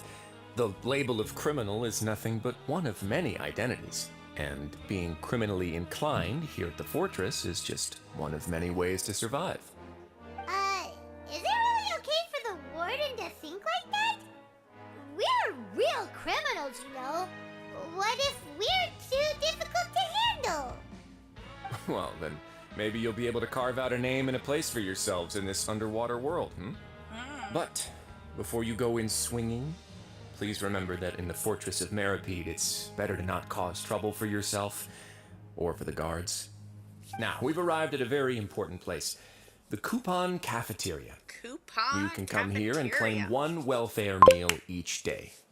Welfare meal? You mean it doesn't cost anything? That's right. Criminals are essential to Fortress operations, so we must guarantee that they at least have the basic means to survive. Exactly, not interested. But that's not how it was. Back in the day, it cost you credit coupons just to get a cup of water here. For fish like you who just arrived with nothing, you'd have to go to work hungry until you earned enough coupons to eat. It was only after His Grace became the administrator that we got the free meal rule. Now everyone gets a square meal every day, even no-good slackers who've never picked up a wrench in their whole lives. Nobody starves to death here. In the Fortress of Meripede, credit coupons are the only currency, and everything must be purchased. In some sense, you could say using the coupons is a form of trade. But trade is always conducted by people. So if we want trade here to prosper, we need everyone to work hard and live their lives. If nobody could even afford a meal, then the whole fortress would be up in arms. And that would only make things more difficult for me. Interested. So, rather than saying that we're giving everyone a free meal here, you should say that everyone's hard work has improved the living conditions in the Fortress of Meripede. Your Grace's reasoning is correct, but what I said is also true. Whatever the case, hard work is rewarded here. You'd be hard-pressed to find anywhere else as fair and reasonable. Right! Paimon sees your point. By that logic, this place doesn't seem so bad after all. Oh, wait, no. We shouldn't drop our guard so quickly. But it seems the inmates really respect the Duke because of his attitude, right? We should still try to verify the truth with our own eyes. Let's continue this way. Let's continue.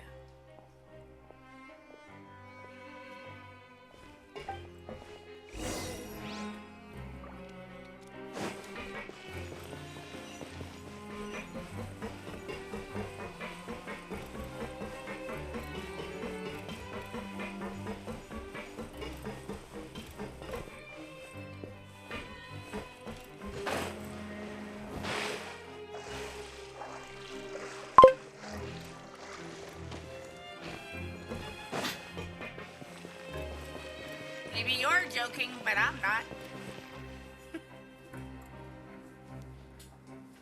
This place is known as the Pancration Ring. Sometimes we have criminals who have more energy than they know what to do with. Their daily work alone isn't enough of an outlet for them. So, instead of leaving them to their own devices, we've provided them with this dedicated venue. This way, nobody will get involved unless they want to be. Pancration matches? And you can earn extra coupons? Oh, what do you think, Traveler? Interested?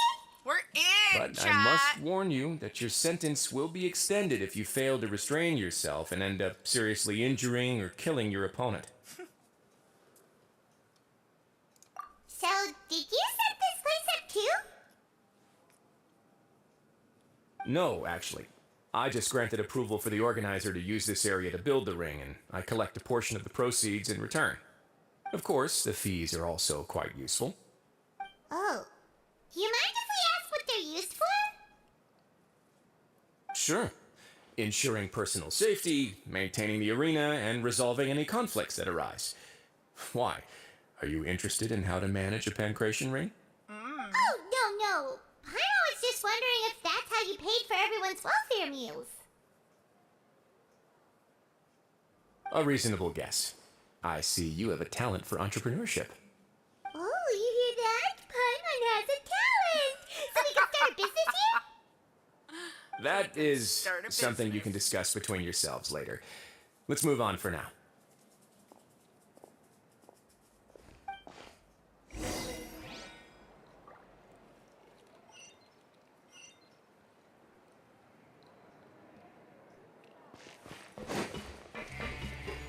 We moving on up, chat. Moving on up. Let's go, baby.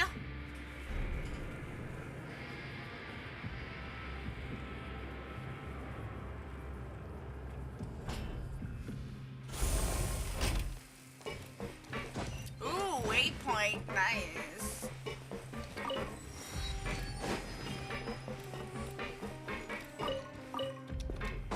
Love it.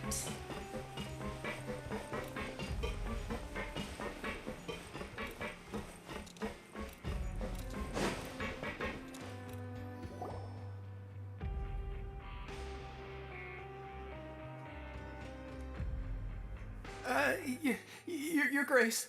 Good morning. I mean, good afternoon. No, wait, what time is it again? What time indeed? Time waits for no one, so it's best to keep an eye on it. My apologies, Your Grace. Jeez, that guy's so nervous he almost forgot to breathe. Sorry, forgive my manners. These are the dormitories, which is where inmates sleep. The guards will inform you where your bunk is later. In the Fortress of Meripede, criminals usually spend most of their time in either the production zone or the sleeping areas. The production zone? What does it produce? Is that where we'll be working? Not necessarily. Though working in the production zone is the most reliable way to earn credit coupons. If you have other skills, you can skip your shifts to earn them in other ways. Wow. Wait, you're the manager of this place? And you're just telling us to our faces that it's okay to skip work? The fact that the Fortress of Meripede has continued operating completely autonomously is proof enough that most people are willing to work honestly and earn a stable income. As for what we produce, many of the clockwork machines seen all over Fontaine originate from our workshop. Therefore, the Fortress of Meripede is not only a place where criminals serve their sentences, but also a giant machine factory. There's no need for me to get into specifics about the production process now. You'll experience it all firsthand when you report for work tomorrow.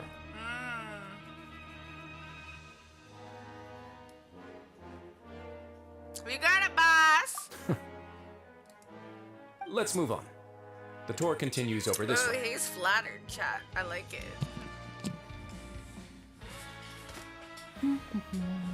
Lenny! What?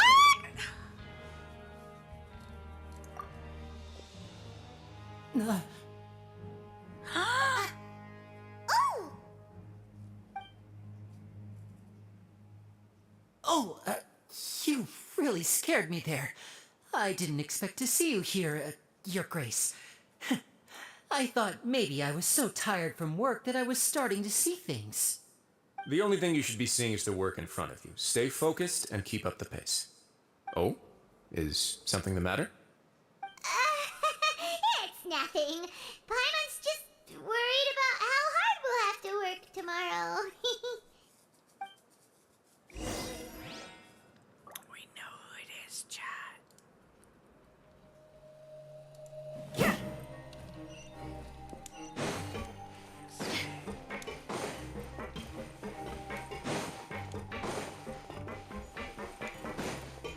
Wait a sec, there's a waypoint here though. Let's go get it.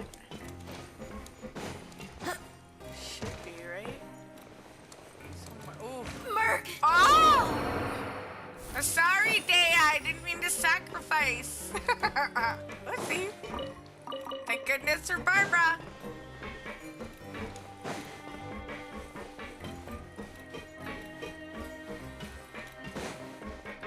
Now, where is said waypoint?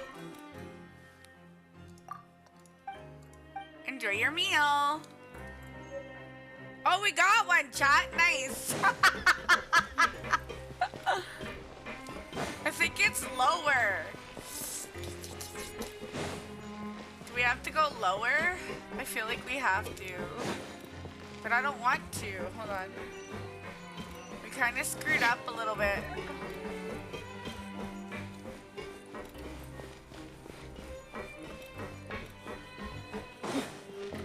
Do you think we can, like, explore the area now? I think we can. Let's see, we gotta go up. Okay, let's just do this and maybe then I'll be able to do the rest later.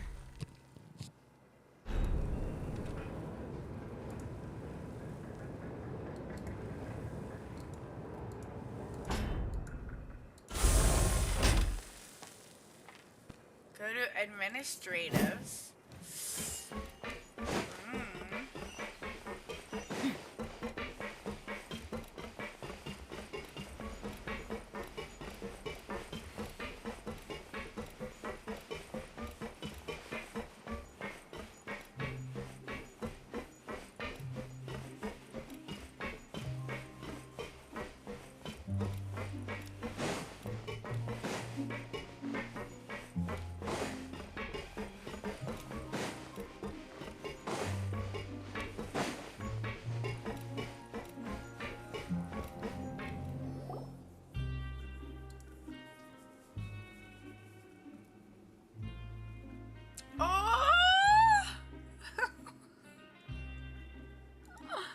I love this character, chat. Your Grace, what are you doing in the infirmary at a time like this? Sigmund. Oh no, you didn't injure yourself, did you? Not yet, unfortunately for you. But thank you for your concern, Sijui. Then you must be here for those two. Allow me to introduce you. This is the infirmary, and Sijui here is the Fortress of Meripede's head nurse. Hello, new faces. They call me the head nurse, but I actually handle all the nurse-related work all by myself down here. She is too Since you cute. seem to have some rare downtime with no patients, perhaps you could find the time to join us for dinner? Oh, then these two must be some important convicts. Sure, I'll join the welcome party. Thank you. Your presence will be the pièce de résistance for today's tour. La pièce de So résistance. the tour party's over now? I believe I've already covered the primary aspects of life here in the fortress. As for your work, there'll be someone else to guide you through the details. Is there anything else? I seldom conduct tours, so why don't you just ask if you have any questions? Well, this is our first time here. Paimon's not sure what to ask. Then let's head back to the coupon cafeteria. Maybe a meal will help you think up some questions. You should at least try to be excited. Our free meals are actually pretty good here. Well, you can let us be the judge of that.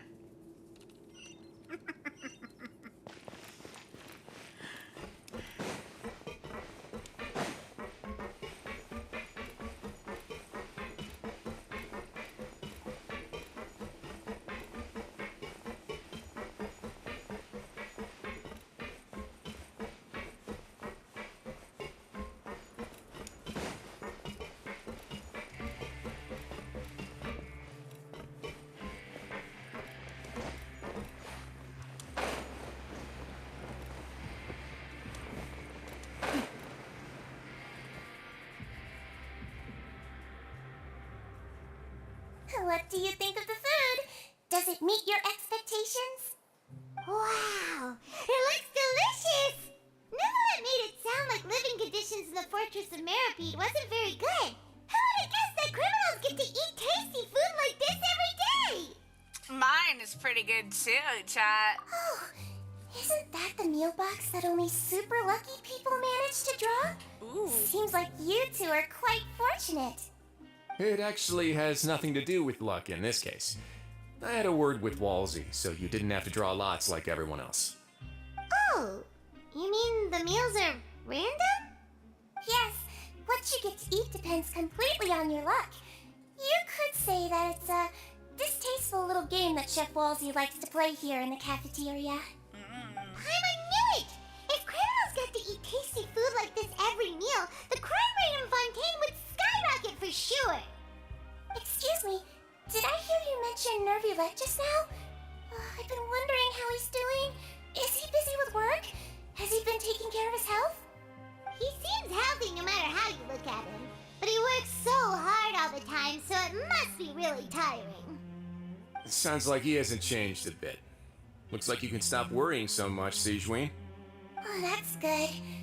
But I still feel like it's been too long since I've heard any news about him. No news is good news. That's right. Maybe next time I've got something to discuss with him, I can invite you to accompany us. But isn't the Fortress of Meripede independent from Fontaine's court system? What do you two have to discuss? Well, we provide all kinds of mechanical products for official use, and some essential goods have to be obtained from the overworld, so we naturally have to stay in touch about this and that. Monsieur Neuvillette's character is unimpeachable. No matter the question, you can discuss it openly and freely with him. Talking with him feels quite effortless. In light of that, I am quite willing to go out of my way to show respect and accommodate him. In fact, right now, I'm treating you two as guests invited by Monsieur Neuvillette. But unfortunately, I can only do so until the end of this meal. After this, you two will just be inmates here. Yep. Understood. Thank you for your hospitality. You're very welcome. Well, your new life awaits. Your new life as criminals await. Do you think I really want to be a criminal, chat? No. Return to the dormitories and talk to Fielding. We're We're on a mission.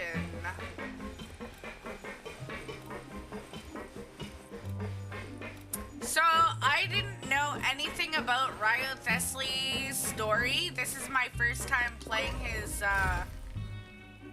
story, and we already pulled for him like a long time ago.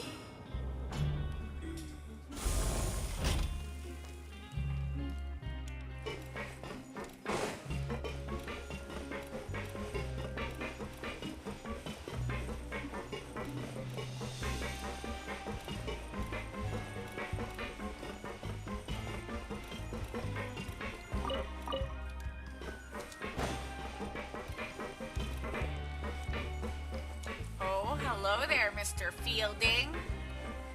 What up, bro? Traveler in Paimon, right? Listen up. As new inmates, the only thing you need to worry about is what to do and when to do it. Oh, maybe Don't make he's any not extra our trouble bro. for yourself. Your bunks are right over there. Follow me. Follow me.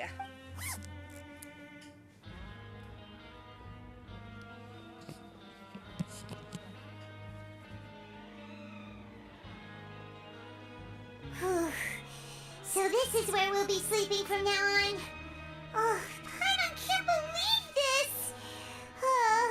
The days of staying home and reading detective stories are like a dream now.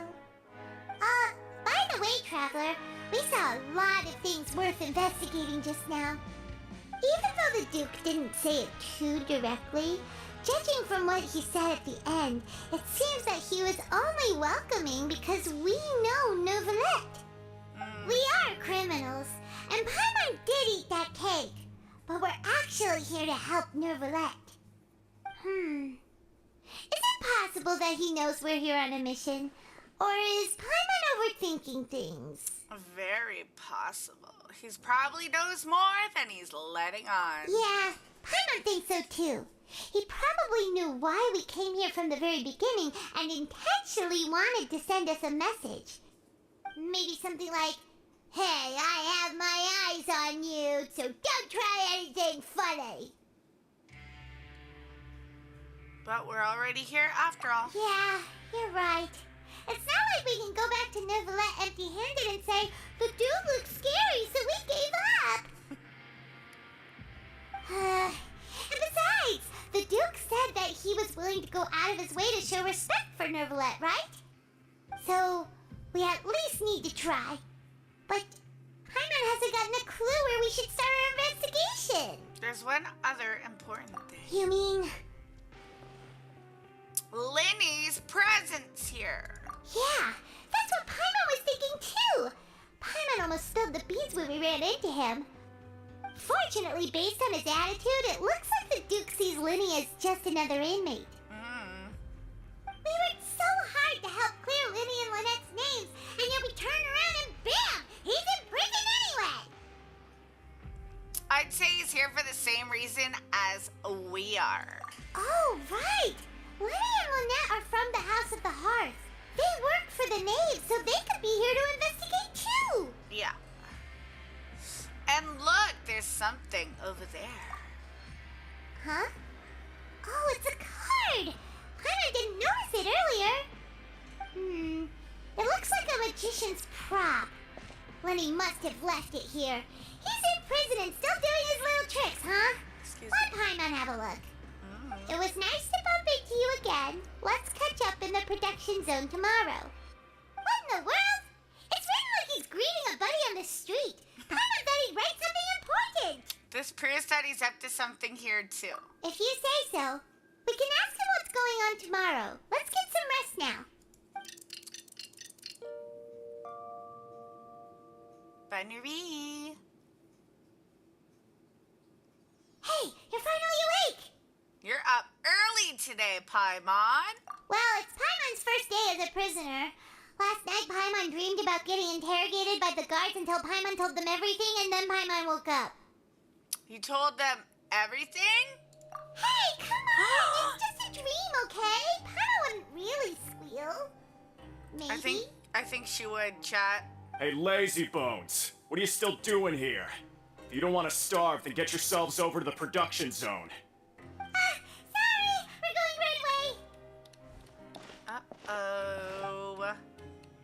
We set off as soon as possible.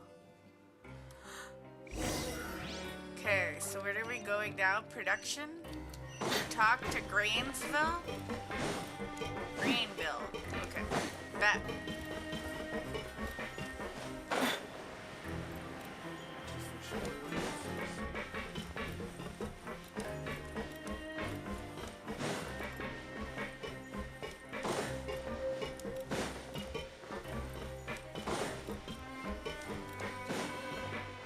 Oh crap, we going down, down, down, down, down. We gotta go down again. No, we're good. Okay.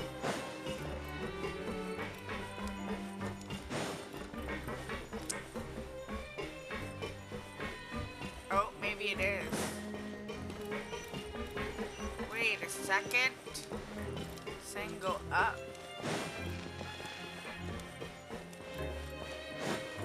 Oh, there we go, down elevator.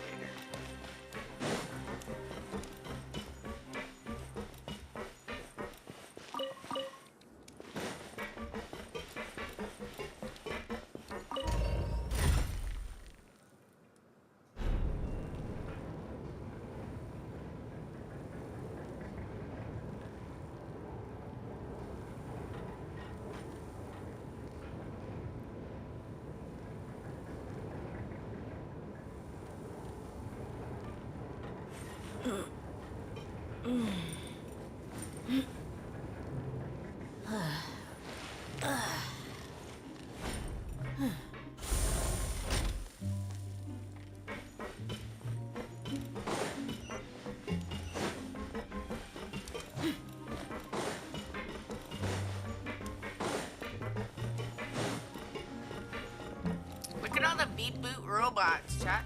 That's a lot of it. What up?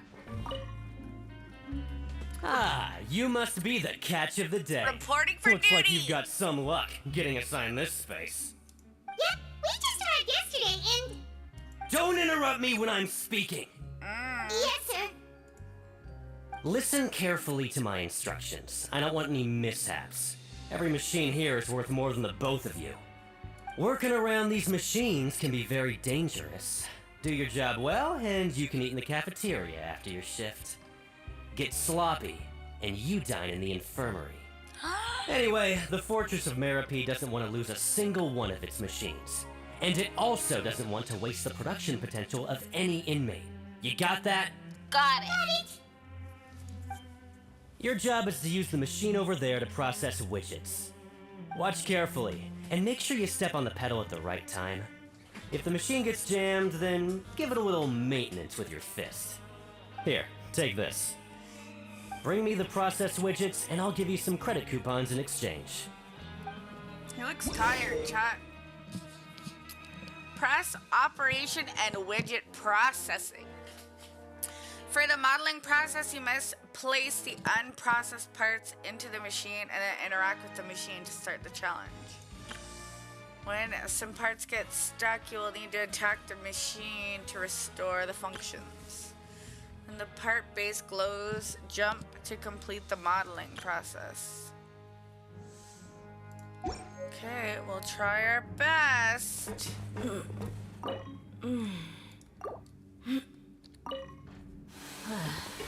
if the machine gets jammed, you just need to attack it to fix the problem. There you go, chat. Once the widget is hot enough to blow, jump to step on the pedal and hit the widget with the hammer.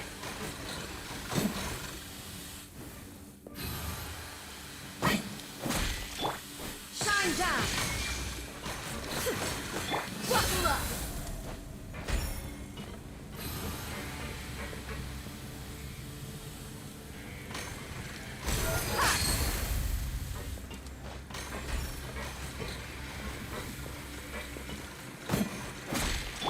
There is no escape!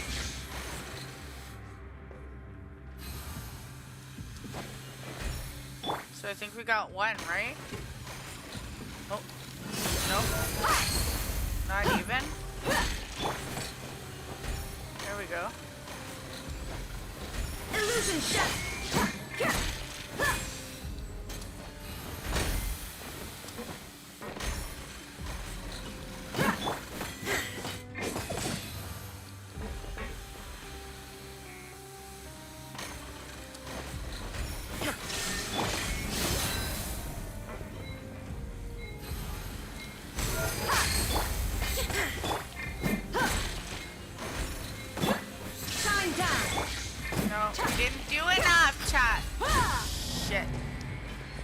Okay, let's try this again.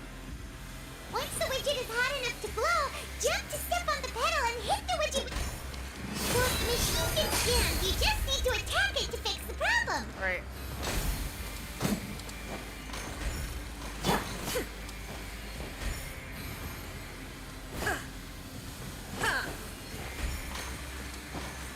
There is no escape.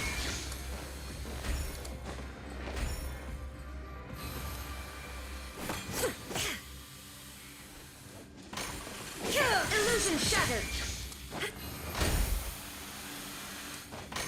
Or we just keep jumping. Buckle up. Maybe. What do we got? Oh, we're almost there, chat. We almost got it. There is no escape. This is gonna be our last one. Got it. Nice. Now we can report back. Yeah, we did it. Huh. This one is tolerable. Though, since the processing is done by machine, the product is all pretty much the same anyway. Alright, I'll pass you for now. And we'll count up how many credit coupons you've earned. Probably 1 or 2. Paimon's exhausted. We're done now, right? Oh, that foreman. He's so scary that Paimon couldn't even speak. Ugh. Even though Paimon's starving and wants to head straight to the coupon cafeteria, we still need to meet Lenny first, right? He probably just finished up his work, too. He should be around here somewhere.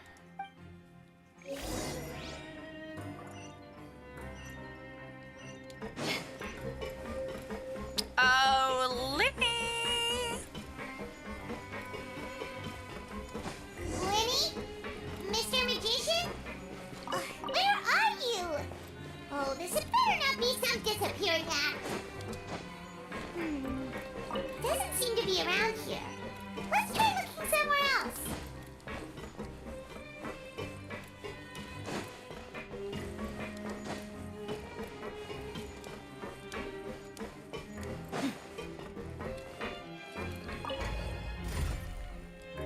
Moving on up.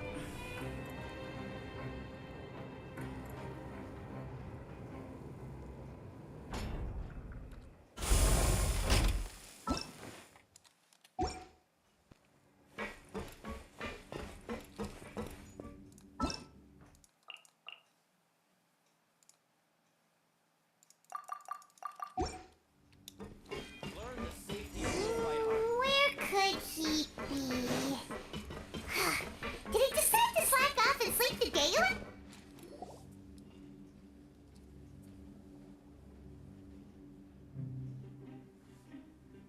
Hey, over here. Oh, you scared Paimon! How'd you appear out of nowhere like that? Oh, you scare so easily now? Is there something worrying you these days? You little...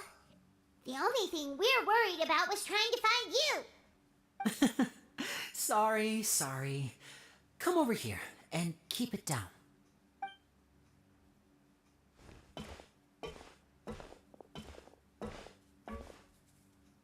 Oh, Lynette! You're here too! You two really are inseparable. That's right.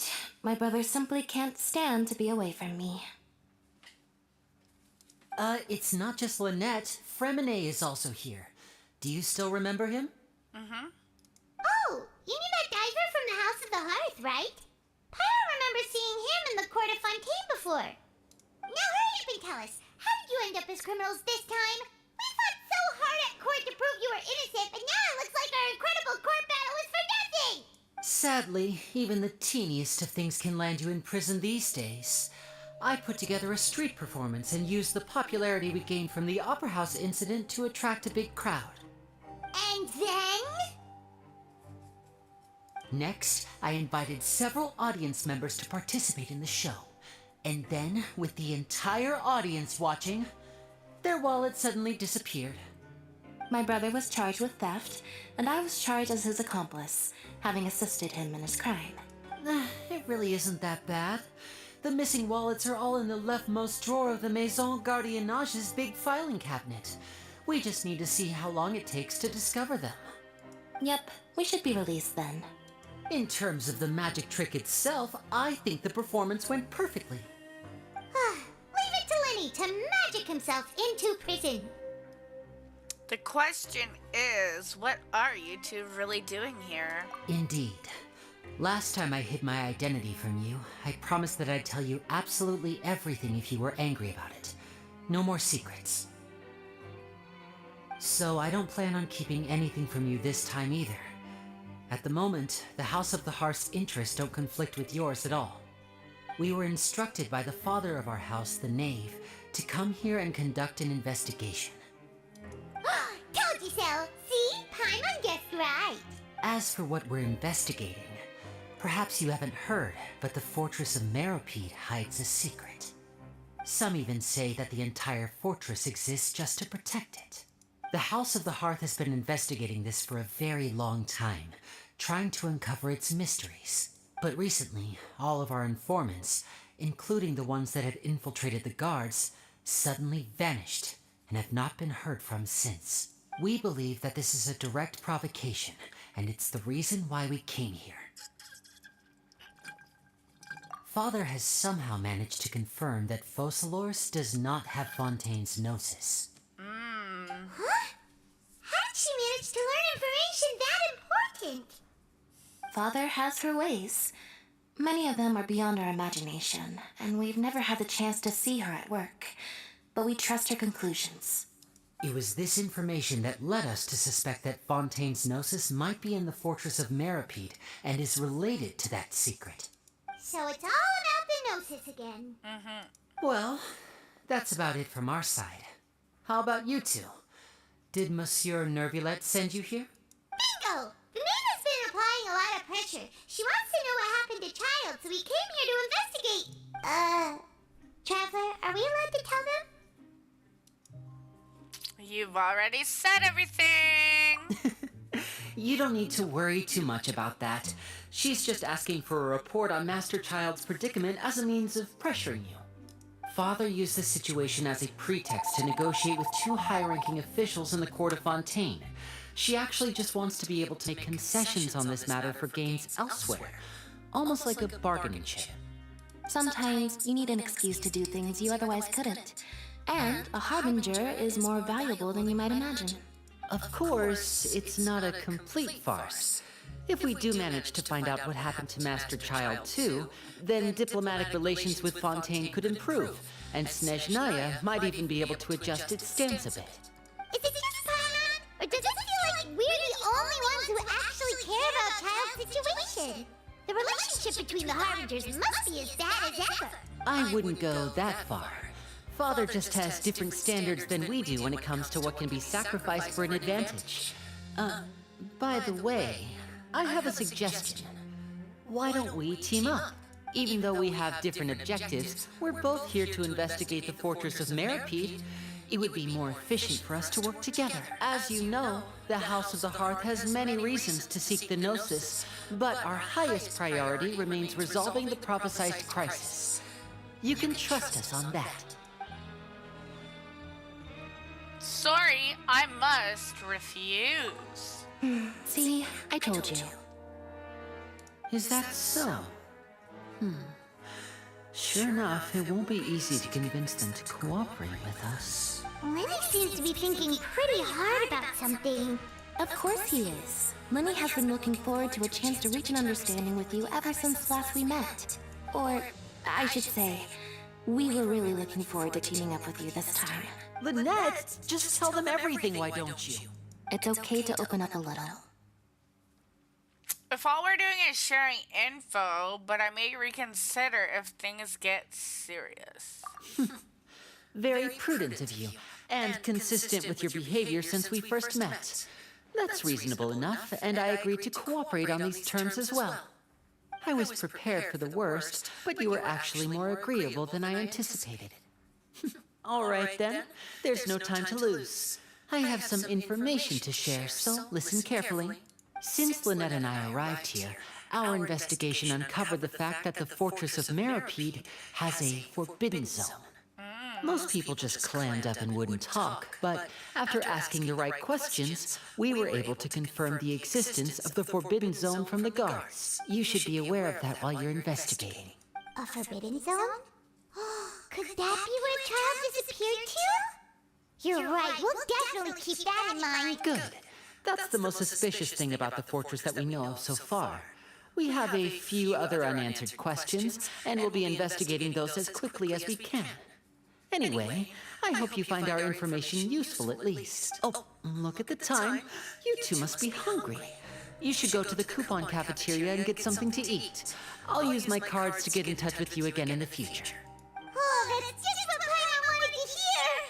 I'm starving after all that work today. We can talk more about the investigation later. Let's go get some grub!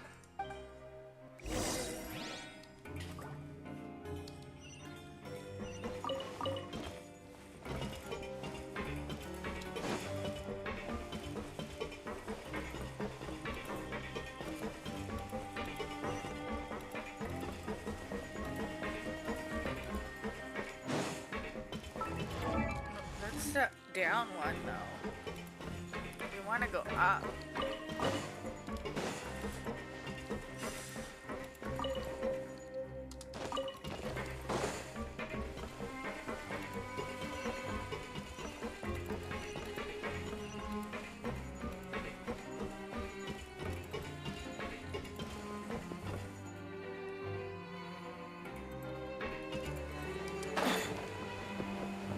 I wonder if that's the secret room. It probably is, chat. Look, there's like a bunch of them.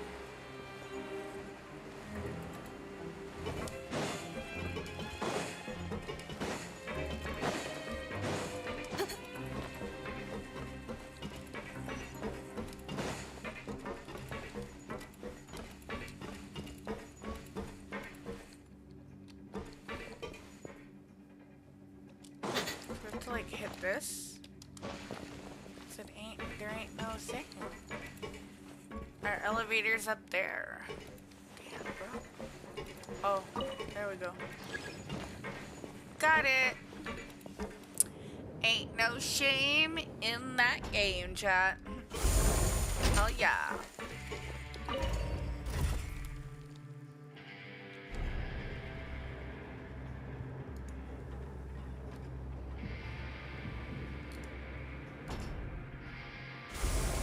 The desert's a tough adversary, but at least it doesn't hide anything.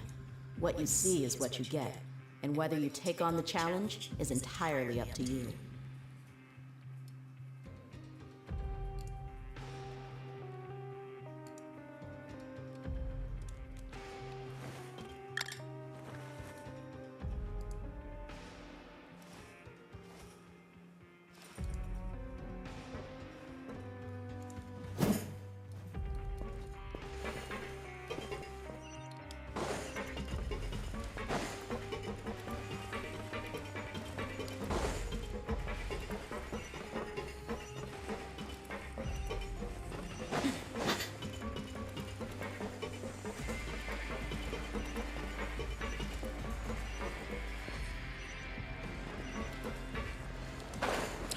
The waypoint.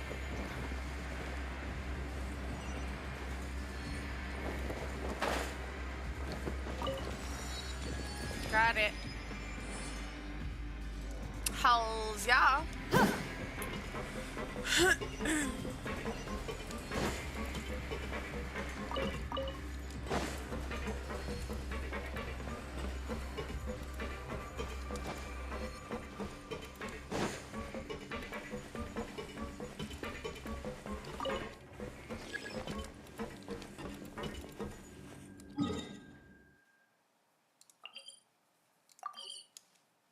Can we just teleport there, maybe? Oh no, I don't think we can.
It's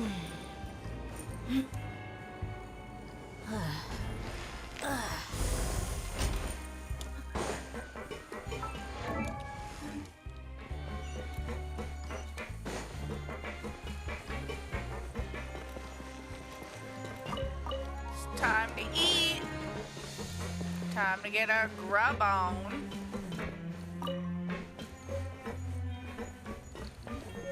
Chow, we got some credits? The fuck?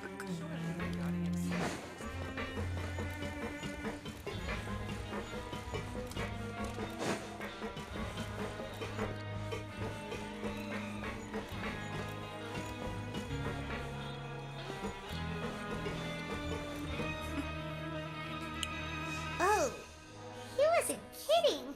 Today's meal is nowhere near as good as last time. Oh, who knows how long it'll be until we're lucky enough to get that super tasty meal again. As long as you're here long enough, you'll get it again. Forget about it then. We'll just deal with the regular food for the time being. Let's just get out of here as soon as possible. But life here doesn't seem all that bad. Other than the foreman being kind of mean and the work being pretty tiring. You think so, mate? If I had a coupon for every fish who said that. Seems you fishies still haven't learned your lessons from your life up on the surface. If you take things at face value, then by the time you reach a dead end, you won't even know how you ended up on that road in the first place. Have some advice for us, old timer? I like your attitude. I can, let you in on a little something. Everyone's been telling you to just follow the rules and not cause any trouble for yourself. Am I right?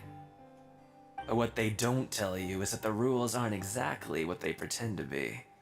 The rules for being a prisoner. The truth is, this place has a lot of hidden rules. Huh? Hidden rules? What do you mean? Not everyone knows about those rules, but whether you know them or not, once you break one, you might encounter something even worse than death.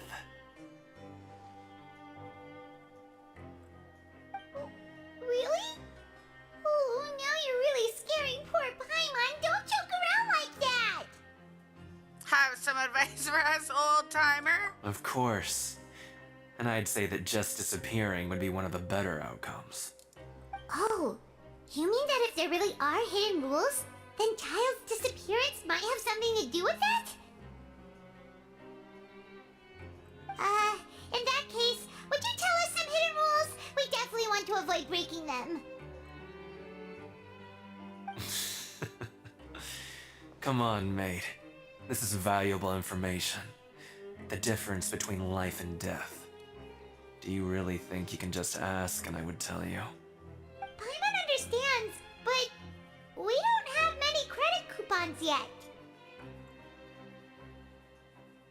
Yeah, I know. Not like I'm going anywhere. Just come talk to me after you've saved enough.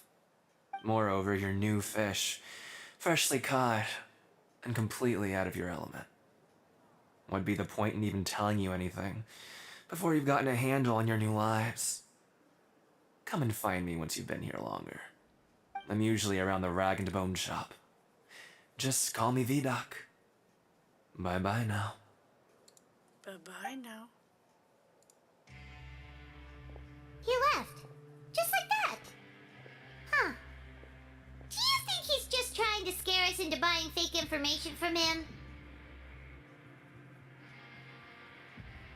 But I'm still interested. Yeah. It might be a good place to start in our investigation. Hidden rules, huh? But, like he said, we don't have any coupons and we're still not familiar with this place. Oh, there's nothing we can do about it now.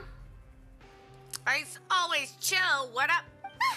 We were so busy talking, we almost forgot to eat.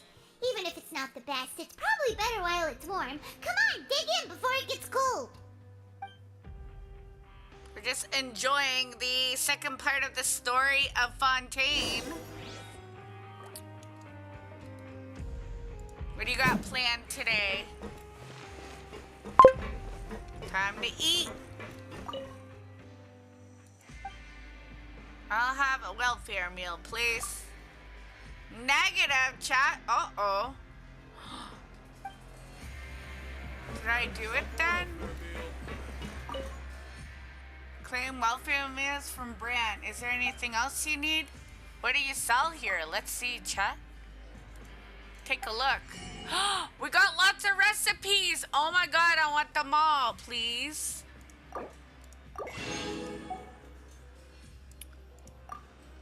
What? No!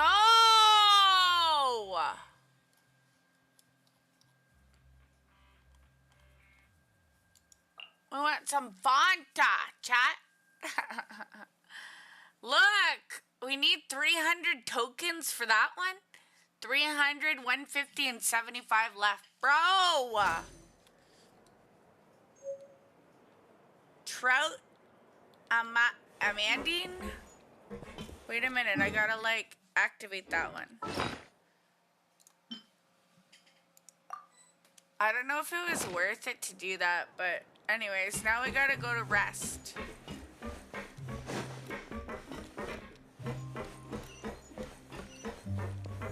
We gotta go and snatch some more coupons, chat.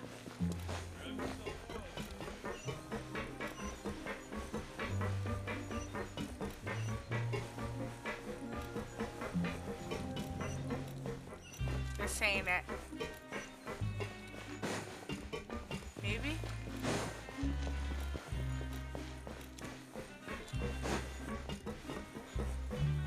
This is upstairs. Oh! I remember, chat!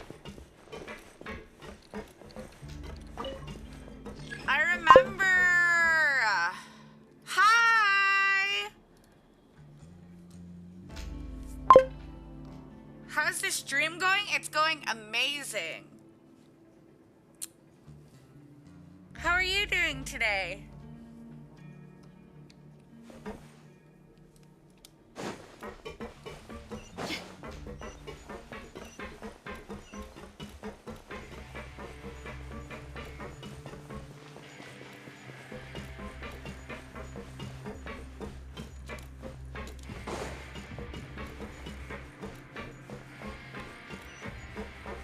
Need to go up, up, up in the elevator.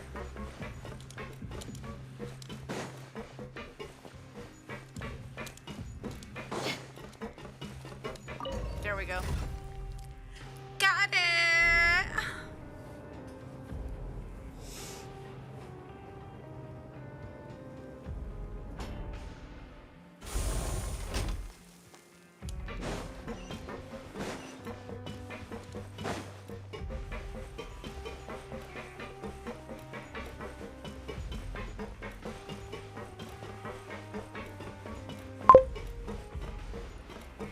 Ice says, you're good. Tomorrow you're excited? Ooh, to go and see the Joker. That's what's up. The Joker 2.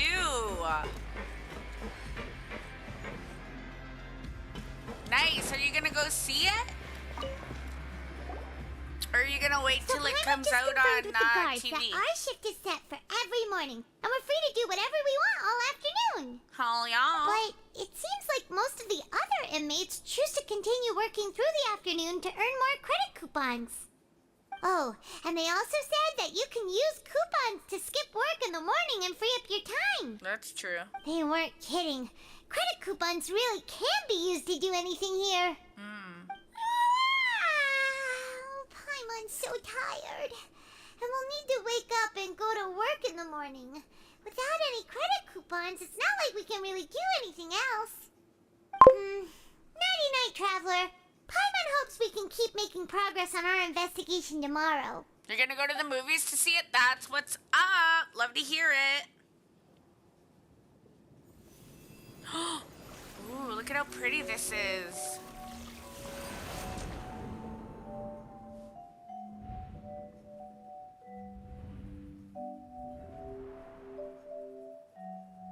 Wait a sec, it's Child. What's he doing?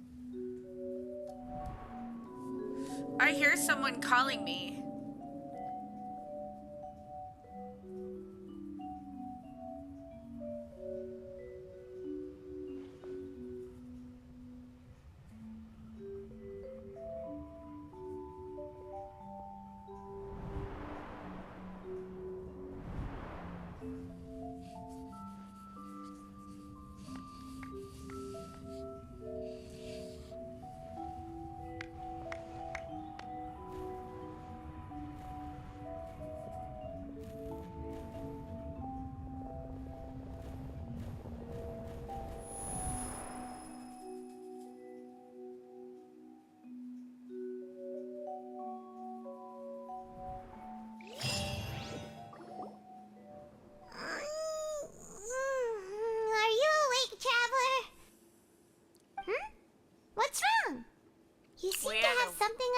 mind. We had a weird Did dream you dream of about child. something last night? Is that even possible?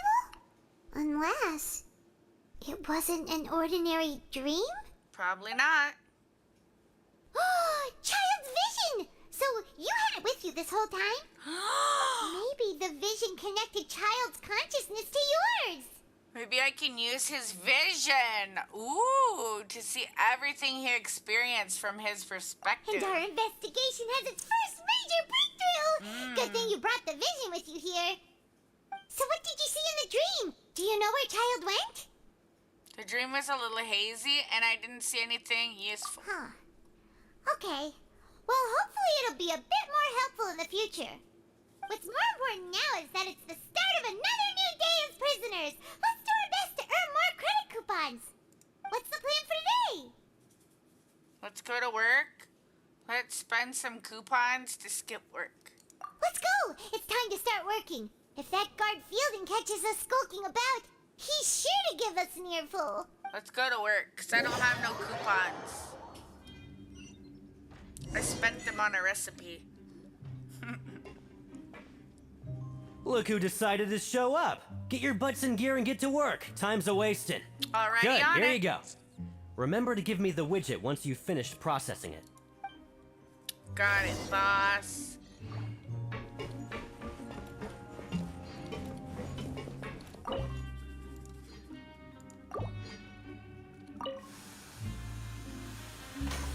Let's get it on! Hi!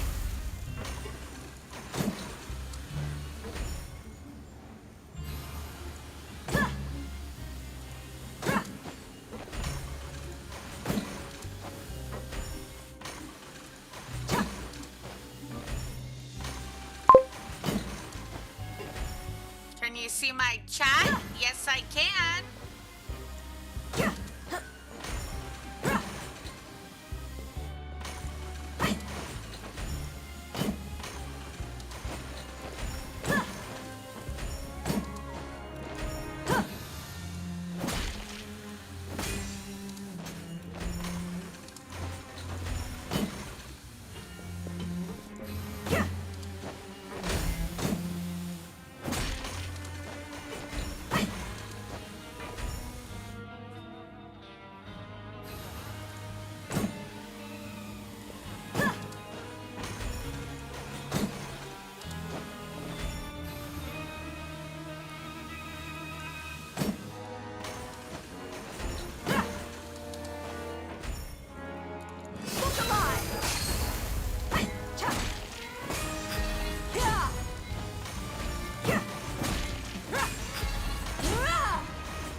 Fail. Epic fails, chat. It's okay. Let's do it again.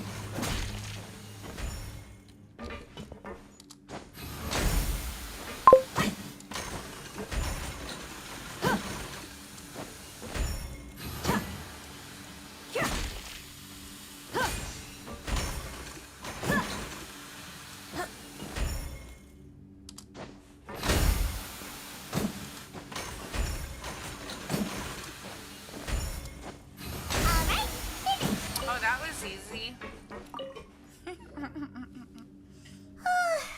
Paimon speed.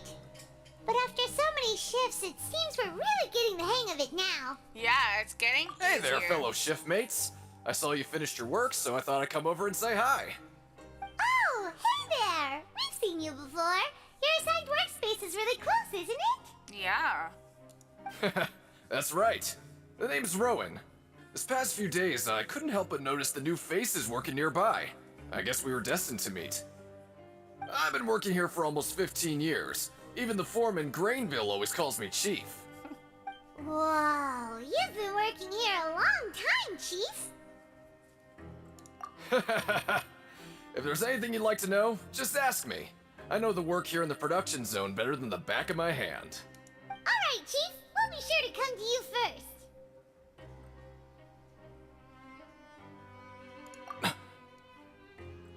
Did you just ask about the rules?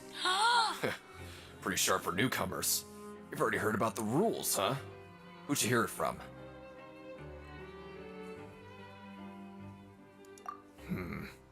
Alright.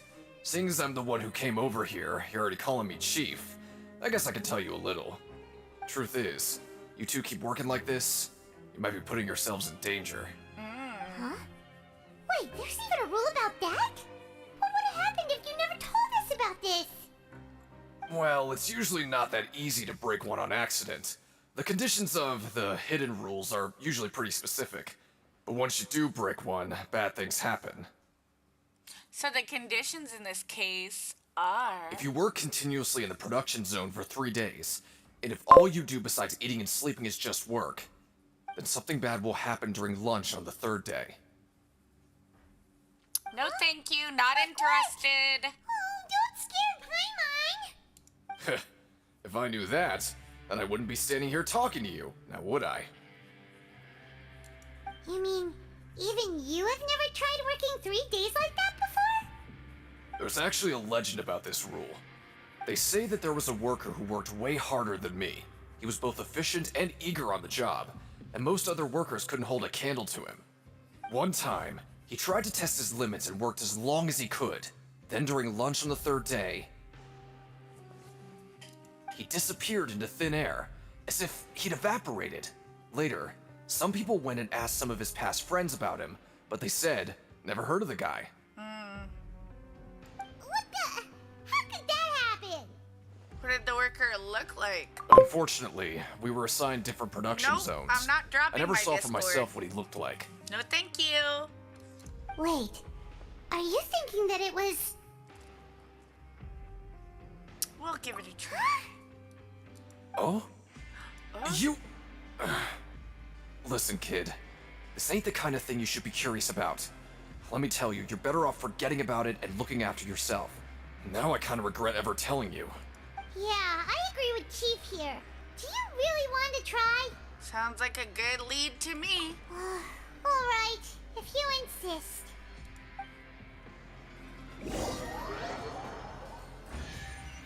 Ooh, chess time. Whoa! Isn't this the super lucky meal? Looks like hard work really does get rewarded. We got 800. Paimon's gonna take the Damn, time bro. and savor every bite. What would you like to do this afternoon? Well, let's go to work in the production zone. Well, Paimon really hopes the foreman will be in a better mood today.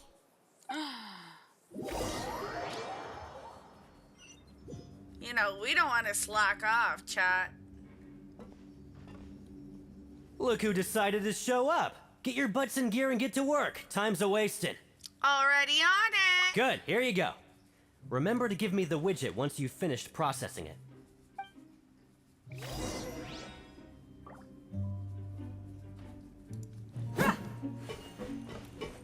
Let's do this again.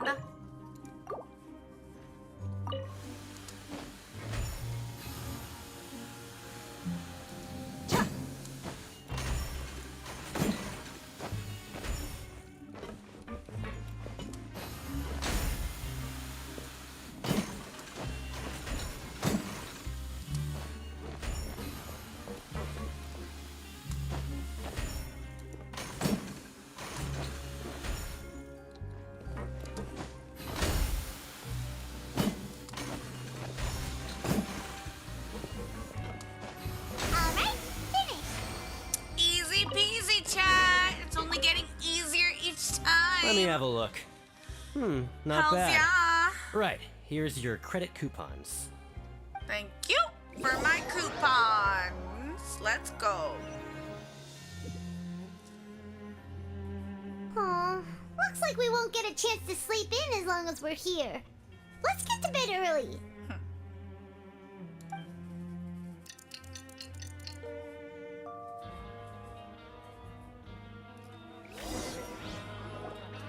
Oh, Paimon doesn't want to get up. Paimon still feels completely exhausted from yesterday. What do you have planned for us? Okay, complete the following objectives during your time in the fortress. While working in the morning shift, apply for continuous working shifts with Greensville. Choose to go in the production zone in the morning and gather information. So we gotta do this. Complete the quest stage and the objectives in certain quests to advance in the story. Okay. So, apply for continuous working shifts with Grainsville. Okay. Let's go to work. Well, Paimon really hopes the foreman will be in a better mood. So we gotta apply with Grainsville, it said, right? Look who decided to show up. Get your butts in gear and get to work. Time's a wasted. I'd like to apply for 3 continuous working days. Oh? What's with suddenly wanting to work so hard? You need coupons that badly? Yeah. Sure. Let's just say we really want to test our limits.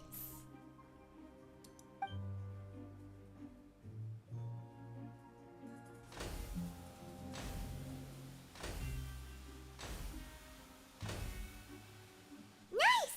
We did well today. Let's keep it up!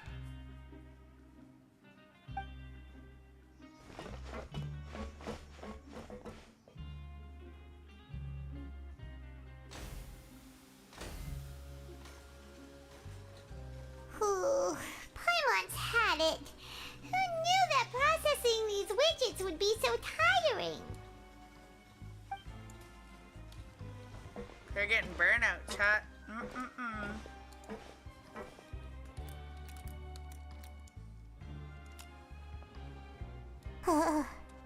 That's it. Paimon doesn't even have the energy to talk anymore. Is it time to eat yet?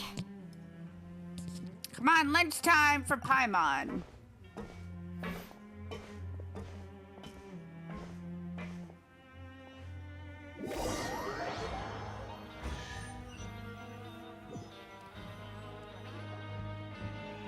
Oh, Paimon's exhausted.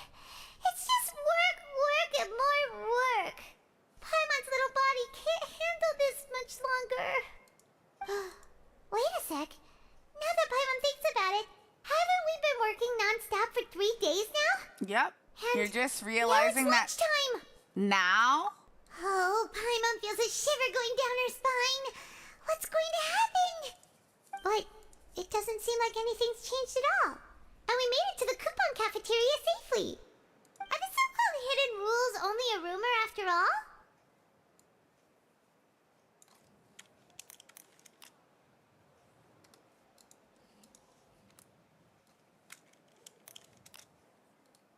Don't get your hopes up. Well, there's no use to just guessing all day. Paimon's stomach has been grumbling the whole time. Let's just eat already. Paimon wonders what we'll get today. Maybe we'll get the super lucky meal. Wait, what? Huh? This is... What in the world is this? Somebody played a trick on us. Food, and yours is the same. Is this stuff meat? But it looks and feels so bizarre. There's something What kind of chef wrong. would make food like this? There's something wrong with this so-called meat, chat. What do you think is going on? Is this the bad thing that Rowan was talking about? And now our meals have this strange meat. No, stop right there. Paimon gets what you mean, just don't say it. Hey, isn't that Woolsey over there? He must have made the food, right? So let's just ask him about the food and be done with it. Hey, Woolsey, have a moment? What is it? I'm about to go report the numbers for today's free meal, so you'd better make it quick. It's about the meat in our meals. Look, does it seem normal to you? The meat? Oh, that. Looks perfectly fine to me. Totally normal. You better hurry up and chow down. How could this be fun? Hey, don't leave! You barely even looked at it! Hey! What should we do now? Woolsey wouldn't even give us the time of day. Looks like we'll have to investigate ourselves. Yeah, looks like we have no other choice. Mm. Paimon was positively famished a minute ago, but now she's lost her appetite. The strange meat, chat. Ooh. The strange welfare meal received after violating the hidden rules of the production zone. What would you like to do this afternoon? Investigate the clues we discovered. Okay, let's see if we can find any new leads. Let's do it. Okay, let me go to here again. I want to buy the recipes because we have a lot of coupons today. What? Where are my coupons? How come it says 0? What?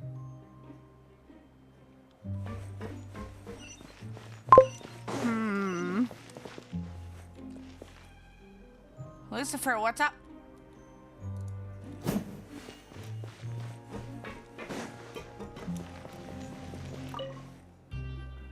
Oh, hello. You two are the ones who were with His Grace. Sure, what's up? No need to be so nervous. Sorry, I couldn't help but think of His Grace once I saw you, and I... Are you scared of him? Well, it's hard to say. Maybe I am. He's got a very overwhelming presence. It makes me feel like I'm just some insignificant little bug. Wait, seriously? Oh, I'm always indecisive, and I tend to make a mess of things. It's like a reflex. I just instantly start to tense up the moment I see a smart and capable person like His Grace. Well, that depends what the favor is. Oh, I get it. You want to take his place? What?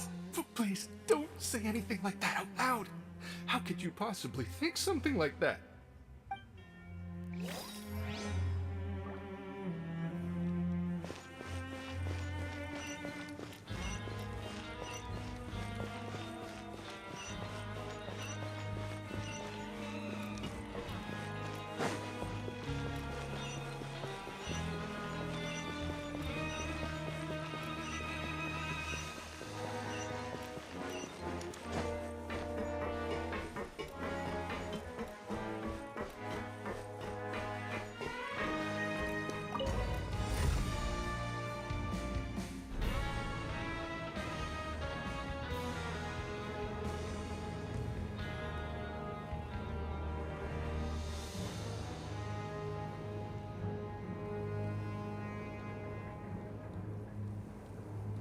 My people are used to the desert life, but still, I hope that one day they'll be able to find an oasis of their own and leave the sandstorms behind for a better life.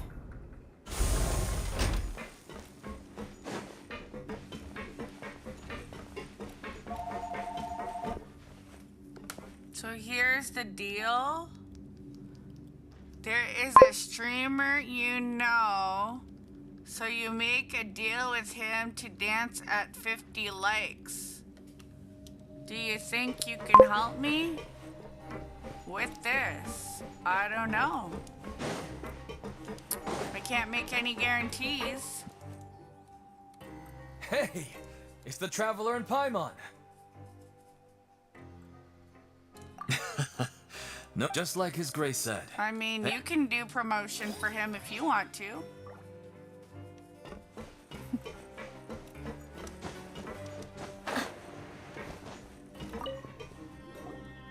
Siegewing? Aren't you supposed to be in the infirmary?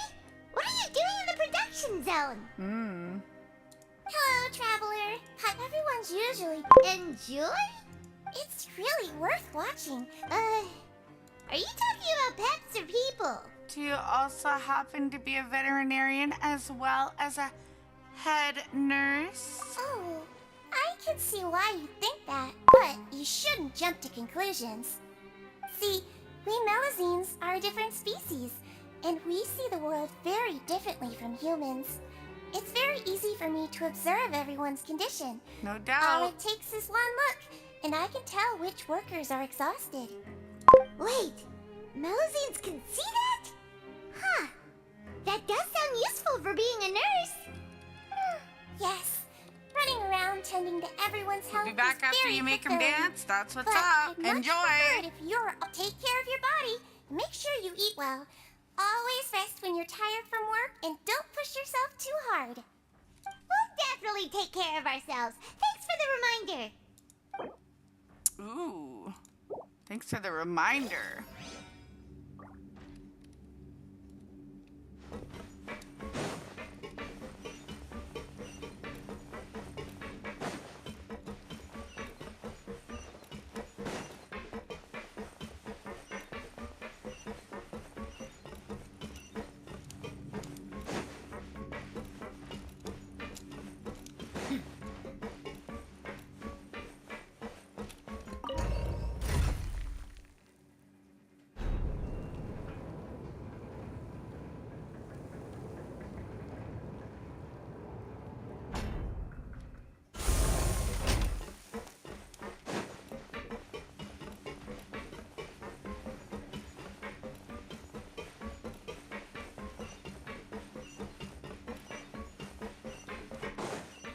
We gotta go up one more floor.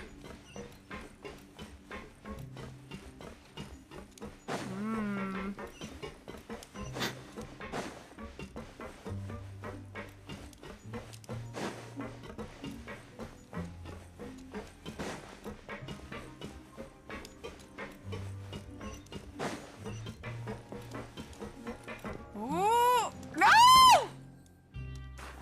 Oh my god, she didn't die, chat. I seriously thought she was gonna die. Okay, we need to go up, yeah. Hold up, wait a minute. Wait a minute, wait a minute. Let me put my 2 cents in it.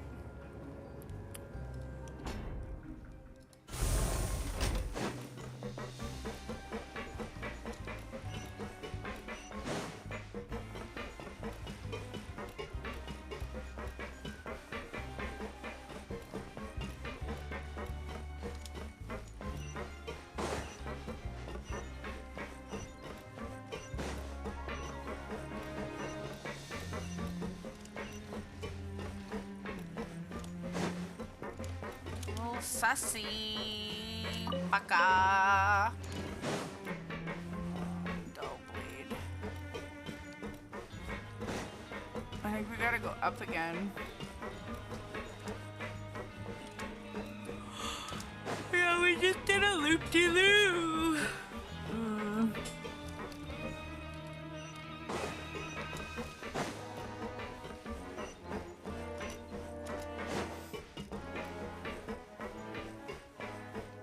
Down, no, I don't want to go down.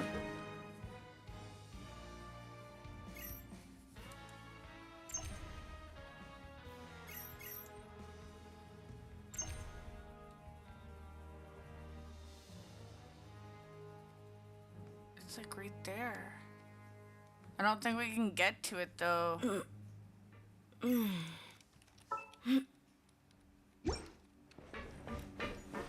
Ah, chat.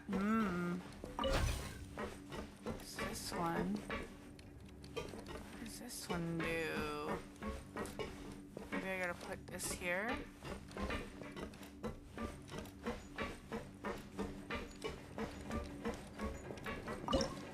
Ooh, wait a minute.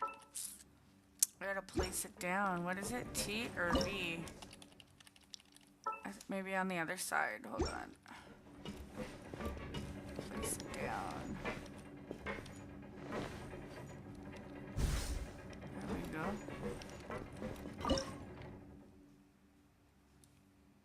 That won't work, right? We need to make it green somehow. I don't think I could grab that one.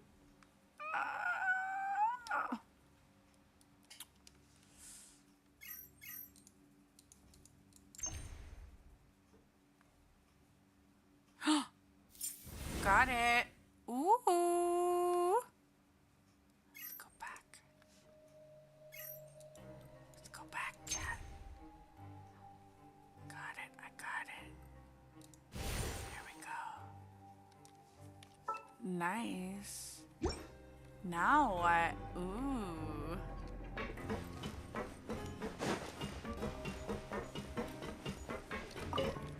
Where do you want me to go down? I mean, I could just fly down, I think, if I want to.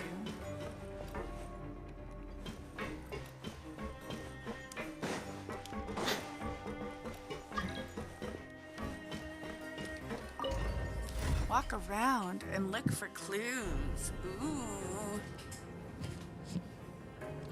Yeah, I'm not accepting anybody to join in for games at the moment. You guys will know when I want to add people to the game. Because it'll be listed on my thumbnail.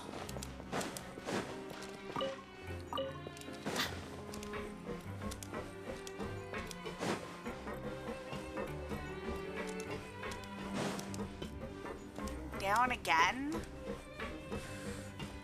But, wait a minute.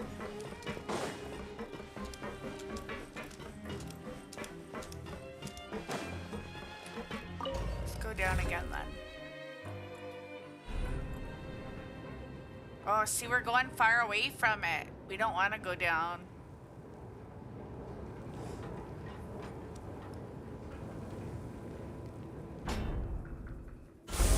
Oh, we're gonna have to go back up again. Hey, ladies, drop it down. Don't be shy, girl. Go bonanza. Shake your body like a belly dancer. I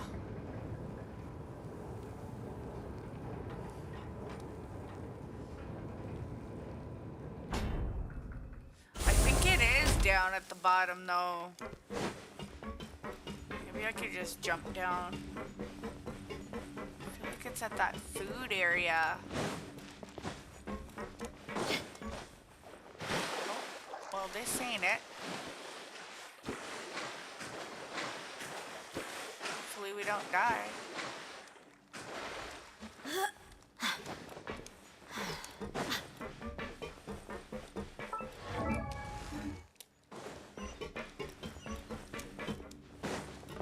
Look at that purple stuff. It's a little sussy baka.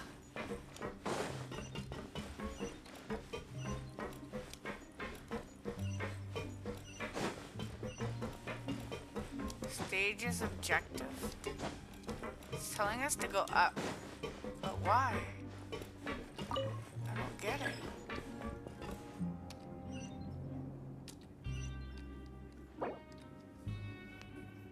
Complete the following objectives. Hold on. Find an opportunity to look around and collect clues regarding the strange meat.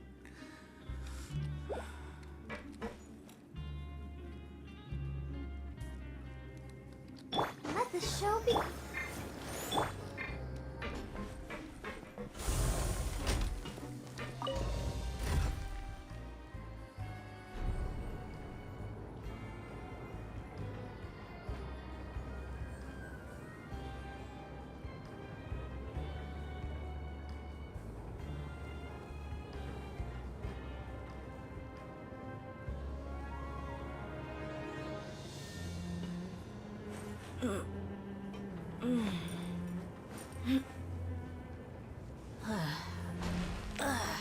Yeah, stretch it out, Dea. Let's go.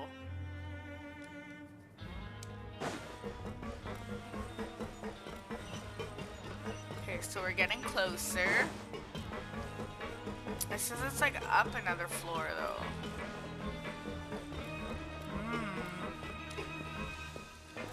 Need that one? It's like up here somewhere.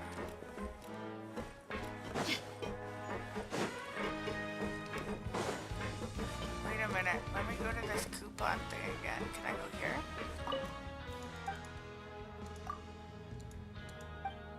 It's saying no. We're not allowed.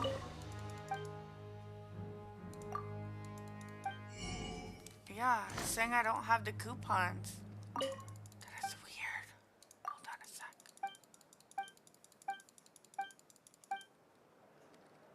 So we're just gonna talk to him, chat. Hold on.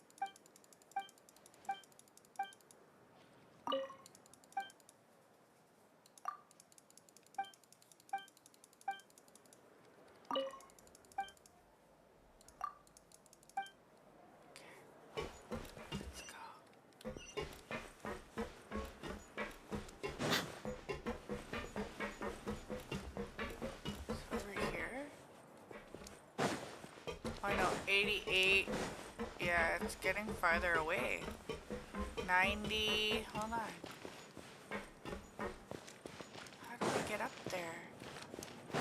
here.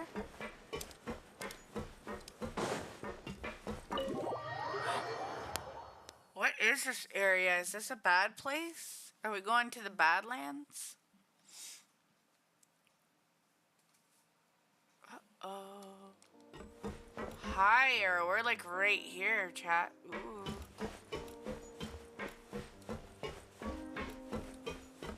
Ooh. Oh, hello.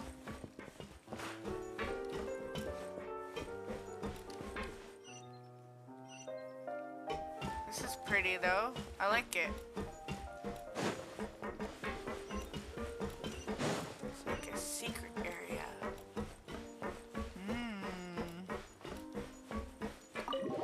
That wasn't it. Okay.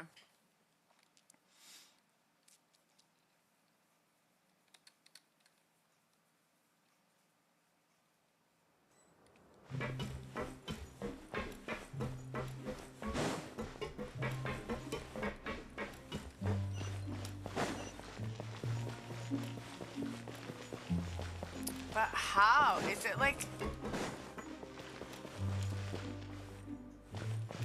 I'm so confused. Okay. Maybe we can just go up here. Are we here yet? Down. Okay, we're not going down.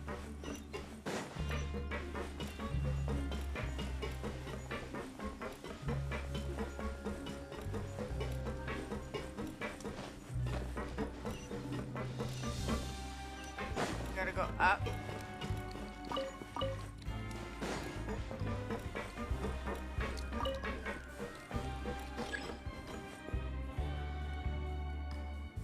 I think we're on the first floor again. It's like right there, okay.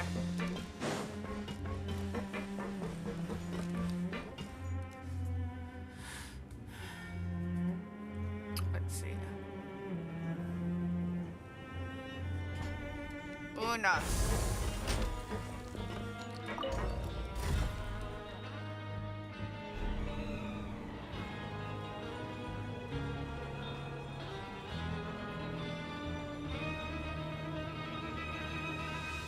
Okay, so now we're going to the second floor, I think.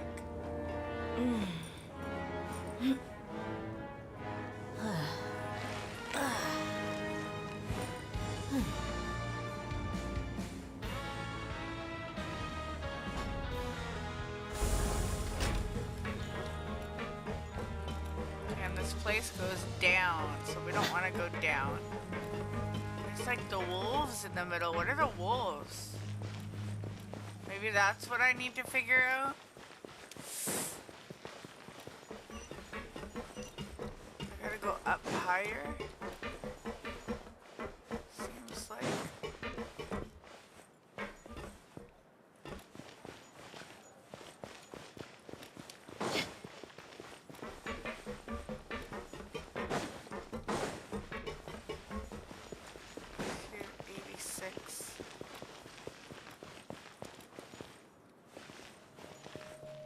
Maybe I should try climbing on a pipe.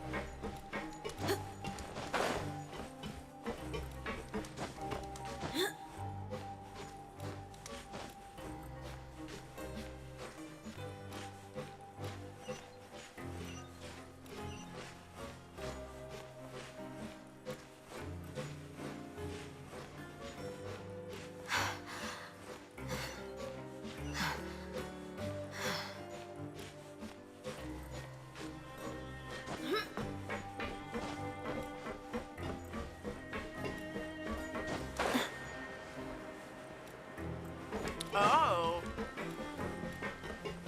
Okay. Lynette, what up, girl? Oh, wonderful. I was worried that you'd be busy trying to earn credit coupons all the time, but it seems like you haven't neglected your investigation work after all. Paimon likes having more coupons, but no one wants to work all the time. Have you also been investigating the area, Lynette? No, I was just slacking off, and you happened to catch me. How's Lenny holding up? My brother is still obsessed with anything remotely related to the Forbidden Zone. But knowing him, it won't be long before we get more leads. Oh, before I forget, this is for you. Huh? Credit coupons? Why are you giving us these? I've been here longer than you, so credit coupons aren't a resource in particularly short supply. What is in short supply are interesting people to talk with. Aw, that's so nice of you, Lynette.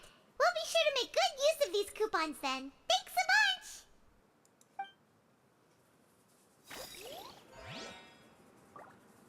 400. Ooh.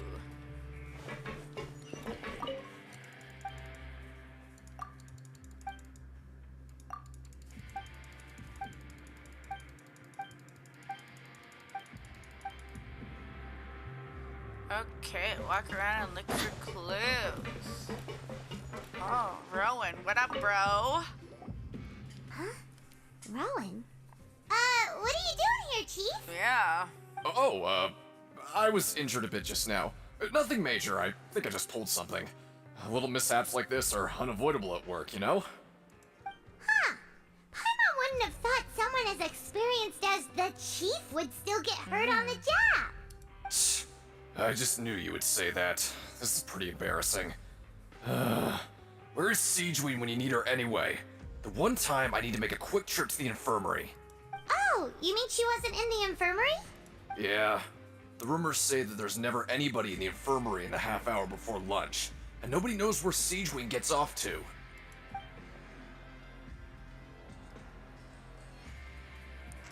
Huh. That's actually really strange. Siegeween's always super dedicated to her work. Where else would she possibly go? Forget it. I can take care of a small sprain like this on my own anyway. No need to trouble her. The empty infirmary. Okay, chat. Now we're cooking.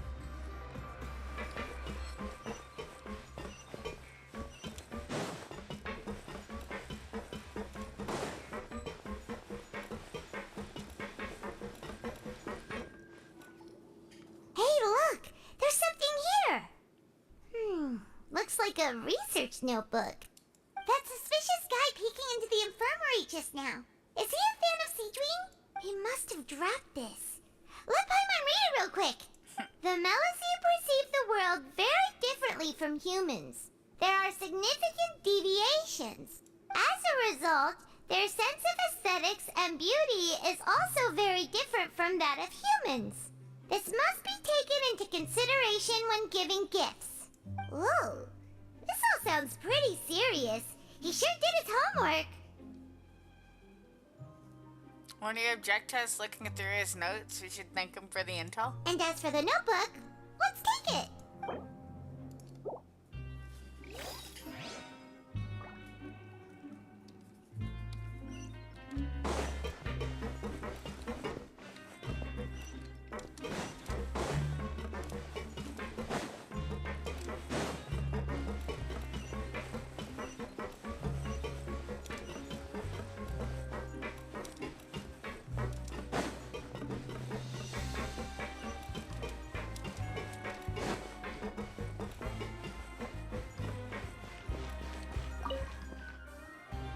Oh, you want to stop investigating and go rest?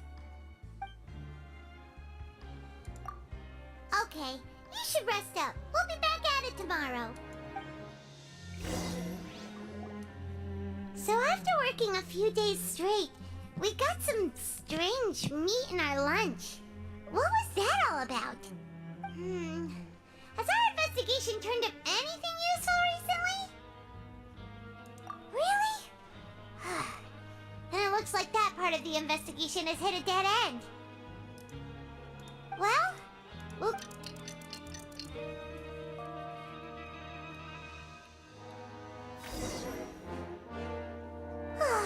The dawn of a new day. Paimon feels like we're getting used to life as convicts. What do you have planned for us?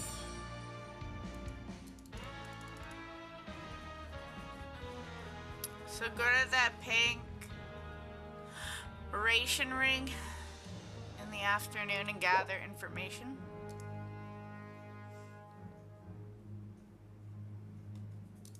After working here so long, we're really but doing the same thing all the time.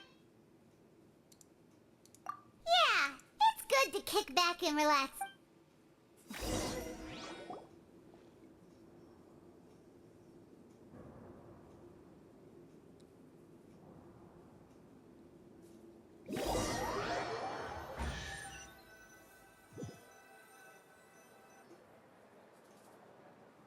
Whoa! Isn't this the Super Lucky Meal? Looks like hard work really does get rewarded. Paimon's gonna take her time and savor every bite. What would you like to do this afternoon? Let's go to the pancration ring. Sure! If we're not going to work, then let's kill some time at the pancration ring. Hi! How are you doing? I am doing well. Grab yourself a welfare meal.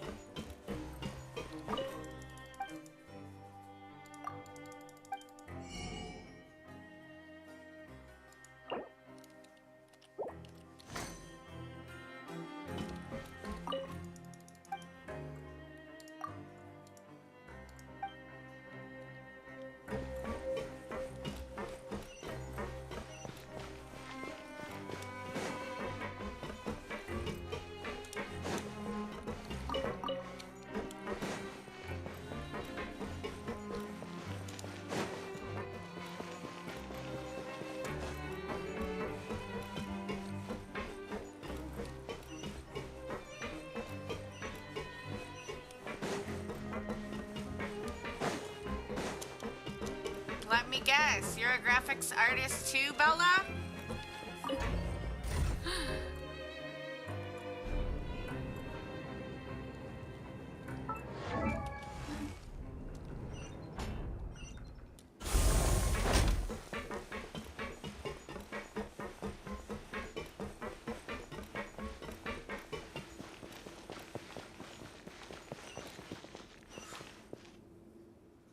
Oh, you must be the Traveler, huh?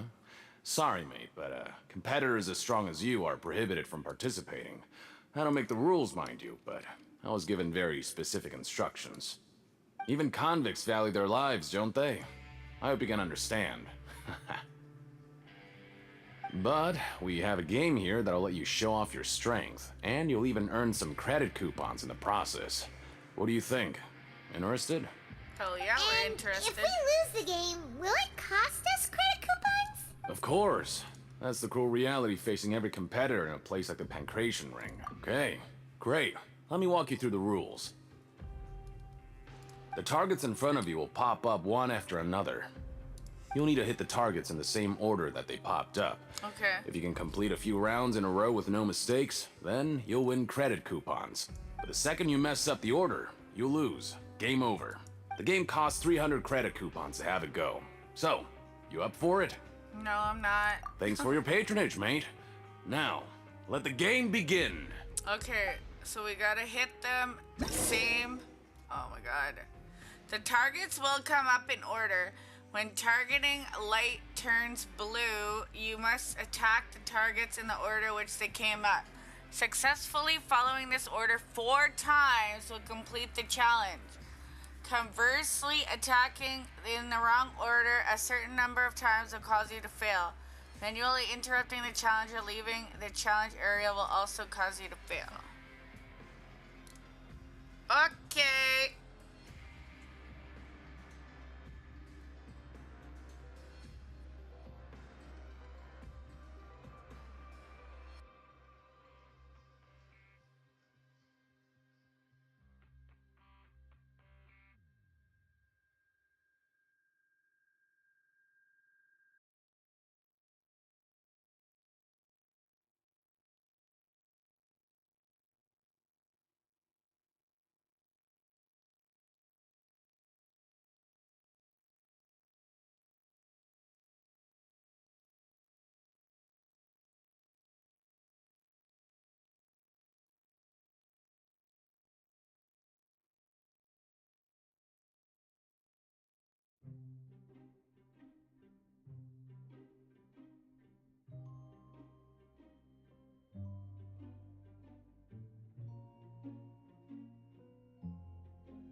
bazinga. We mercs have one simple rule. Whoever pays the most is your new boss. Okay, do your best to hit the targets, just like Colin said.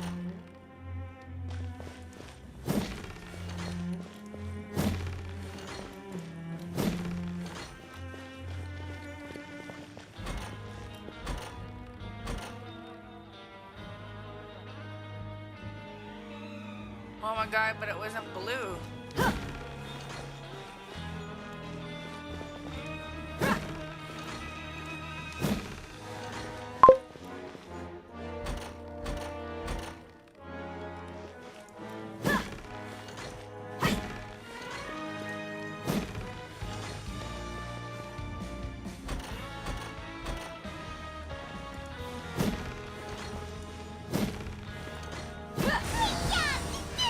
Oh, we did it. Thank God, chat. Thank goodness. Your strength really shouldn't be underestimated. Now I get why you're prohibited from participating in any official fights. Nobody who values their life would be willing to get in the ring with you. However, you two haven't tried betting on the outcome of a pancration match yet, have you? Just go talk to Rusimov. Buy a ticket for whichever fighter you think will win. There's a big payout if the fighter you support comes out on top. But we don't know anything about the fighters. How can we possibly know who to support? That's normal. Just watch a few matches and get a feel for the fighters. It won't be long before you can pick winners in your sleep. He's got a point. Why don't we give it a try? If we have enough coupons, we could probably bet at random until we figure everything out. Bet at random, huh? Well, how should I put it? It's not like you can't do that, but I'd advise you to give it some more thought first. Huh? We shouldn't get too carried away. What's the problem? Is there some sort of rule here, chat? What? I never even picked a boxer before, and you already know about the rules? Yeah. You're not just strong fighters. Seems you're pretty perceptive, too. The hidden rules, that's what they're called, right? Might as well tell you about it, since you already know that much. Plus, I think you've got the potential to be one of my greatest customers. I think I can let you in a bit. Besides, I don't want to risk ever losing a customer like you. Is it that serious? Okay. The hidden rule here is, if you buy both boxers' tickets and support them both, something bad will happen the next morning. So the rule is that we shouldn't pick both boxers in the same fight. But if anyone actually did that, wouldn't they be guaranteed to lose coupons? Who would do that anyway? And what do you mean by something bad will happen? The meal? How would I know? Not like I'm stupid enough to do that. But I've heard a story about the rule. According to the rumor, there was a masked boxer who possessed incredible skill and power. None of his opponents even stood a chance against him. However, in the final match, the organizers told him to take off his mask. He refused and never showed up to the fight. And after that, he was never seen again. Some say he died, or that he was taken care of by the event's organizers. But everyone remembers that he was someone who cherished honor above all else. In his eyes, supporting both boxers in a match would dishonor the competition itself. So you mean it's like a curse? He'll take vengeance on anyone who does that? Do you know anything about him? No, he was always wearing a mask, like he was intentionally trying to hide his identity. I don't even know anything about his past. Traveler, do you think that boxer was... We'll give it a try. Thank you so much for your information. Huh? We will? You're not serious, are you? Look, here I was just trying to be nice and warn you, yet here you are trying to break it on purpose? Yeah, it sounds pretty scary to Paimon. We're gonna risk it for the biscuit. Sounds like a good lead to me. Nothing ventured, nothing gained. Seems you've made up your mind. Just be sure to protect Paimon, okay? Betting on both fighters will set you back about 3,000 credit coupons. If you have enough, then go ahead and give it a try. Just don't come running back to me if something happens. Seems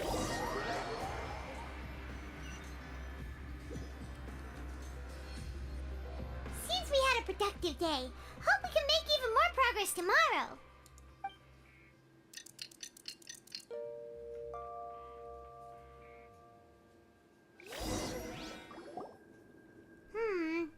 Maybe we can make some progress in our investigation today. What do you have planned for us?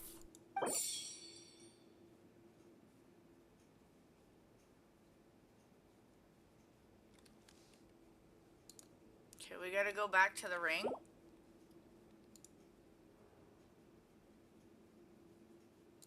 After working here so long, we're really starting to get, but doing the same thing all the time can get old. Let's see if there's any really easy work. Yeah, it's good to kick back and relax once in a while.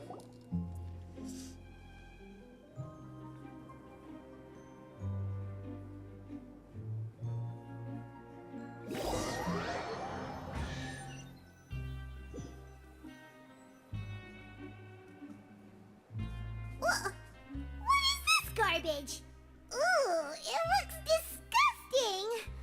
Oh, Paimon misses your cooking now.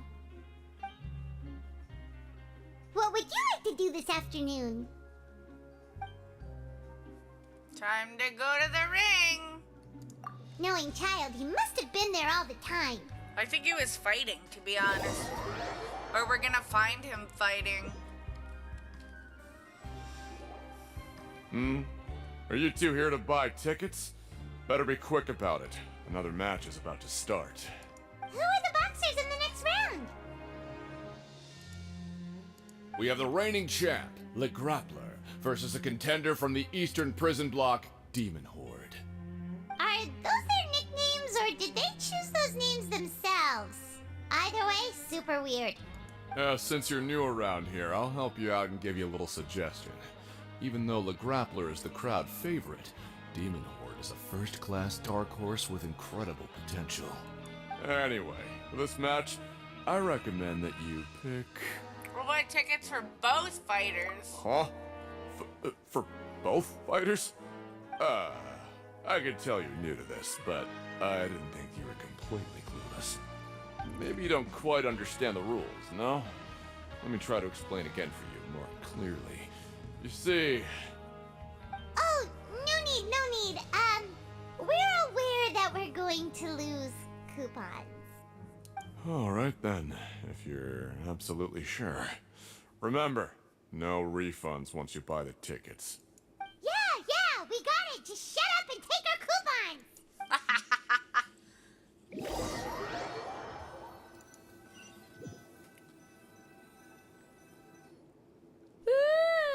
We woke up so early today that Paimon's been nodding off all afternoon. Good thing it's finally time for bed.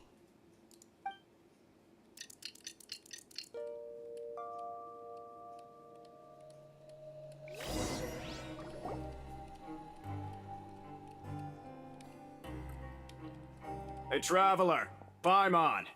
Package here for you. The next time you buy something, go pick it up yourself.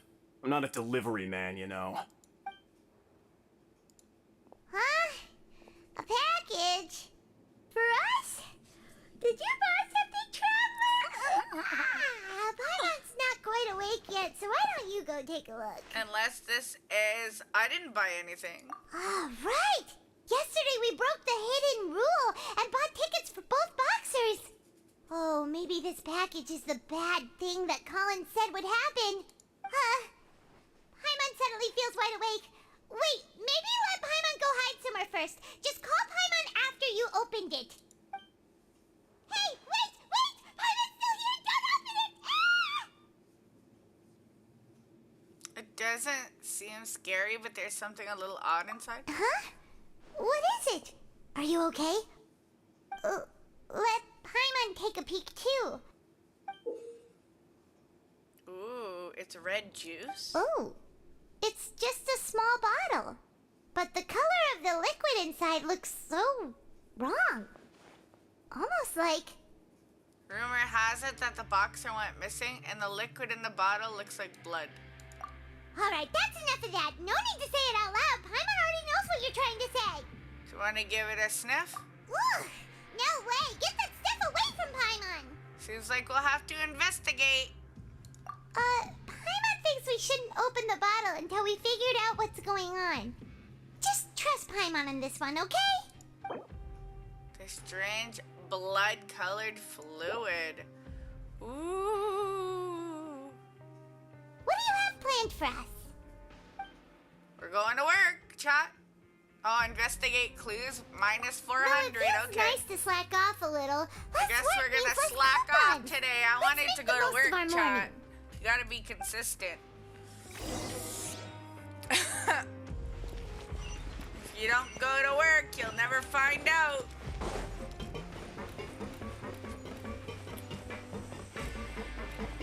I guess we're being detectives this time.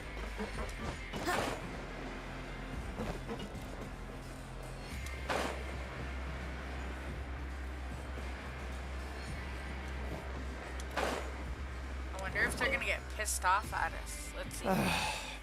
If there's no way to send it all out, maybe I'll never get a chance to leave. Who are you?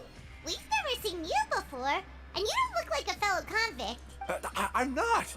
Of course I'm not. Please, don't mistake me for a criminal. I'm a good, law-abiding citizen. Then what are you doing here? You sure seem anxious about something.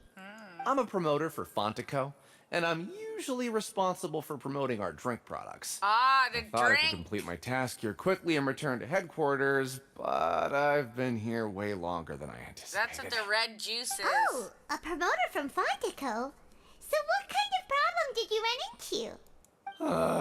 I'm so upset.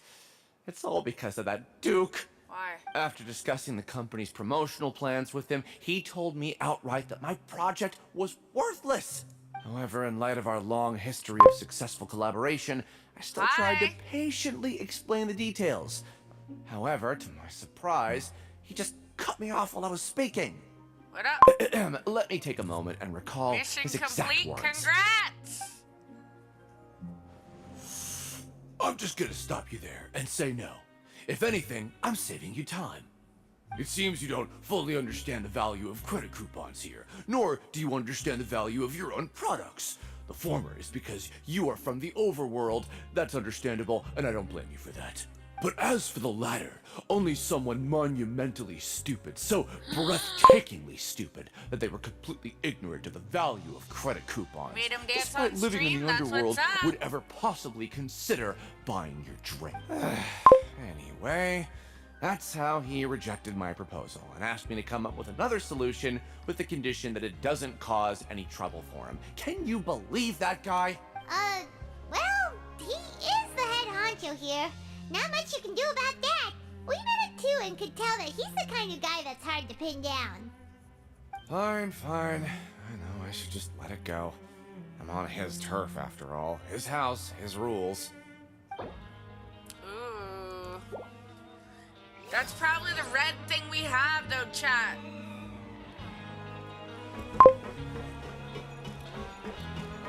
See you tomorrow. Bye.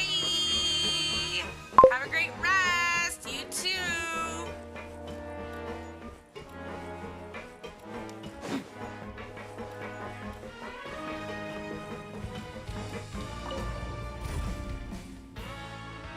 Woo! This is a pretty long quest. I didn't expect it to be this long, to be honest.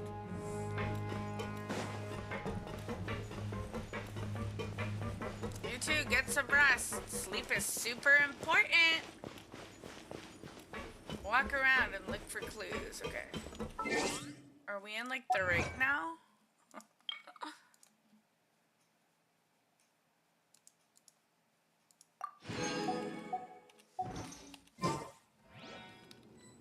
What's gonna go on? Look for clues right here. Found it. Hey, what are these papers scattered all over the ground. Are they registration forms or something? Maybe not. Every page has the Fontaco symbol on it. Maybe it's some flyers from the company. It's Sassy Baka. Okay. But if someone catches us, they could accuse us of trying to steal the company's secrets, couldn't they? What are you afraid of? We're already convicted criminals. Oh, you're right. Guess there's nothing to worry about then. Let Paimon have a look here. Without assistance from the Fontaine Research Institute, development of the new product has been slow, and some researchers on the project have voiced concerns. We have no choice but to let the new product undergo the first phase of promotional trials without a designated name or packaging. We will adjust the direction of future development according to feedback. We have decided to only conduct closed, small-scale trials for the time being. Sure doesn't seem like anything unusual. The company is just trying to develop some new products besides Fanta. But it sounds like things aren't going well at all. Let's put these papers back where we found them and make it look like nobody went through them. Okay. Good.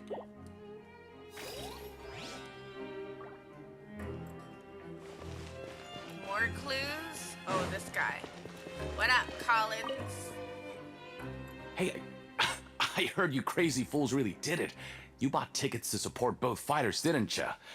Well, did anything happen? Well, the next day we received a mysterious package, but we still haven't made any sense of the contents. So it is real. You didn't become cursed or anything like that, did ya? Are you both still okay? Wait, are you sure that it's still you control? Paimon's not sure. What do you think, Traveler? Oh, okay. Well, that's good. Yeah, you two don't seem to have changed at all. But I wouldn't let your guard down just yet. Still, I didn't expect you would actually do it. You'd actually throw away coupons like that just to satisfy your curiosity? Even if we bought tickets like everybody else, it's not like we could hope to earn any coupons. When it comes to things like this, it's always the organizer who makes the real profits. Right. Hey, just what are you trying to imply? Big brain moves The there, Pancration Ring Chad. is an honest business, and we make so little that even the current tournaments can only be held thanks to funding from the producer of Fanta. Oh, so it's the company that manufactures Fanta sponsoring the events? Paimon thought all of this was thanks to the Duke's support. Let's just say it's a mutually beneficial arrangement. They reached out to us first, hoping to promote Fanta products in the Fortress of Meropide.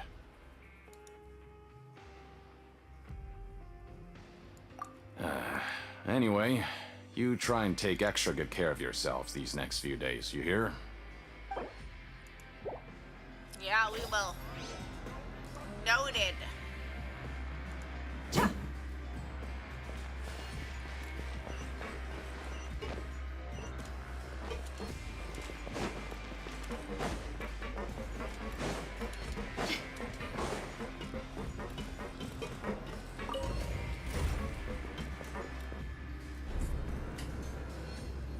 We're going up and down and up and down and up and down, up and down.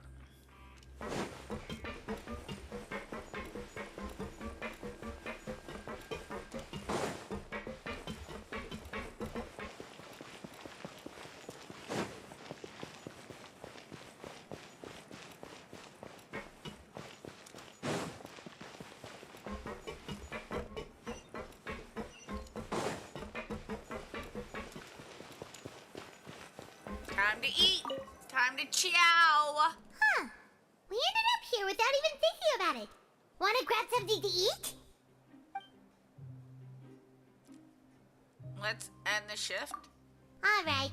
But remember that we bought this time with coupons, so let's make better use of it next time.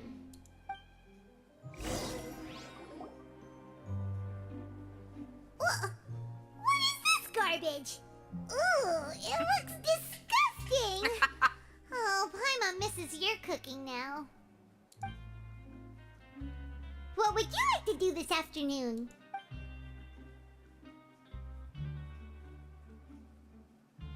After working here so long, we're really starting. But doing the same thing happening all the time. Yeah, it's good. I was gonna say if there's any really easy work and make coupons.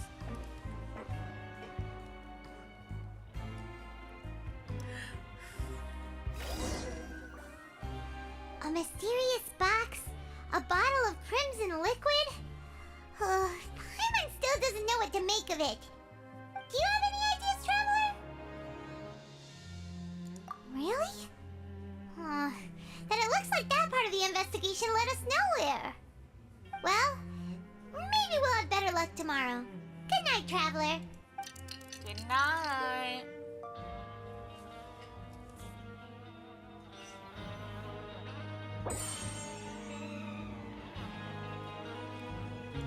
Okay, so we've investigated 2 of the hidden rules. Paimon didn't think this prison would have so many weird things going on. We'd better pick up the pace with our investigation, otherwise we'll never get anywhere. Yeah, let's skip work for now and put our time to good use.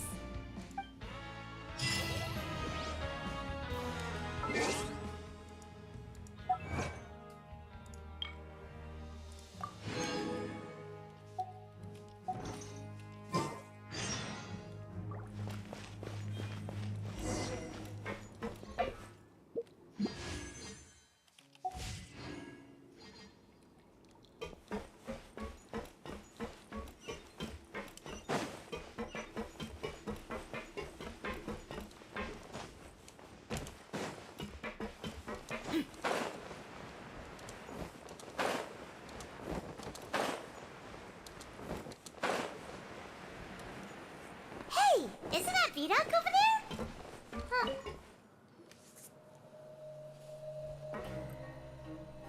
Ah. Seeing you at this time must mean you've already saved up a lot of credit coupons. Or at least enough to skip work. Seems you're getting into the swing of things around here. We're getting by. Impressive. Very impressive. So, now can you tell us about the hidden rules you know?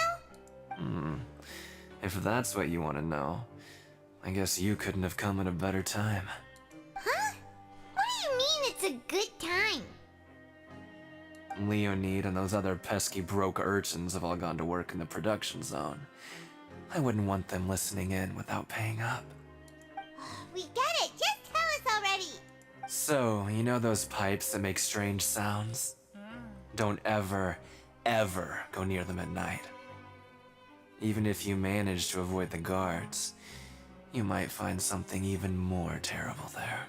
Something even more terrible? Like what? A group of cannibals. Cannibals? In the Fortress of Meripede? Every month, they meet a few times in the dead of night. Rumor has it they might be connected to the people that have disappeared here. But what's even scarier is that they have a special proclivity. Since they have no way to dispose of the leftover remains, they have ways to transform them into other forms and keep them in the fortress forever. Paimon might already know what you mean by other forms. So that's what's going on here. You two look pretty skeptical. No matter, learning the truth behind dark secrets isn't necessarily a good thing. I've got things to do too. I suggest you just act. Bye! Traveler, can we just trust him on this one? Oh, Paimon doesn't want her blood and flesh entombed here for all eternity? Oh, so that's how you see the situation. Huh. You know, Paimon does feel a little better about it now. Let's get ready to investigate. When will all the secrets end? Right?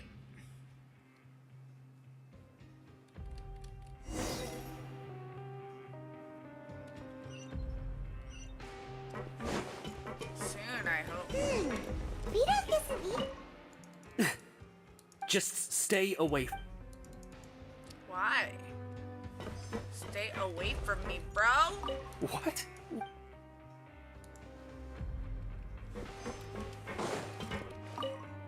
What are you talking about? Listen, you should keep your nose out of other people's business. Ooh! Spill the tea, baby. Their attitude sure is suspicious. Like they're trying to avoid us. Yep. But if they're being so obvious about acting weirdly, do you think they might just be trying to lure us in? Oh, this is all getting way too creepy for Paimon. So you mean we still need to investigate some more? Yep.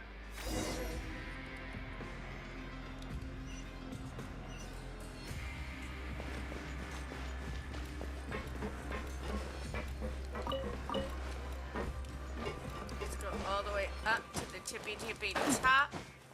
We're never gonna stop.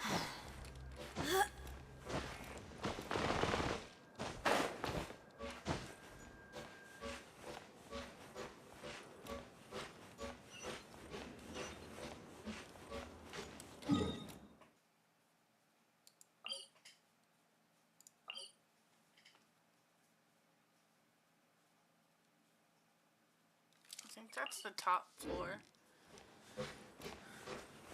It's saying to go higher, so maybe it's not.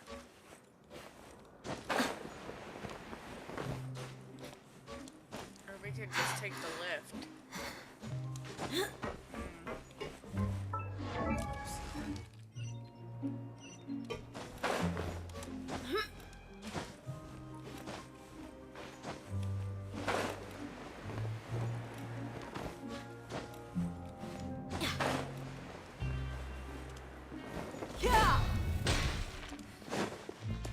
That's down. Let's go up.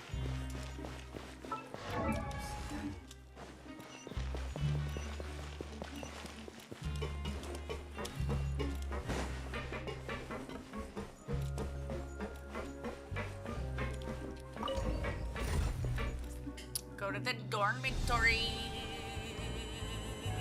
Let's go.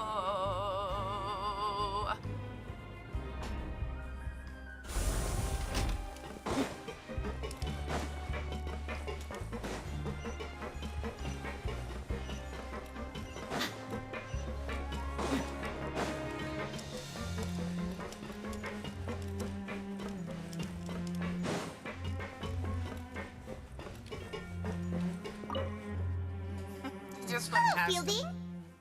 Fielding, what up, bro? What do you want? Criminals like you ought to be working right now. Catch my drift. We just want to ask you a simple question. Have you ever discovered anything odd during your nighttime patrols? Why are you asking about something like that?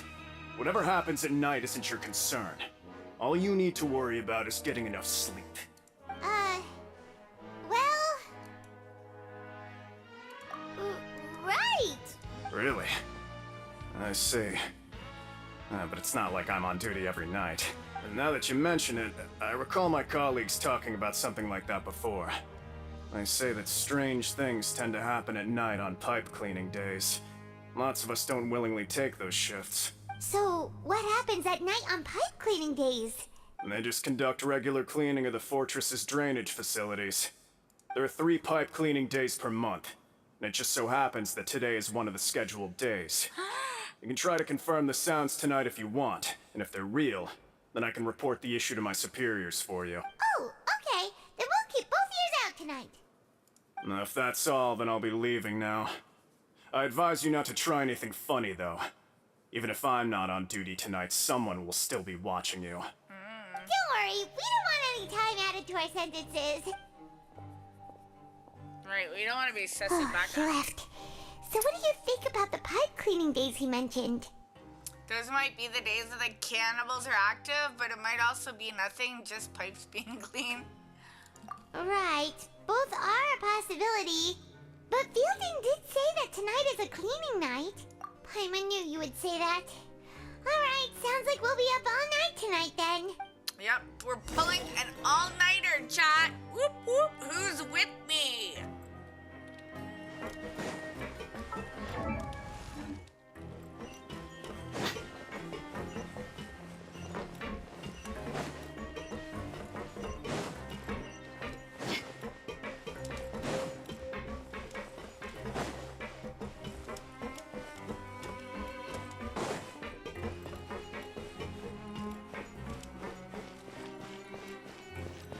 Chat, can you imagine though, cannibals in Genshin? I'm so tired. I don't believe it. But we can't sleep yet. They'll be cleaning the pipes tonight, so it's the perfect chance for us to investigate. Whatever. Just be sure to wake Paimon if she dozes off. Paimon's worried something might happen if you go alone. Huh? Traveler? Did you fall asleep already? Oh, it's a child dream again.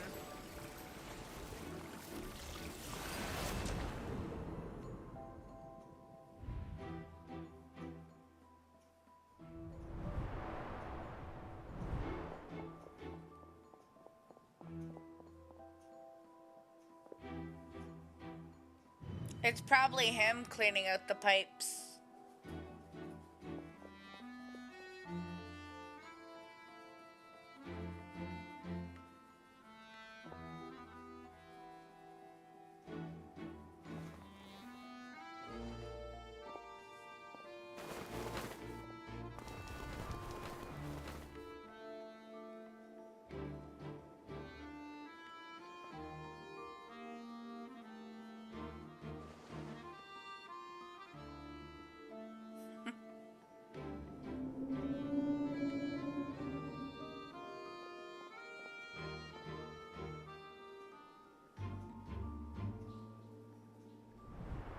Traveler, come on, wake up!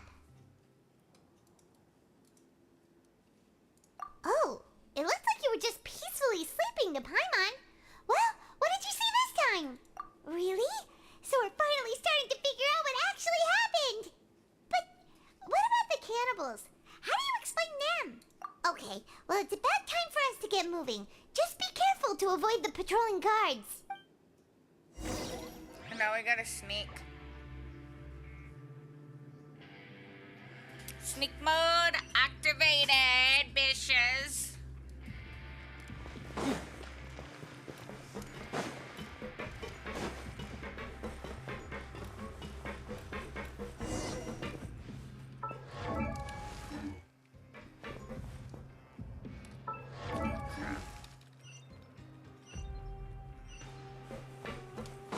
Shh, careful.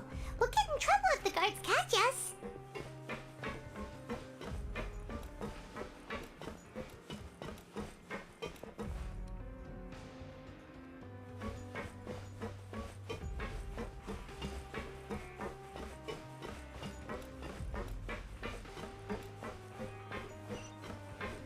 I mean, are they really gonna catch us though? This should be the place.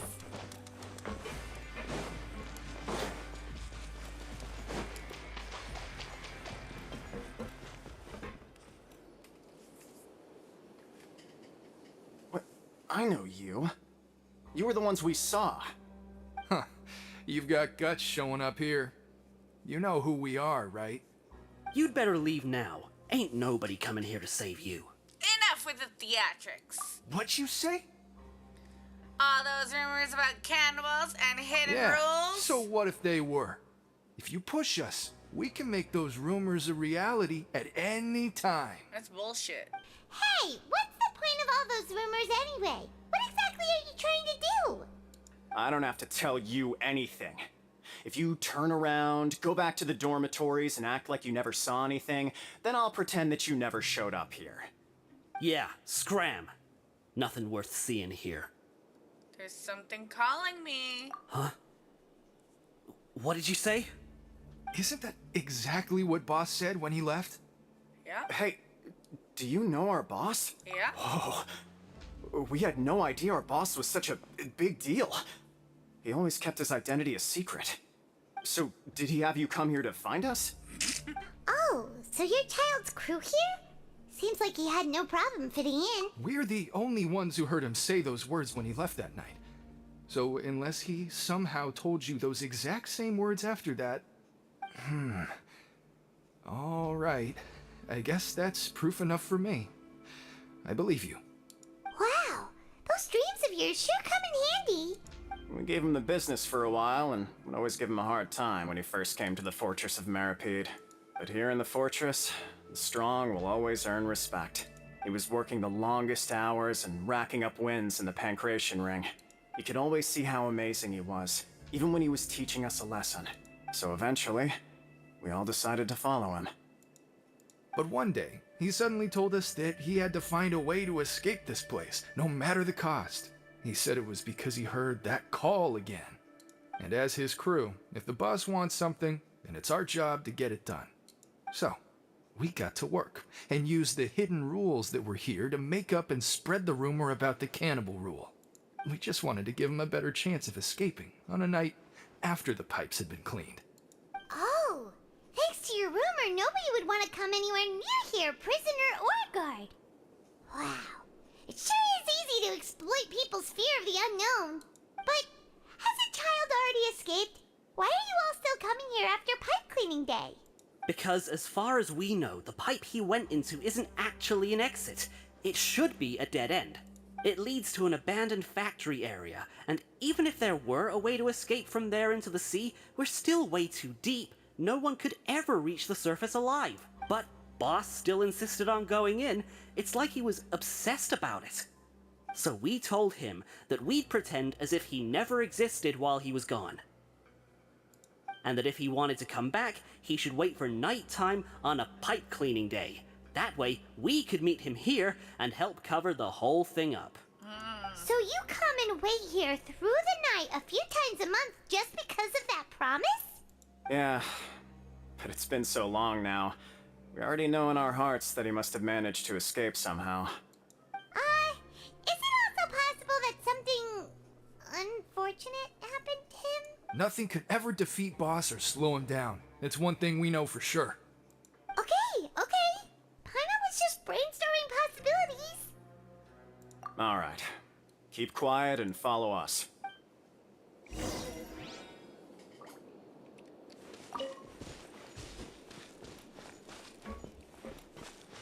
Which way is it? Oh, it's this way.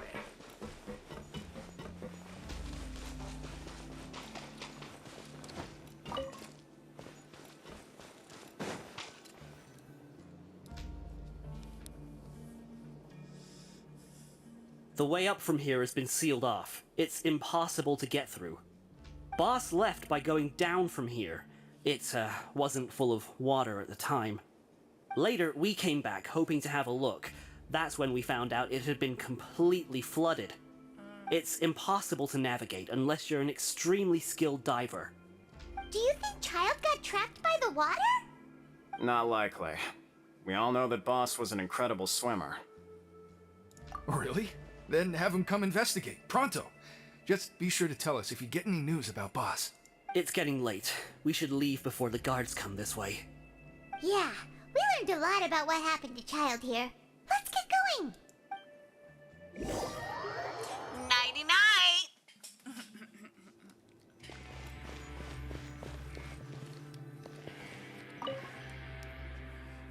Whew. We finally learned some key information. Seems all of our investigative work has finally started to pay off. When you said you knew a diver, you were talking about Fremine, right?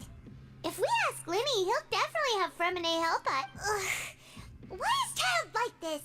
What was he doing going into the pipes? Not making our jobs easier, that's for sure. Fortunately, though, it seems like it's only a matter of time now before we find out what really happened. Now that we can finally relax, I'm starting to feel super sleepy.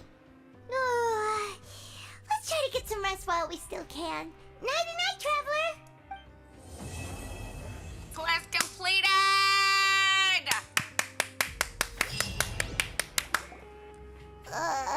It's morning already? Oh, Paimon still needs more sleep. Okay, chat, this is where I am going to call it. Thank everybody for tuning in today, tuning into the stream, tuning into the live. Y'all are all amazing.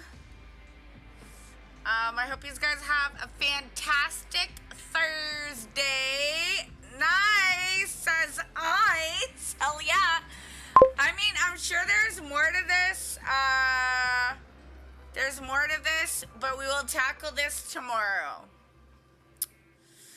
So thank you all for joining. Thank you for being here. Ice, always chill. Lucifer. Let's see who else. All the bots on Kick. All the graphics artists. Thrilling Odyssey. Who else? Who else? Everybody on TikTok. We had Mr. Steetastic and Mrs. Scorpius.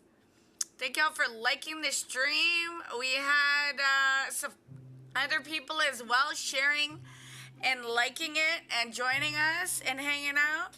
So we appreciate everybody for tuning in. Tomorrow I'm not sure what I'm going to be playing. If we're going to keep going with this, we might. Because I want to finish up like the Fontaine story. And then I want to play some God of War as well. So we'll see what happens. Yeah. Thank y'all for tuning in. And we'll see you guys tomorrow.